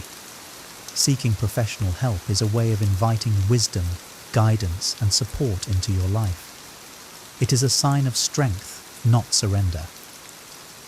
5. Practice self-care. When betrayal leaves you emotionally depleted, self-care becomes not just important, but essential. It is the anchor that keeps you steady in the storm. As Marcus Aurelius said, "You have power over your mind, not outside events. Realize this, and you will find strength." Practicing self-care is an act of reclaiming that power. Self-care is not a luxury, it's a necessity for healing. It's about tending to your emotional, mental, and physical well-being. Start with the basics. Prioritize sleep, eat nourishing foods, and move your body regularly. Physical health directly impacts emotional resilience. Activities like yoga, walking, or even deep breathing can calm the mind and reduce stress. Emotional self-care involves nurturing your inner world. Journaling can help you process your thoughts, while meditation can quiet the mental noise. Dedicate time to activities that bring you peace and joy, whether it's reading, painting, or spending time in nature. These moments remind you that life exists beyond the pain of betrayal. But self-care is also about boundaries, protecting your energy from people or situations that drain you. It's saying no when you need to and not feeling guilty about putting yourself first. Remember Seneca's wisdom: as is a tale, so is life. Not how long it is, but how good it is what matters. Prioritize quality moments that restore you. Practical steps include creating a self-care routine, even if it's just 15 minutes a day. Start small. Drink a cup of tea mindfully. Write down 3 things you're grateful for, or take a short walk outside. These small acts of care remind you that you are worth the effort and that healing begins with nurturing yourself. 6. Avoid rushing decisions. In the aftermath of betrayal, the urge to make immediate decisions, whether to leave, forgive, or retaliate, can be overwhelming. But impulsive choices, made in the heat of emotion, often lead to regret. As Epictetus taught, it's not what happens to you, but how you react to it that matters. Pausing allows your reaction to be thoughtful, not reactionary. Healing is a process, and clarity emerges with time. Decisions made too quickly may not align with your long-term needs and values. For example, leaving a relationship out of anger might deny you the chance to fully understand what happened, while forgiving too quickly might leave unresolved wounds festering beneath the surface. Instead, give yourself permission to pause. Reflect on what you truly want and need, separate from the immediate pain. Consider journaling or speaking with a trusted friend or therapist to explore your feelings. Ask yourself questions like, what would a wise future version of myself advise me to do? Marcus Aurelius advised, if you are distressed by anything external, the pain is not due to the thing itself, but to your estimate of it, and this you have the power to revoke at any moment. By waiting, you give yourself the power to assess the betrayal from a position of strength, not vulnerability. Practical steps include setting a specific timeline for decision-making, such as revisiting the situation in a month. In the meantime, focus on self-care and reflection.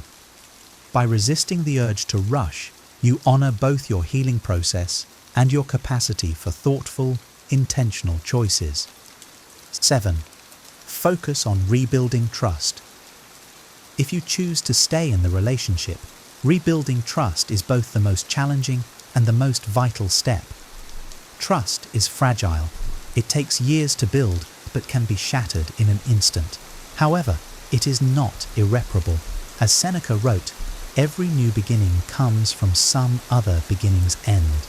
Rebuilding trust requires creating a new foundation, not patching up the old one. Begin by defining what trust means to you. What actions or behaviors would help restore your confidence in your partner? Transparency is often key. This might mean regular check-ins, open communication about feelings, or a willingness to share details that rebuild accountability. But rebuilding trust is not just about your partner's actions, it's also about your willingness to allow it. Both partners must commit to the process. Your partner must demonstrate consistent effort and sincerity over time, while you must be open to the possibility of trusting again. It's a mutual journey, and it requires patience, empathy, and hard work from both sides.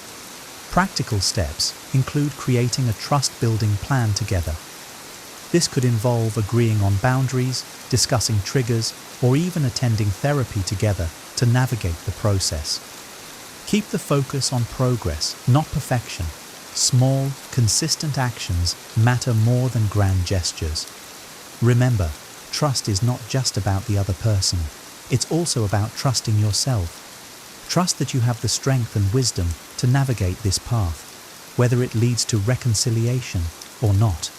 As Marcus Aurelius said, waste no more time arguing about what a good man should be one.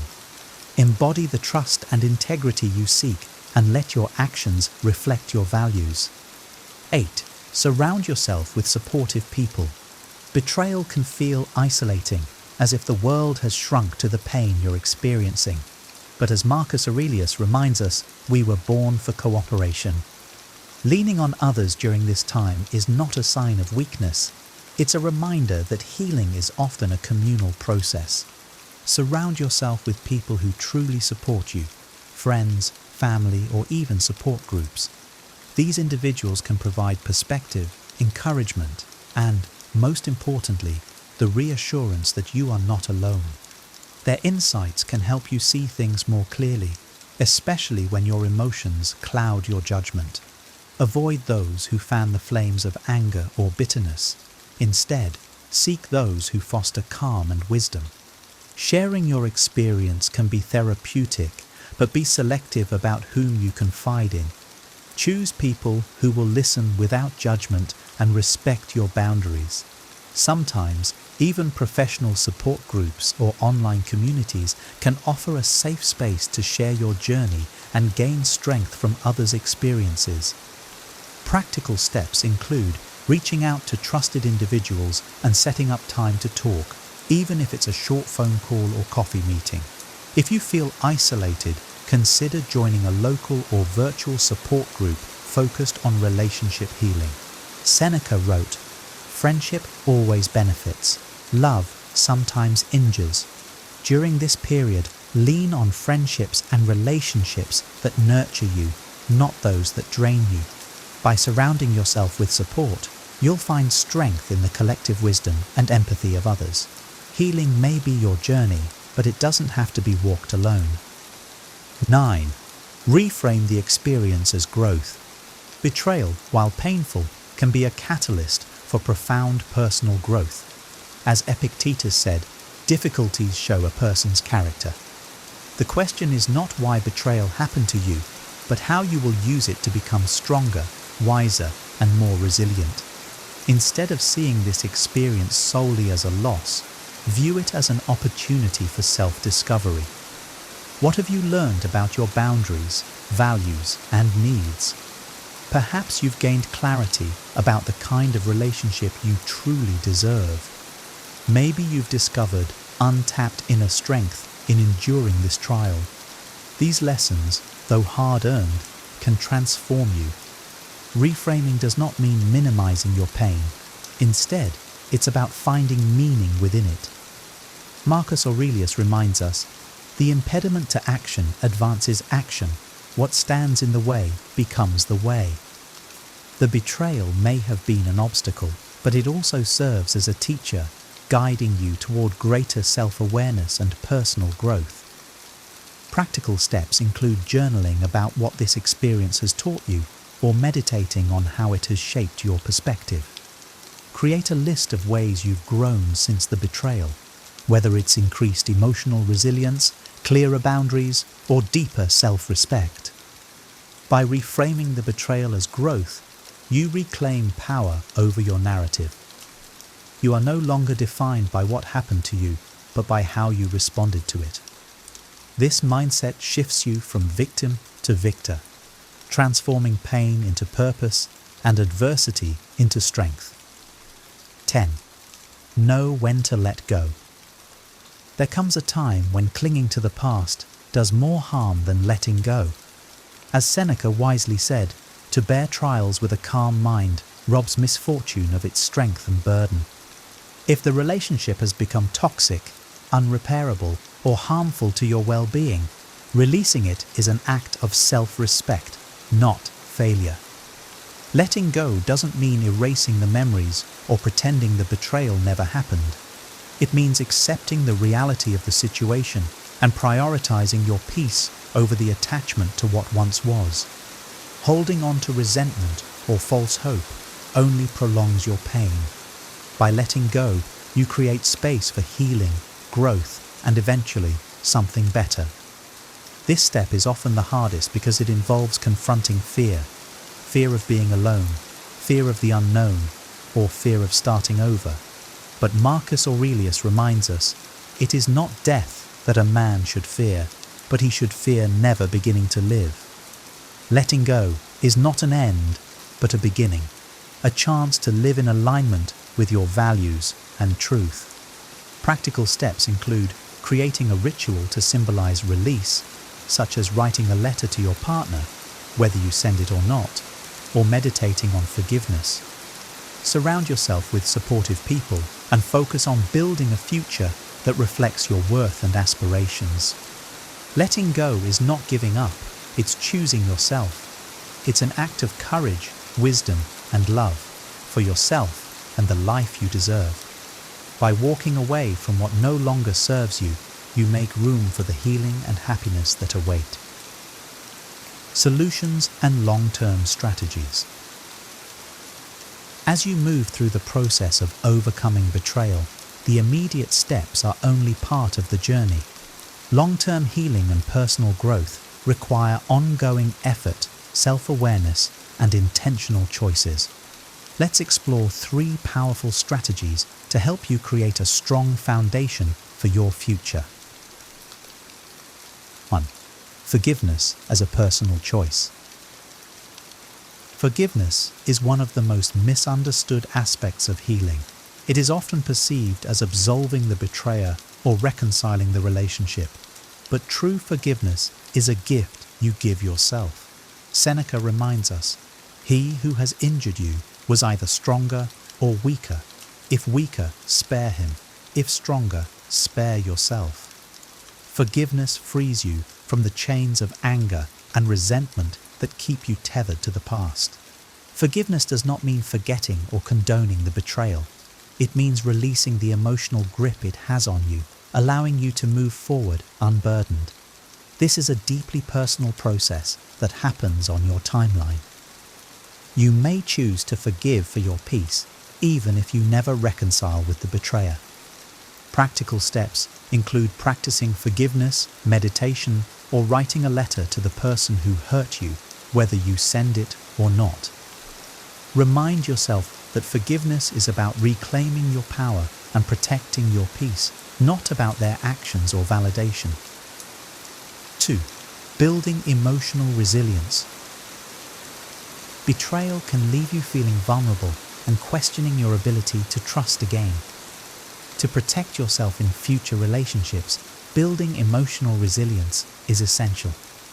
Marcus Aurelius said, "You have power over your mind, not outside events." This mindset helps you regain confidence in your ability to navigate challenges and setbacks. Emotional resilience comes from cultivating self-awareness, setting boundaries, and maintaining a healthy perspective. It involves learning from the past without allowing it to define you. Practice mindfulness to stay present, focus on what you can control, and remind yourself that your worth is not determined by how others treat you.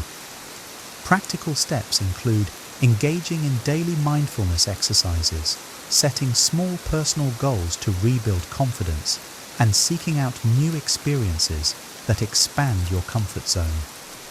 Resilience grows through action and reflection, reinforcing your strength over time. 3. Creating a new chapter. Every ending holds the seed of a new beginning. As Epictetus wisely advised, don't explain your philosophy, embody it. Whether you choose to stay in the relationship or move on, now is the time to craft a new chapter for yourself. One rooted in your values, wisdom, and aspirations. If you reconcile, work with your partner to rebuild the relationship with honesty and mutual respect. If you choose to move on, focus on rediscovering your identity, setting new goals, and creating a vision for your future. This is your opportunity to reimagine your life, free from the constraints of the past. Practical steps include defining your personal goals, whether in relationships, career, or self-development, and taking small steps toward them. Surround yourself with inspiring people and engage in activities that bring joy and fulfillment. Remember, the end of one chapter is not the end of your story. Overcoming betrayal is one of the hardest journeys you'll ever face, but it's also one of the most transformative. As you navigate the pain, remember that every step forward, no matter how small, is a victory. You have the power to turn this experience into a story of resilience, growth, and strength. As Marcus Aurelius said, you have power over your mind, not outside events. Realize this, and you will find strength. That strength is already within you. Use it to heal, rebuild, and create the life you deserve. One rooted in wisdom, trust, and self-respect. Remember, you are not defined by what happened to you, but by how you rise from it. Embrace your journey, honor your strength, and know that brighter days lie ahead. Trust yourself. You have everything within you to heal, rebuild, and create a future filled with wisdom and peace. If this video resonated with you and you'd like to see more content that empowers you to live with wisdom and purpose, please like this video and subscribe to the channel. By doing so, you'll join a community dedicated to personal growth and resilience. Don't forget to hit the notification bell so you never miss a new upload. Your journey doesn't have to be walked alone, and together we can turn pain into power. Thank you for watching, and remember, brighter days are ahead. You've got this.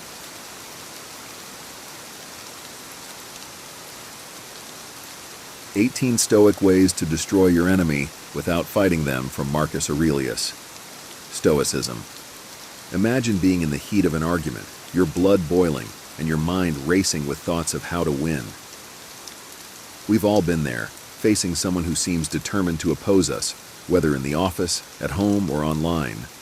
But what if I told you that you could vanquish your enemies without lifting a finger, without uttering a single harsh word? The ancient Stoics, masters of emotional control and reason, have bequeathed us timeless strategies to navigate conflict with grace and poise. In this video, you will uncover 18 Stoic-inspired techniques to tackle conflicts head-on, drawing from the profound wisdom of Seneca, Epictetus, and Marcus Aurelius. These methods demand patience and effort, yet they promise the ultimate rewards: inner peace, long-lasting solutions, and transformed relationships. Are you ready to learn how to navigate conflict like a true Stoic? Join us on this journey, and remember, your most significant victory lies not in external battles, but in mastering your own mind and heart. Hit the subscribe button and the notification bell to stay updated with all our insights on facing life's challenges with the timeless wisdom of Stoicism.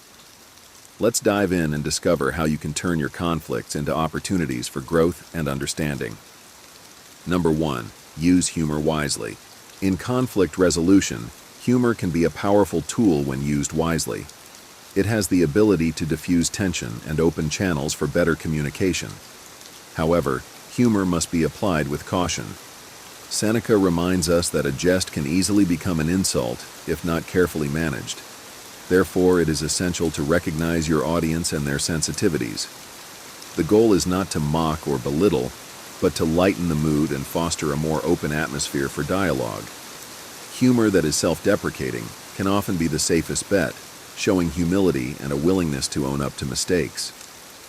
Timing is crucial. Introduce humor only when the emotional intensity has decreased, ensuring it doesn't come off as dismissive or sarcastic. By carefully incorporating humor, you can navigate the tightrope of conflict with balance, turning a potentially volatile situation into one where understanding and cooperation can flourish. Number 2, set boundaries.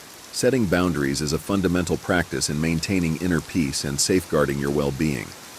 Epictetus teaches us that we cannot control the actions of others, only our own responses. By clearly defining what behaviors are acceptable to you and communicating these boundaries respectfully, you create a protective barrier against negativity. Boundaries are not walls meant to isolate, but guidelines that foster healthy interactions. Be assertive yet kind when articulating your limits, using I statements to express your needs without sounding accusatory. Consistency is key. Adhere to your boundaries firmly to gain respect from others and to respect yourself. Expect resistance but remain steadfast. Boundaries are acts of self-care, not selfishness. They empower you to live a life aligned with your values, providing the freedom to interact with others from a place of strength and serenity. Number 3, seek external aid. In the labyrinth of conflict, seeking external aid is a mark of wisdom, not weakness. When communication breaks down and emotions run high, a mediator or counselor can provide an impartial perspective and facilitate constructive dialogue. These professionals are trained to navigate the intricacies of human interaction, helping both parties to feel heard and valued. Their role is akin to that of a Stoic philosopher, guiding students towards wisdom and clarity. By enlisting their help, you demonstrate a commitment to resolving disputes with dignity and grace. Remember, asking for assistance is a testament to your dedication to personal growth and the health of your relationships. It shows that you are willing to invest in a peaceful and constructive outcome, leveraging the knowledge and experience of others to illuminate the path ahead. Number 4, control your reactions. True strength lies in mastering your own reactions, rather than attempting to control external events. Epictetus reminds us that it is not the event itself that troubles us, but our view of it. By focusing on your responses, you cultivate inner calm and resilience. Begin by recognizing your triggers and understanding the emotional terrain that leads to negative reactions. When faced with provocation, take a moment to breathe and create space between stimulus and response. This pause allows you to choose your reaction deliberately rather than impulsively. Shift your perspective and consider alternative viewpoints, asking yourself if a different interpretation might yield a more constructive outcome. Consistent practice of this Stoic principle strengthens your emotional fortitude, enabling you to face life's storms with poise and composure. Remember, true power is found in the peace that comes from within. Number 5, communicate calmly and clearly. Effective communication is the cornerstone of resolving conflict the Stoic way. Seneca advises us to speak with clarity and purpose, ensuring our words are measured and our tone respectful. Begin by developing active listening skills. Truly hear what your opponent is saying before formulating your response. This shows respect and opens the door to mutual understanding. Use I statements to express your feelings and needs without casting blame. For example, I feel hurt when, rather than you always. This reduces defensiveness and fosters a more collaborative approach to problem solving. Maintain a calm and composed demeanor, avoiding insults and aggressive language. Focus on seeking solutions rather than winning the argument. By mastering the art of clear and calm communication, you transform potential conflicts into opportunities for constructive dialogue and deeper connection. Number 6, understand your adversary. To navigate conflict with wisdom, delve deeply into understanding your adversary. The Stoics teach us to look beyond the surface and seek the underlying motivations and fears that drive behavior. This approach requires patience and empathy. Imagine stepping into their shoes, viewing the situation from their perspective. What life experiences have shaped their viewpoint? What are their core concerns and desires? By asking sincere, open-ended questions, you can uncover the roots of their stance. This understanding fosters empathy, allowing you to address the true issues at hand rather than just the symptoms of the conflict. In this way, you not only gain insight into their world, but also reflect on your own responses and motivations. This deeper understanding can turn adversaries into allies and transform conflict into an opportunity for growth and connection. Number 7, practice forgiveness. Forgiveness is a powerful Stoic tool for releasing the burdens of anger and resentment. Seneca wisely points out that holding on to vengeance keeps wounds open. Forgiveness, on the other hand, is a conscious choice to let go of the negative emotions that tether you to the past, allowing for greater clarity and peace of mind. It does not mean condoning the actions that caused harm, but rather freeing yourself from their emotional grip. Begin by acknowledging the impact of holding on to anger on your well-being. Reflect on the broader context and motivations behind the other person's actions. Let go of the need for retribution, focusing instead on the lessons learned. Forgiveness is a continual process, requiring dedication and practice. Ultimately, it is a gift you give yourself, leading to inner freedom and emotional resilience. Number 8, choose your battles wisely. Life presents us with countless opportunities for conflict, but wisdom lies in discerning which battles are worth fighting. The Stoics remind us that not every slight or disagreement warrants our full attention. Before engaging in a dispute, pause and reflect on its significance. Ask yourself if this conflict genuinely affects your well-being or aligns with your values. Is it a matter of principle or a fleeting irritation? By prioritizing your energy and focus on truly important issues, you can conserve your emotional resources and approach significant conflicts with greater clarity and effectiveness. Remember Seneca's advice: the greatest remedy for anger is delay. Take a step back, evaluate the situation objectively, and choose your battles with the wisdom of a Stoic sage. Number 9, seek common ground. In the midst of conflict, finding common ground can be a transformative Stoic strategy. The Stoics believed in the interconnectedness of all things, urging us to look beyond immediate disagreements and discover shared values and goals. Start by shifting your perspective from me to we. Consider what both parties ultimately want and search for underlying needs and desires. These commonalities can become the foundation for cooperation and compromise. Even small points of agreement can build momentum towards a more harmonious resolution. Patience and persistence are key. Finding common ground may take time, but it paves the way for deeper understanding and mutual respect. By focusing on what unites rather than divides, you create a pathway to peace and collaboration. Number 10. Appeal to inner values. Appealing to an adversary's inner values is a subtle yet powerful Stoic technique. Instead of confronting them directly, align your arguments with their core beliefs and principles. This approach requires careful observation and understanding of what they hold dear. Look for common values, such as honesty, justice, or respect, and frame your perspective in a way that resonates with these ideals. Speaking their language and demonstrating how your solution embodies their values can create a sense of alignment and foster genuine buy-in. This method not only facilitates resolution, but also builds respect and understanding, transforming the adversarial relationship into a cooperative one grounded in shared principles. Number 11. Grow from conflict. Conflict, though often viewed negatively, can be a fertile ground for personal growth. The Stoics encourage us to see challenges as opportunities for self-improvement. Approach each conflict with a learning mindset, reflecting on your actions and reactions. What triggered your responses? What values or beliefs were challenged? Use these insights to identify areas for development and implement changes that enhance your emotional resilience and communication skills. Seeking feedback from trusted mentors or friends can provide valuable perspectives and support your growth. Embrace the Stoic view that every obstacle is a chance to become stronger and wiser. By transforming conflict into a catalyst for self-discovery, you emerge more capable and composed, ready to face future challenges with grace. Number 12. Offer empathy. Empathy is a cornerstone of Stoic conflict resolution. Marcus Aurelius advises us to understand the other person's perspective deeply, recognizing their emotions and experiences. This does not mean agreeing with them, but rather validating their feelings. Listen attentively to both their words and nonverbal cues, acknowledging their frustrations and concerns. Statements like, "I see why you feel that way," or, "It sounds like this situation is important to you," can build trust and reduce defensiveness. By bridging the gap with empathy, you create an environment where honest and productive dialogue can occur.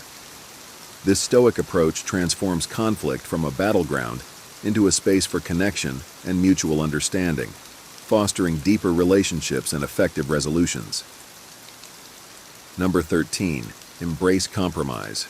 The art of compromise is essential in Stoic conflict resolution.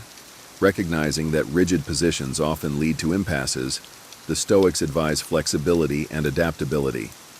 Approach conflict as a cooperative endeavor, seeking solutions that address the needs of all parties involved. Identify common goals and be willing to let go of less important details. Prioritize finding a win-win outcome where everyone feels heard and valued. Compromise does not mean sacrificing your principles, but finding a balanced approach that fosters harmony and mutual respect. This Stoic practice of compromise demonstrates strength through flexibility, creating sustainable resolutions that benefit everyone involved. Number 14. Demonstrate virtue.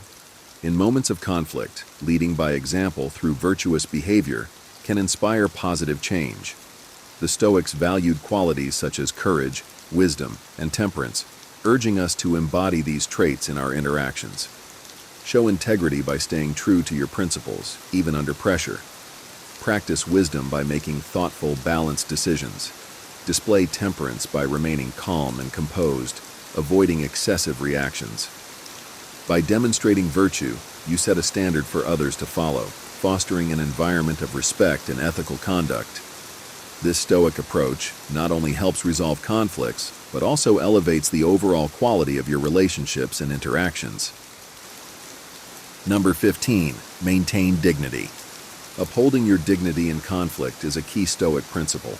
Seneca teaches us that maintaining self-respect and integrity is crucial, regardless of external circumstances. Avoid actions or words that compromise your values or lower your standards. Respond to provocation with grace and composure, demonstrating inner strength. By keeping your dignity intact, You not only protect your own sense of self, but also command respect from others. This Stoic approach ensures that conflicts are resolved in a manner that honors your principles and fosters a culture of mutual respect and decency. Number 16. Use silence. Sometimes the most powerful response in a conflict is no response at all. The Stoics valued the strategic use of silence as a means to de-escalate tensions and provide space for emotions to settle. Silence allows for reflection and prevents the situation from escalating further. It can signal strength and self-control, showing that you are not easily provoked. Use silence to listen actively, giving the other person time to express themselves fully.